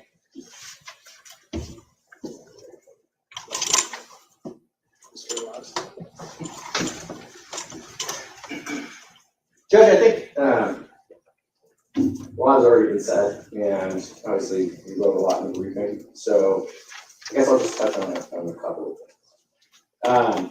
In terms of the argument that the victims' families are not involved in the litigation of this case and therefore don't fall in 3.6, it would be our position that if you have statutory and constitutional rights involved in this case, you're involved in the litigation. Regardless of whether or not the prosecution is willing to work closely with you or whatever issue you have there, the reality is if you have literal rights that permit you certain things that are involved in this case, you're involved in litigation, and therefore you would fall within 3.6 just like everyone else. Second, the standard from Gentile is the substantial likelihood of material prejudice. I don't want to get too much into that, Judge. I think that's kind of this afternoon's argument. I think the main thing before the court, as far as Mr. Gray and the family, is just, does it fall within this, and then the court to decide what is appropriate. But I would note that given thank you guys for understanding my vast amount incapacities that I couldn't find it. So my apologies, my deepest apologies on this, guys. It seems like I'm so no matter sorry. what anybody says or does, in one way, shape, or form, it will be twisted into an attack on my client. We also agree that at this point, the safest thing to do is for everyone to just not be talking to the media and allow statements to be made here where we all get a chance to speak. And the media gets all that information. If they still choose to do what it is they've been doing, then that's on them. But we don't have somebody who's just trying to whip the media into a frenzy and send this case to the firing squad or whatever it is. So that's our main concern. The only other thing that I wanted to address, and the court addressed this a little bit, the reason we stand silent with grand jury indictments is because there's an old arcane rule that says that if you have a grand jury indictment and you enter a plea, you are accepting the validity of the indictment. I haven't seen a prosecutor use that in a long time, but we can avoid any possible claims that somehow we can't challenge anything with the indictment by simply standing silent and having the court enter the plea. So just so that everybody's clear, that's why we do that. Does the court have any questions for me? I don't think so, but thank you for that additional education. Thank you. All right, Mr. Gray, it's your motion, so you can respond to what other counsel expressed. Thank you. I guess the first thing I would want to address is the prosecution's idea that I haven't allowed our clients to speak with the investigators. You'll realize that the date of the incident, I wasn't retained on this case until close to December 5th, which will be more than 3 weeks after the incident occurred. And they still have made no contact as far as investigating and interviewing the victims' families. So somehow that I precluded that in some way is just not true, Your Honor. And as far as scheduling those things, I'll just leave it at that. The second part is everyone is quoting the Gentile case. The Gentile case is exactly like all of the other cases. It says over and over, it has to be a lawyer participating in the judicial proceedings. It has to be a lawyer who represents a defendant involved with the criminal justice system, a lawyer actively participating in trial, a lawyer who's participating before the courts can only be limited if he's participating in front of the courts. None of it applies to me.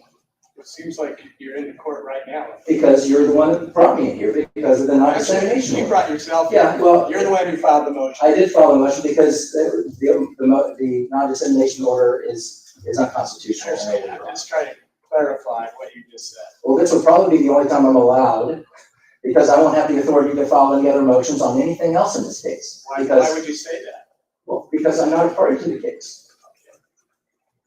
You can still, I mean, the media is not a party of the case either. Once again, well, the Supreme Court has said they have standing to come into the court and address issues. So yeah, that's completely separate. They're not. Well, I know it's separate. Okay, so I also respect your position in representing the victim's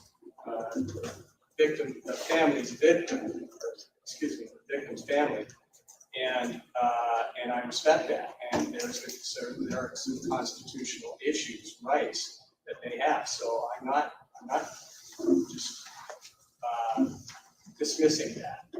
And the mere fact that you have a right, I'm absolutely positive that the Idaho legislature and the Constitution, when they gave victims rights, didn't think that was implementing those victims into the trial in some way. Absolutely positive that wasn't the intention of it. I agree with that. So this idea that if you have rights, then you're involved is just beyond. That being said, Your Honor, nothing precluded the prosecution from contacting my clients well before I was representing them. They had almost 3 weeks to contact them. I think, don't mark me on this, I think I was retained on December 5th. I think that was the day. I don't have my file in front of me, but it'll hold me to it. But I think that was the day. So they had plenty of time to contact my clients and interview them if they were going to be potential witnesses in this case. And since then, every time we have had a meeting, we have initiated that conversation. It hasn't been the prosecution initiating that conversation. So are you saying since you have been representing your clients that the prosecutor or investigators have not asked for interviews? I would say this. In the meetings that I have had with the prosecution's office, I have asked, as part of that, whether interviewing my clients might be an issue. Would they like to do that in some way? I've offered that up in some way, and they've never taken us up on it. And maybe a random email here and there that says something and no follow-up whatsoever about anything. So this idea that they are going to be witnesses in this case is just an attempt by the prosecution to shut them up as well as to shut me up. And by the way, people completely forget about this. All of the information that has been disseminated to the public from the get-go was the mayor, our deputy. Chief Fry had interviews. Bill Thompson had interviews. The coroner had interviews. All of those people had interviews. I agree. We didn't until we started getting information and started trying to figure out what was going on after they had given interview after interview after interview. That was the purpose of the judge issuing the non-dissemination order, is to quiet them up, not quiet the victims up. They had no control over that investigation from the get-go. Well, that order was a stipulation between the state and Mr. Koberger. That's the other thing, though, is that the court, after that Zoom meeting, Judge Marshall incorrectly said that that was stipulated by all parties. I never stipulated to that. I emailed the You're judge. not a party. Exactly right. I'm not involved in the The case. stipulation was between the parties. So- As you correctly stated who the parties are. So we would I ask. agree, but you were suggesting that it was entered to shut down the prosecutor's office. Why would they That's what claim? you just said. I do think that part of the, that was part of the process, is that they understood that their investigation was getting out of hand. Too many people were talking in their investigation, and that's why they stipulated to it. Yes, I do. Okay, when you say they, you mean the prosecutor's Yes. office. Yes. All right. Do you want me to give you a final, or do you? Go find Okay. it. You go. Oh my God, he's wanting to When laugh I'm at part of him. the case, you're very aware of that. I have the right to repeat what my clients say to the media. I also have an independent right governed by the Idaho Rules of Professional Conduct regarding those individual rights versus my own opinions. This judge is a But those joke. I'm opinions, sorry. I don't firmly believe would fall under An absolute the publicity rule on the Idaho Rules of Professional Conduct, because I'm not litigating it or part of the litigation. And the reason those things are in place are because people that have real privy information regarding the prosecution and the defense, which I don't, which my clients don't in any way, it shouldn't apply, Your Honor. Thank you. Okay, thank you, Mr. Gray. All right, well, I'm not going to issue a decision today. I'm going to issue a written decision. There is a lot of briefing, and I heard some very interesting argument today. And I'll get back to work and try to get a decision out as soon as possible. So, anything else we need to address before I adjourn? Mr. Thompson? I don't believe so, Your Honor.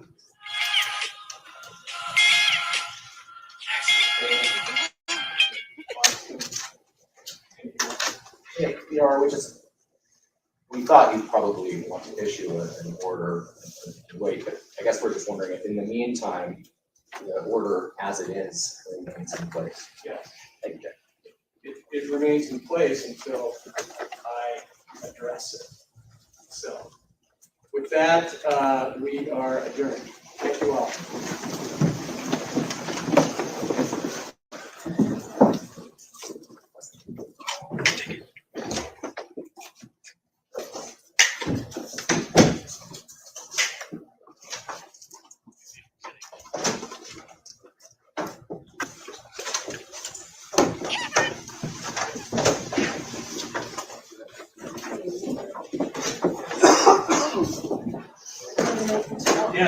What did we just watch? Guys, what did we just watch? I don't even know what's going on. That was kind of disgusting in a way. First of all, I'm very dissatisfied with the approach of the judge. He was smiling, almost like he was laughing at what Shannon had to say. And I understand some people don't believe that Shannon Gray should be involved. Okay. But I do at the same time feel that Shannon Gray should have something to say in regards to the families. They have the right. This was their child, nobody else's child. Okay, they have the rights to feel the way that they do towards this case, and anything they want should be listened to, in my opinion. That's me. Okay, and these are all just my opinions, guys, that I'm giving you right now. But I'm just saying, like, something's not right. I just don't get it. I don't get it. I don't get it. I don't get it.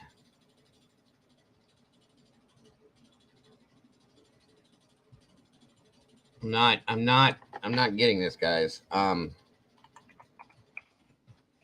bugging me. The judge smirking, this, that. I'm not saying that he's in cahoots with anybody or anything like that. Don't get me wrong. These murders have shaken our community. Why did you do it? I don't like that. You know, it almost seemed like whatever he was saying to him, and the judge was like, yeah, you say whatever you're gonna say. And sorry, guys, I've been in here for a while. So I'm having a little bit of a moke. Yeah, right. That's it right there. Thank you, Mags. They're arguing over legal semantics, not the murders. And it's ridiculous. It's stupidly ridiculous. I'm sorry. Yeah, that's a good point. Is the judge up for re-election? I don't like him. I have not liked him from the first time I saw him. And I know the reasons why I said I didn't like him were stupid. Maybe a little semantic in a sense. I just don't like him. I don't like him. Not at all.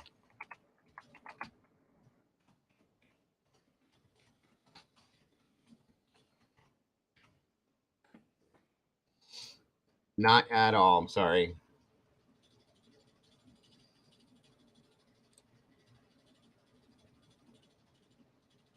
I don't know. I don't know if it's his personality, if it's his lack of. He seems too lackadaisy for this, guys, in my opinion. The way he sits there with the smirk on his face. Yeah, I know, Samantha. I'm almost there. I needed like 12 more this morning. I saw that. That's getting there. Go find me 12 more people to bring me to 4,000 subscribers, Samantha. He's definitely not, in my opinion, not where he should be. Just saying. I don't like him. I think because I feel like I just don't feel like Brian's going to get the trial that he should get with this guy. I don't know what it is. I'll be honest with you. I just don't. I think it has something to do with his arrogance. Honestly. I really do.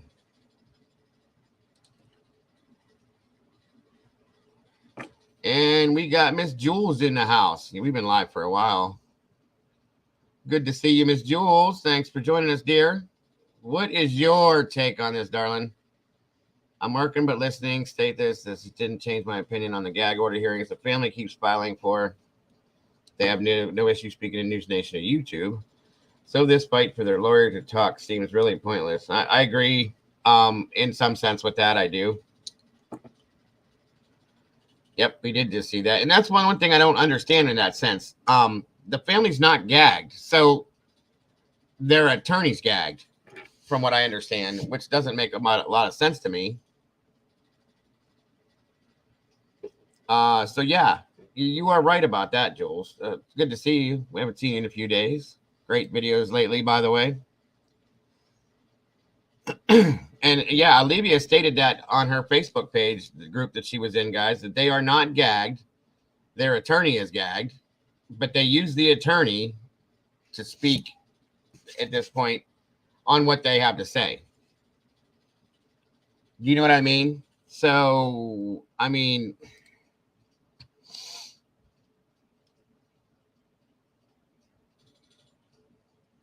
I don't know. I'm not comfortable with the judge. That's all I got to say. I'm not judging judge. Okay, Mags. I'm not judging judge for arguing the law, especially at the gag order hearing. Just my opinion. I understand. There's something about him that is off to me. That's all. Sorry, I have a new setup, and it's 2 different keyboards and systems, so it's harder to go back and out. It's okay, hon. No worries. The job is more important. Just saying, we missed you. We've missed you. 100%. Just so you know.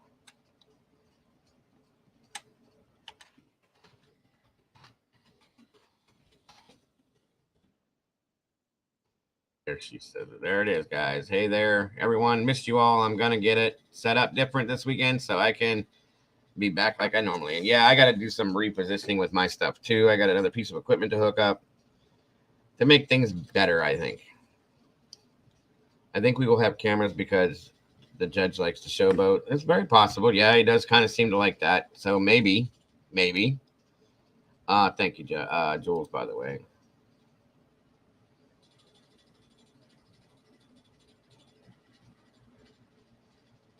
Let me see.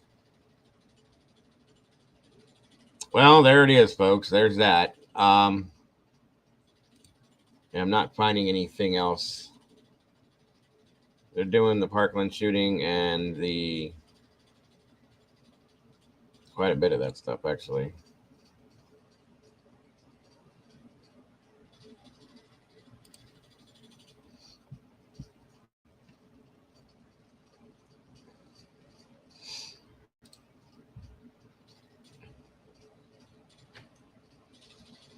Oh, I do, Miss Carolyn. Nope. Miss Carolyn didn't say that. Mudman did. See, my chat was moving too fast. Sorry. You remember Larry Flint and his lawyer, Gene Reeves? I've seen them get gunned down in our town. Oh, yeah? It happens. It does. That's crazy.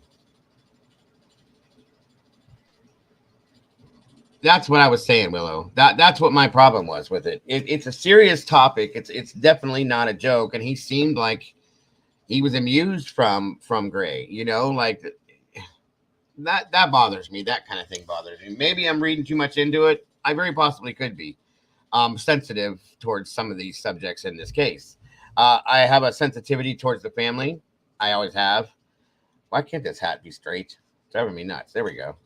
Anyway, I always have, and anything that I think is going against the family in some senses bugs me, I guess. And I need to not be that way. That's pretty crazy, Mudman. Interesting piece of info. Thank you for that. It says Parkland's here. Okay. I let me see something here.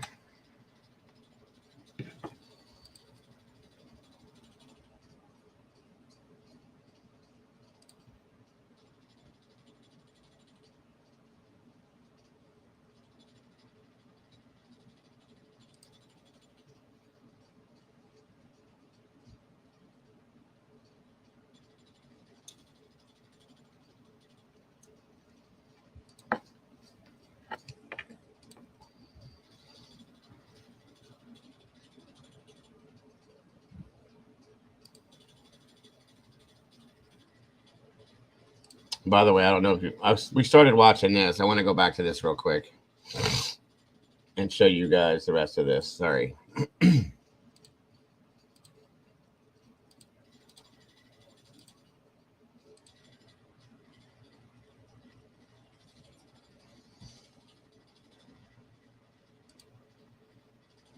You feel so lost that you're like, okay, I have a... Make sure you guys have audio.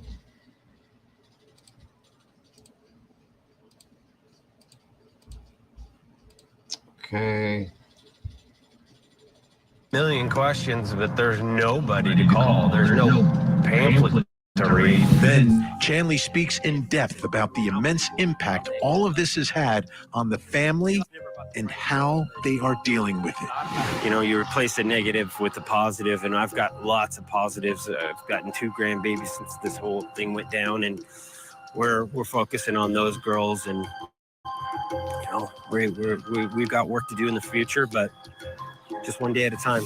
Tonight, we are live from Moscow, Idaho, as the families prepare for tomorrow's court hearing in the Idaho students' murder case. I'm Vinnie Politan. Thank you so much for joining us tonight here on Closing Arguments. This hour is going to be important. It's going to be important. We cover murder trials a lot here at Court TV, a lot. And sometimes what gets lost in everything that happens is what's see that. And I want to bring in, joining us live tonight from Idaho, Court TV legal correspondent, Chanley Painter.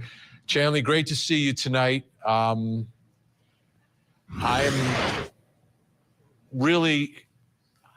looking forward to seeing and hearing everything that you did today. And I know the folks at home are as well. And today of all days, right, it's Kaylee's birthday. Yeah, Vinny, what an honor it was for me covering this story for months from the beginning. You know, we were on the ground to spend what would have been Kaylee's 22nd birthday with her father, her advocate, her warrior, who's been out on the front lines from day one, seeking answers and justice, not only for Kaylee, his daughter, but for Maddie, for Ethan, for Xana, for the community. And that's what today was about, honoring Kaylee's life. Someone, he said, would have loved to have been the center of attention. She was the middle child. She thrived on being the center of attention. And they wanted to honor her today by a pay it forward campaign called Kaylee Jade Day for her birthday. And he allowed us to go along with him, like you said, as he talked about who she was, what she would have been doing on her birthday, probably on a nearby lake with Maddie, celebrating her birthday. She just bought herself a new vehicle. But he told me about, of course, his favorite memories of her birthday and what he misses about her the most. Let's watch. Kaylee, I remember her tearing up a cake and just making a big mess, getting it in her hair. So she was just so excited about when everyone was focused around her, and she was the center of attention, and everybody was giving her gifts, and she always had her friends over from school. And I have a lot of memories of when she was young and she had that crazy hairdo. What do you miss most about her? I miss her smile, and that she was so giving. She really wanted to be like every morning, wake up and be. Welcome, Red Riding Hood. Good to see you. Where did, if I can ask, where did you get that info from, hon? If you could, if I can ask, absolutely. Be like, I'm gonna go get breakfast. What do you guys want? You know, I'm gonna get coffee. What do you guys want? We're a big family, so it was nice to have somebody that was always thinking about going and doing something and then helping other people along the way. So I'll always miss that, and I'll miss that smile and the hug. Mm-hmm. Yeah.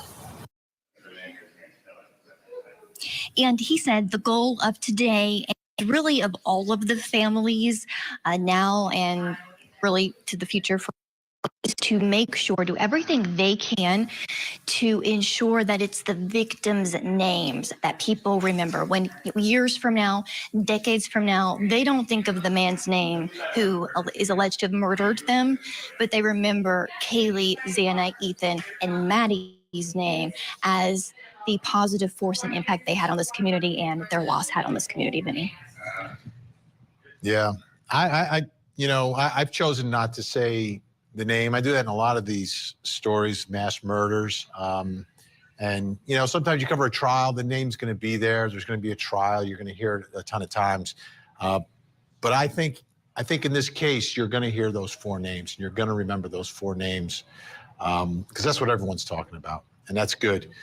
So let's talk about the place where you were many, many times reporting on this case, which was the crime scene, the house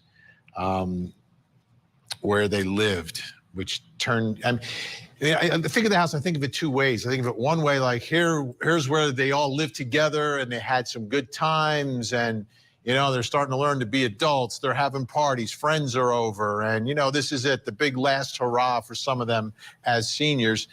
But then it's turned into this horrific crime scene. So what do the families want done with this property at this point?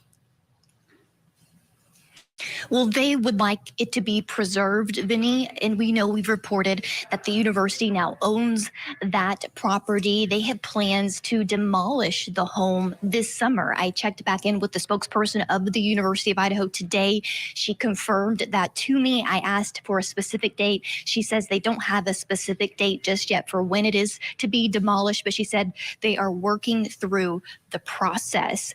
And this is what Steve told me about why they don't want anything to happen to the home. We communicated with some other families. There's 3 families that are concerned with that. We're trying to make sure that that all the proper steps are done. There's audio that, from my understanding, and if there's audio, I don't understand how you could take a house down and not say that people are going to want to hear those sounds from the location of the recording from inside the house, dog barking, things like that. Mm-hmm. So, okay, did you guys hear that? I know you guys heard that.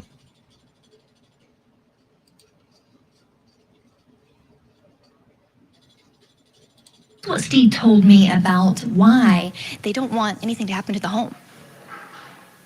we communicated with some other families. There's 3 families that are concerned with that. We're trying to make sure that that all the proper steps are done. There's audio that, from my understanding, and if there's audio, I don't understand how you could take a house down. What Steve told me about why. Audio that, from my understanding, and if there's audio, I don't understand how you could take a house down and not say that people are going to want to hear those sounds from the location of the recording from inside the house, dog barking, things like that. Mm-hmm. So we'll try to do everything, and something like that is just evidence. It's not for or against, it's just evidence. So that's why we're trying to protect it. It's evidence to be preserved. That's his position, and it may behoove the state to keep it standing, because if you're there in person, Vinny, it does make a difference to see how close this home is to the neighbor's camera that picked up the audio that Steve was referring to.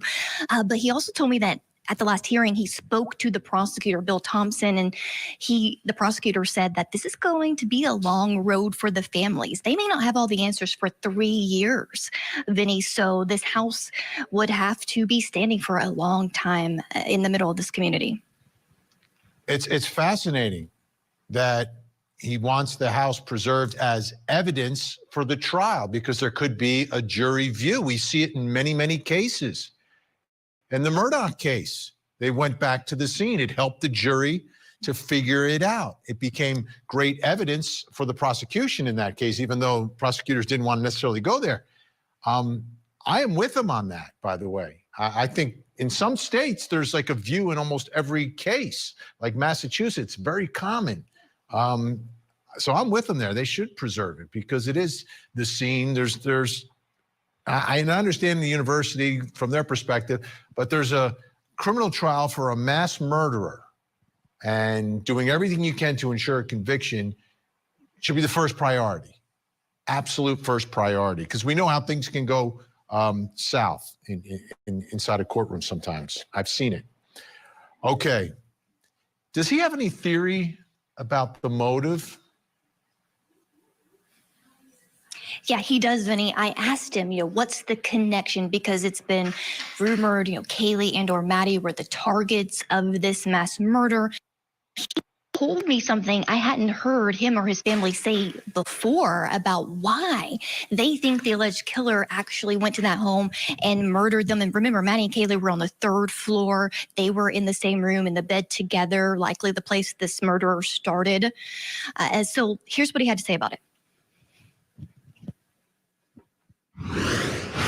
They're just 2 girls that were always happy, always filming. So I think maybe he just seen that happiness, and there's something in him that was jealous of the fact that 2 people could love each other and be like the best friends. And I think that really rubbed him wrong and got him thinking about, well, why do they have this great life and I don't? And I think that's whoever he picked, that'll be the backstory, is just a jealousy of their lifestyle. So he believes that allegedly this man was jealous of this lifestyle they were living. We know based on the affidavit, Vinny, that the alleged murderer visited this area of the crime scene 12 prior times before the murders actually took place. We know there's a lot of search warrants that are sealed in the court files, of a digital trail of all types of social media, online outlets that could be revealing. We don't know everything because of the gag order, of course, but also Steve tells me he's not sure if this is the first time that this murderer allegedly did kill, but hopefully he wants those answers as soon as possible. Yeah, Kaylee and Maddie were living their best lives. They were, you know, and Kaylee graduating early, getting ready for a job, all these other things. Amazing, amazing stuff. All right. Now, this is Idaho. Death penalty is the law in Idaho. Prosecutors can seek it. A jury can make a decision. Just two girls that were always happy, always filming. So I think maybe he just seen that happiness, and there's something in him that was jealous of the fact that two people could love each other and be like the best friends. And I think that really rubbed him wrong and got him thinking about, well, why do they have this great life and I don't? And I think that's whoever he picked, that'll be the backstory, is just a jealousy of their lifestyle. So he believes that allegedly this man was jealous of this lifestyle they were living. We know based on the affidavit, Vinny, that the alleged murderer visited this area of the crime scene 12 prior times before the murders actually took place. We know there's a lot of search warrants that are sealed in the court files, of a digital trail of all types of social media, online outlets that could be revealing. We don't know everything because of the gag order, of course, but also Steve tells me he's not sure if this is the first time that this murderer allegedly did kill, but hopefully he wants those answers as soon as possible. Yeah, Kaylee and Maddie were living their best lives. They were, you know, and Kaylee graduating early, getting ready for a job, all these other things. Amazing, amazing stuff. All right. Now, this is Idaho. Death penalty is the law in Idaho. Prosecutors can seek it. A jury can make a decision on it. Do they support the death penalty in this case? Absolutely, they do. He told me that's why they moved to Idaho, because it has the maximum punishment like that, Vinny. And he says the person responsible for these murders should receive the highest level of punishment. And he says there is enough evidence in this case that it's over for this guy. Let's watch. The death penalty, you support it, right? We definitely do. Yep, that's part of the reason we moved to Idaho. You know, we want a community that protects the most vulnerable, and that's something that if a father can't protect them, then you hope that the society is willing to step up and do the right thing. So that's what we're looking for. The ultimate form of justice is that. So Steve said he wouldn't be surprised if this defendant tries to seek a plea for a lesser sentence, Vinny, but he believes that the person responsible will actually receive the max. I mean, all the evidence is there, and they want him to be sentenced to death. Yeah, you know, if you're looking at mass murder, you're looking at cruel murder, face-to-face, knife, pain involved, suffering involved in all of this. I've spoken to death investigators looking at the evidence that we have. Seems like there's a strong argument for it. We'll see what prosecutors decide in this case. Meanwhile, the defense, they don't want the world to see this trial, do they? They don't. We had our hands on some brand new motions from the defense team asking this judge to limit media coverage and cameras inside the courtroom. They're saying that there's numerous social media posts that have people overanalyzing this man's body language, according to the court filings, and they say that audio-visual coverage has just become an obsession almost of creating unfounded opinions in the media, and it's prejudicial and unfair to his right to a fair trial. And this was Steve Gonsalves's response to that. If you're not a personable person and you give off weird vibes, yeah, you probably don't want nobody to actually see the truth, see who you are, and read you for how you behave. You can't hide the truth, man. I'm so tired of the secretive and all that stuff. I want this stuff to be out in the open. There's more than enough evidence for people to make a decision, and how can the truth contaminate anything? And of course, we know Koberger, he's going to trial in October. Will we have cameras? Will we not? It may be brought up tomorrow in the hearings that we expect to cover in the courtroom. So far, we have cameras in there tomorrow, Vinny, about this gag order, and likely they'll bring up these other issues as well. He just made the best argument, and I think, we should be making a court TV. Your Honor, how can the truth contaminate anything? How can the truth? You put a camera in the courtroom, you hear the evidence. You don't hear someone saying, well, someone said this inside the courtroom, which may or may not be true. You get to see it and hear it. So how on earth does the truth contaminate anything?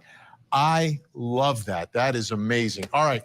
Chanley's staying with us, folks. There's much, much more to this interview. Chanley drove around Kaylee's. Now, one thing I am going to say, you guys, I love the Goncalves family, and I hate feeling like I'd like to think they know more than we do. I really would.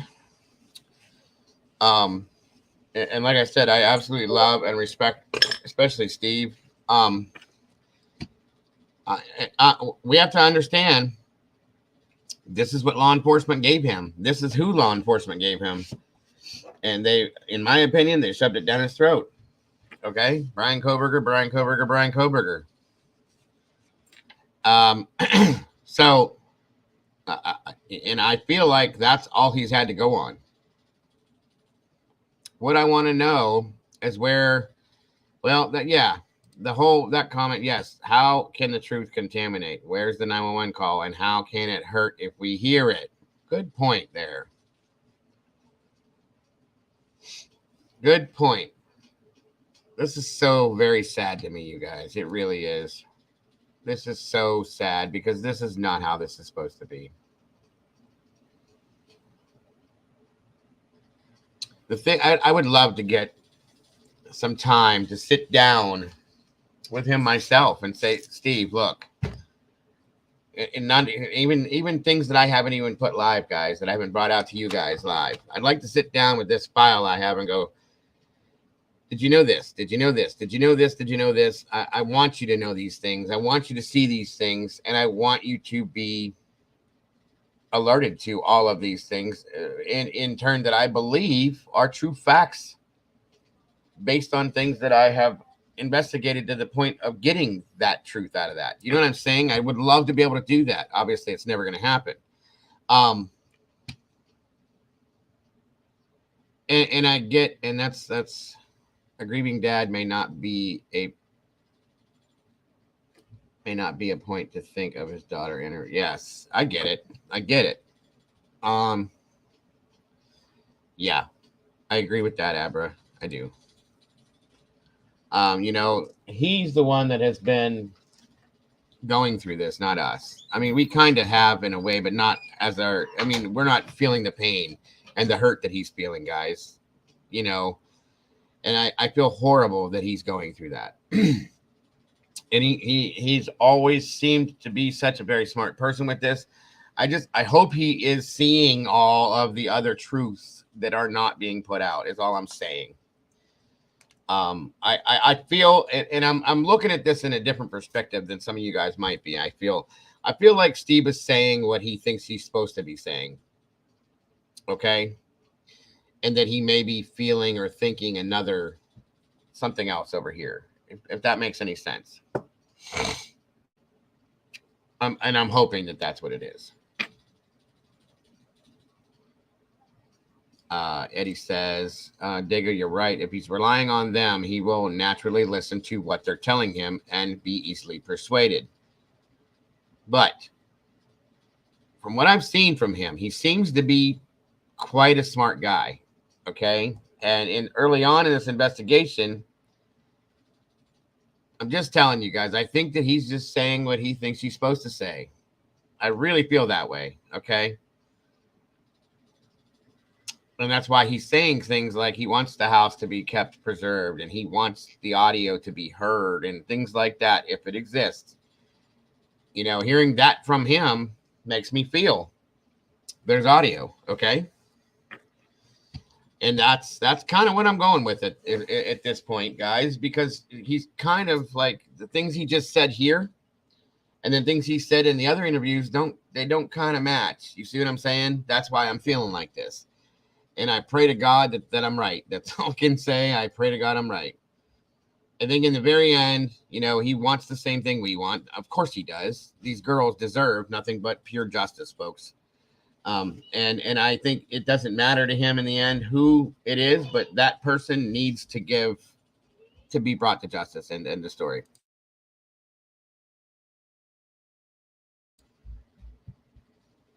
Right. That's what I said the other day, Jules. There is an audio. It's in the PCA.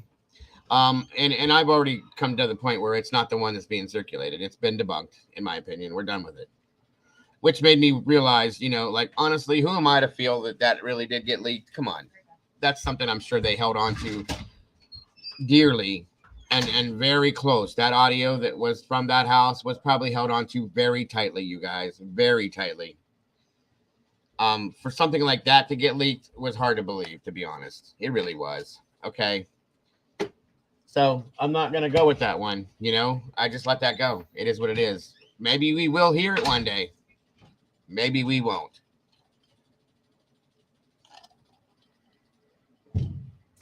I agree, Brian. He's doing the best he can. Sheldon Wentz, good to see you. Thanks for joining us. Still got 261 awesome people in here. I appreciate you guys hanging with us. Kaylee was killed over 6 months ago. Prosecution never interviewed parents. Now prosecution wants to pretend parents are potential witnesses. Yeah, I've had issue with that too, Amy. That's kind of insane to me. I'm sorry. Like I said, guys, I'm just going on the thought that because I have such a high respect for Steve and his mind seems to be that of what I've been speaking on. I feel like he's just saying what he needs to say. And that's what I mean. He's saying what he knows he should say. And maybe, you know, I'm pretty sure he knows some other things that he's not speaking on. I'll just leave it like that. Walt says, Dago, I think Steve may have had a little difficulty explaining Brian's motive. It's like this. Basically, Brian said, we had 0 friends, no chip. What? And that's probably what it was, guys. He's trying to be that scenario. He's trying to be professional and sound that way. I get it. You know, you just can't outright come out and say, yeah, because he's an asshole and this, that, and everything else. I get it. You know, I get it. So, moving forward. Neighborhood and true insight into today. That's coming up. Plus, coming up next hour. Another verdict day at Court TV in Manchester, New Hampshire. Adam Montgomery, the father of missing 5-year-old Harmony Montgomery, hears from the jury on his weapons charges. Do you find the defendant guilty or not guilty? Guilty. I want every parent to be able to have an opportunity to speak about their child and the nuances of what made them special. And then our ultimate goal is where people remember these kids and remember how bad this situation was, but it's them that they remember and not the person who did it. This person needs to disappear when it's over and said with. They're not important. They're just a mistake that we let fall through our society's cracks, and we corrected that. And now we can, you know, really kind of assess how much we lost when we lost these children. And we're talking about Ethan, Kaylee, Madison, and Xana. But this is what this... Well, what the hell is wrong with you? You don't eat Little Caesars pizza. Briar Hill is the absolute best, but you can't eat Little Caesars. You can get it other places, but don't eat Little Caesars. That's garbage, my friend. Sorry. Story, this case, and this trial will be about. what happened to these 4 young people. Chanley Painter is still with us in Idaho tonight. She spent some time, a lot of time actually, with Kaylee's father. And he did something special today to honor his daughter on her birthday. He sure did. Today, like I told you earlier, is Kaylee Jade Day here in the Coeur d'Alene, Idaho area. And Steve allowed me to exclusively ride along with him as he kicked off the day to pay it forward. He delivered cash to several local coffee stands, places where Kaylee and Maddie worked growing up and living here in the area, so that they could give free coffees to local customers who stopped by and inspire them to also pay it forward in Kaylee's honor for the day. He said this community has given so much to him and his family that he wanted to pay them back. Let's watch. Plan today is we are going to go to a couple different locations. We're doing this Pay It Forward campaign, and we're actually driving her car. I'll never see this car as mine. She paid for it. She knew I liked Range Rovers, but I was into the diesel Range Rover. But she felt like this was a super cute car, which probably is. But that's why it's hard for me to drive it. But today we'll be driving her car, and we'll be doing these Pay It Forward. I remember for months, Christy's like, I don't know what to do. I don't know what to do. And you could tear it in that birthday from being a super stressful event to something that, you know that at least you're doing something to help people. Unfortunately, when something like this happens, you don't know what to do. Somebody knocks on your door, and it's real at that moment when the police officer. Exactly, Eddie. And who was it that just said that? Dolphin. I absolutely would do that. 100%. There's no 2 ways around that. For sure. That is something that you guys deserve to be shared with you. And of course, I would okay it with him first. I doubt that he would ever even think about it, but I would love to be able to do that. For sure, guys. So that's a promise. I promise you that. Officer does that. So then you go from, okay, they just told us that our babies, 2 of our babies are gone, and they give you a business card and tell you to, call tomorrow and maybe you'll get some more details. At that moment, you feel so lost that you're like, okay, I have a million questions, but there's nobody to call. All right, so we're at the Ramsey. Yep, Renee at Ramsey. These guys were amazing. These guys did everything to help us. So I'm glad I'm able to them. I think I'm gonna go to this first window. Hello. Hi. Hey, how's it going? Nice to see you guys. We're doing a Pay It Forward, so your meal's gonna be free. You guys helped us out with fundraising. We wanted to give back to you guys. Oh, well, thank you. Your establishment has been amazing. Well, thank you. Give me some. I'd give you a hug if I could. Thank you. I appreciate it so much. All right, you guys have a great day. Oh, see, they're already here. They even already had it. So I knew these were the right people. No, thank you. Like every day you wake up, you think like, well, I need to do something to help find this person. There's like a clue out there that needs to be found, and that's kind of how we were going at it. I remember feeling like this is exhausting. And then when we finally had a suspect, and the relief that you feel knowing that, okay, some answers will actually come and be answered. And that to me is one of the things that keeps you going and makes you, wake up every morning and know that even though you're hurting, there's gonna be some meaning. This is rough, you guys. It really is.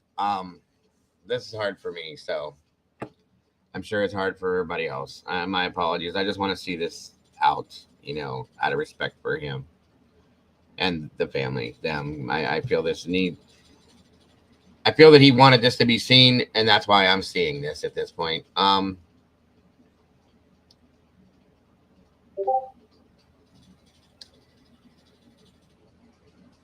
What happened to Jay? But Jay was a few minutes behind it. It just backed out and said it was private. It's just weird and wondering what happened. I'm not sure. Right, I agree. Families realize that when a case like this big goes, a lot of times they want to label it after the person who did the atrocity. And, you know, we are doing everything, all families, we've all agreed on this, to bring up stories and the memories and the narratives of our children so that people remember our children and they don't just remember the person who acted out and did these things. That's the last thing we want them to just remember the killer and then never remember the victims. My daughter used to work with you guys. Kaylee Gonzalez. We're gonna go have a dinner. We're gonna hang out at the swimming pool. Family's coming over, do a little barbecue. Thank you. Have a great day.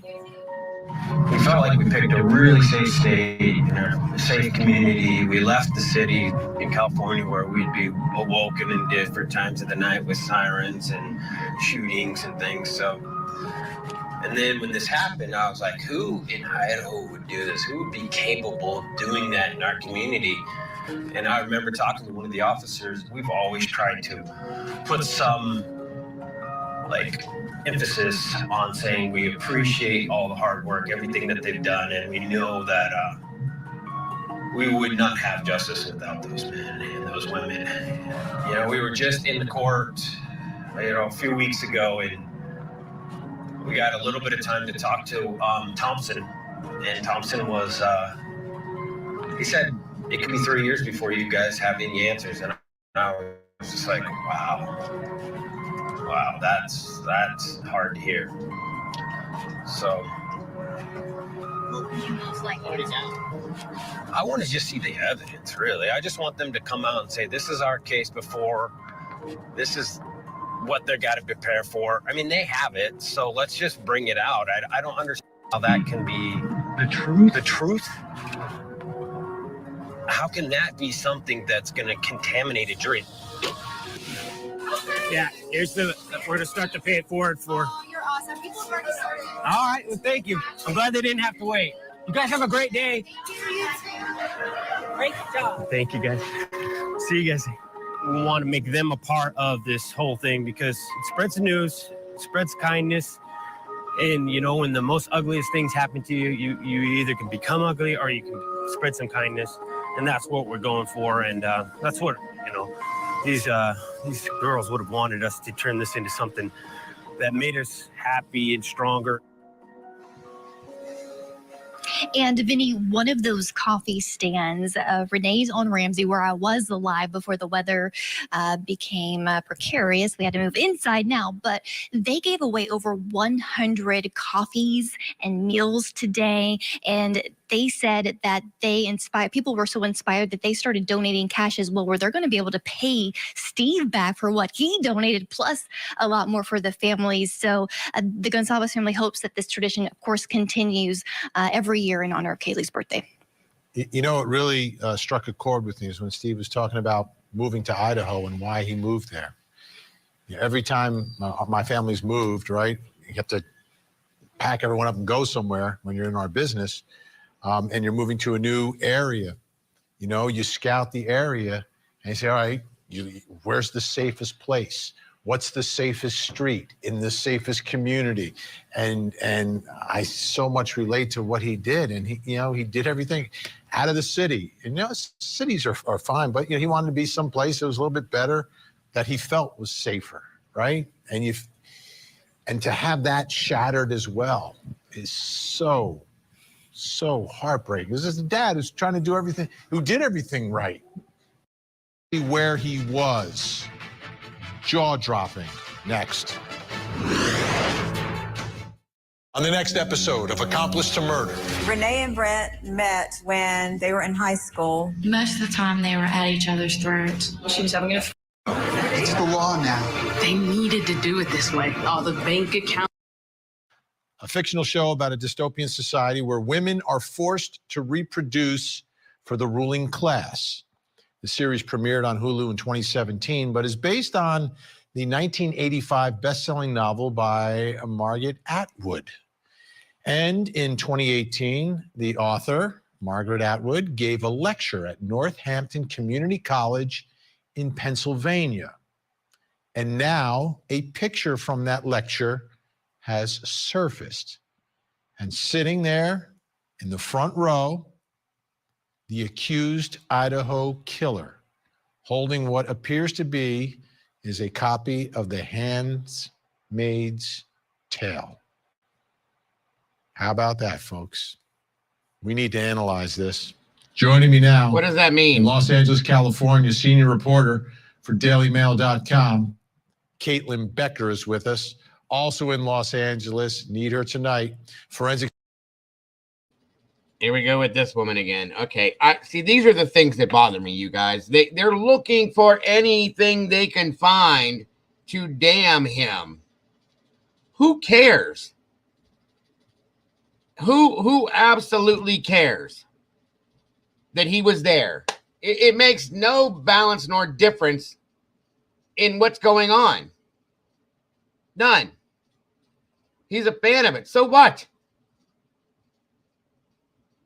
Who cares? This is ridiculous.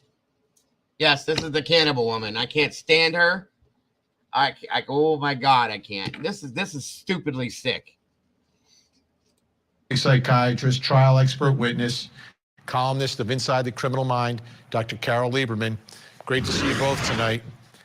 Caitlin Becker, your thoughts tonight on this photo that has surfaced. I'll be honest, I have not watched the series. People have described it to me. I get the gist of it. This is kind of creepy. It's very creepy. I've watched the series, I've read the book. But the thing about Margaret Atwood is she is a feminist writer. And as you can see from that photo, Brian is one of very few, if any, men in this group. So I don't know if I'm in the minority here, but there is something about this that doesn't surprise me. Everything that we know about Brian Kohberger, based on what people who know him have said, he's very intellectually arrogant. And I could see someone like him sitting in this group and trying to outsmart the author. And we don't know if he said anything. All right, guys, I need to confess to you, okay? You may need to have me looked into, folks. I'm sorry to say this. You better have me checked out, guys. Okay? Here, you can cuff me, whatever you want to do. I'm a fan of this. I love The Handmaid's Tale, okay? What does that make me? Does that make me somebody that I shouldn't be? This is the stupidest shit I've ever heard in my life. I mean, honestly, somebody tell me, does that make me a bad person in some sense?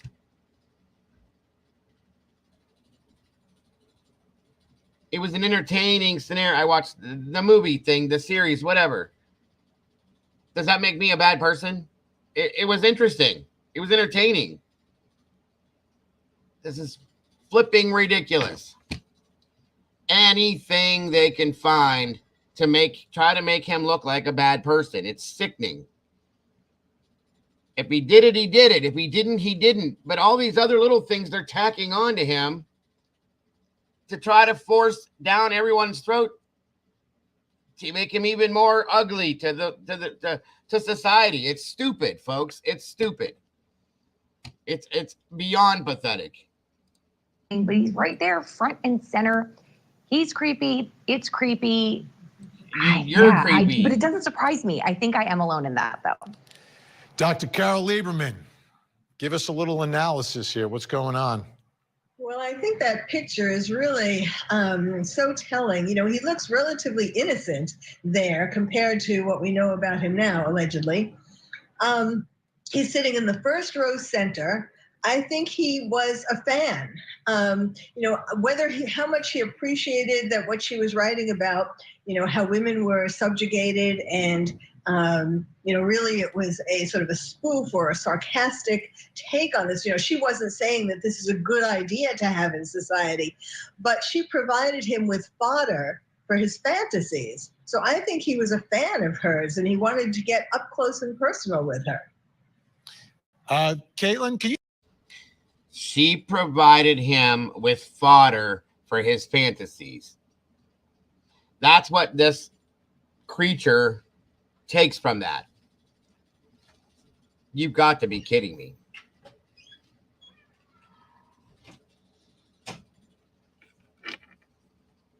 I can't with these people. I can't. I'm telling you, I can't with these people. Especially not this creature here. I can't stand her. He looks innocent, but now we know this about him because of that. And now she's giving him fodder to help build on his fantasies.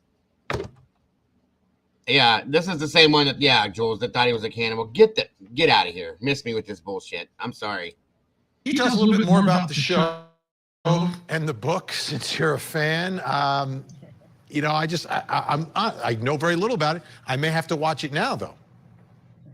You know, I had to stop watching it, Vinny, because at a certain point, it started to get a little too close to what our society was kind of turning into. In the book, essentially, reproduction has halted. The propagation of the species was a problem. And so the fertile women who were left over became subjugated, and they were essentially hired out as surrogates to bear the children of the wealthy. And you heard in that clip, her name was Offred.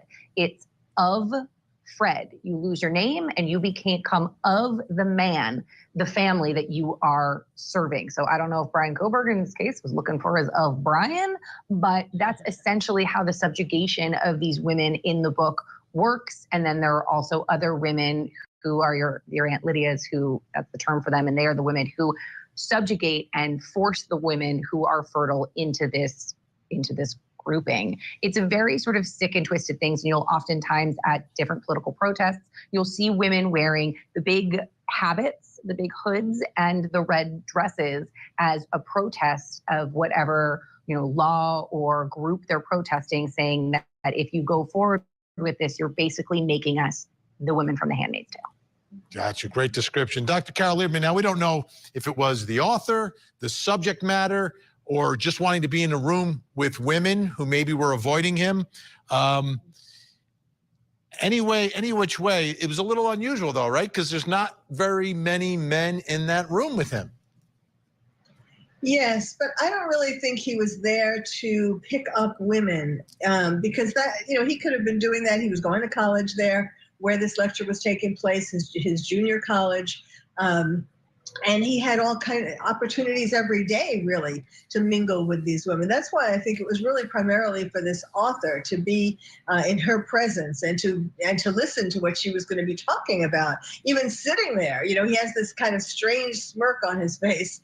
It almost looks like he's fantasizing while she's talking in this lecture in the college room. Unbelievable.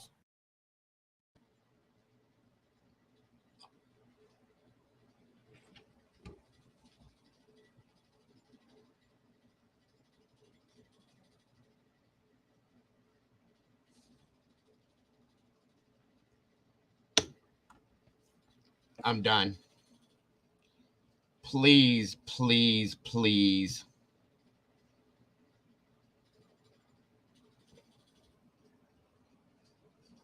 You know, I was looking at that, Jules. It almost does look like his head was superimposed on here, doesn't it? The way his head's sitting. I want to get face to face with this woman right now, right this moment, and just scream in her face how stupid she is what I want to do. Stupid people. Thank you. Thank you, thank you, thank you. Stupid people should not breed. I hope to God that this creature does not have any women or any children. What a piece of garbage. It does look photoshopped, like his head was just kind of put on there. Look at it. Even if it doesn't matter. The shadows on his face are on the opposite side of everyone else's. Very true. Did a review about it. I haven't published it yet, but I didn't see something is off. It is definitely off. It just doesn't look right. And again, this is once again propaganda that everybody's putting out there to get society to guilt this person. Period. Which has been done from the moment that he was arrested, you guys. I'm sick of it. Let the man have his damn trial If he's guilty then he's guilty then. But if he's not, leave it the hell alone. Good God. So sick of this. And people like this thing here, they should not be allowed to speak about anything that has anything to do with anyone but themselves, because she is just an idiot. I'm sorry. I don't talk about people that way. I don't put things out. I don't get mad like this. This is disgusting, though, folks. It is absolutely disgusting. He's fantasizing about, give me a break. Unbelievable developments, but you know where we are now, people everywhere digging up information, and here we have this photo of the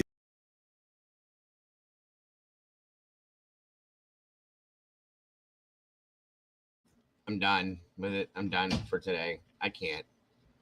I'm sick of this shit. Sorry, folks. These murders have shaken our community. Why did you do it? I just can't anymore. I'd love to get an interview with that woman right there. I really would.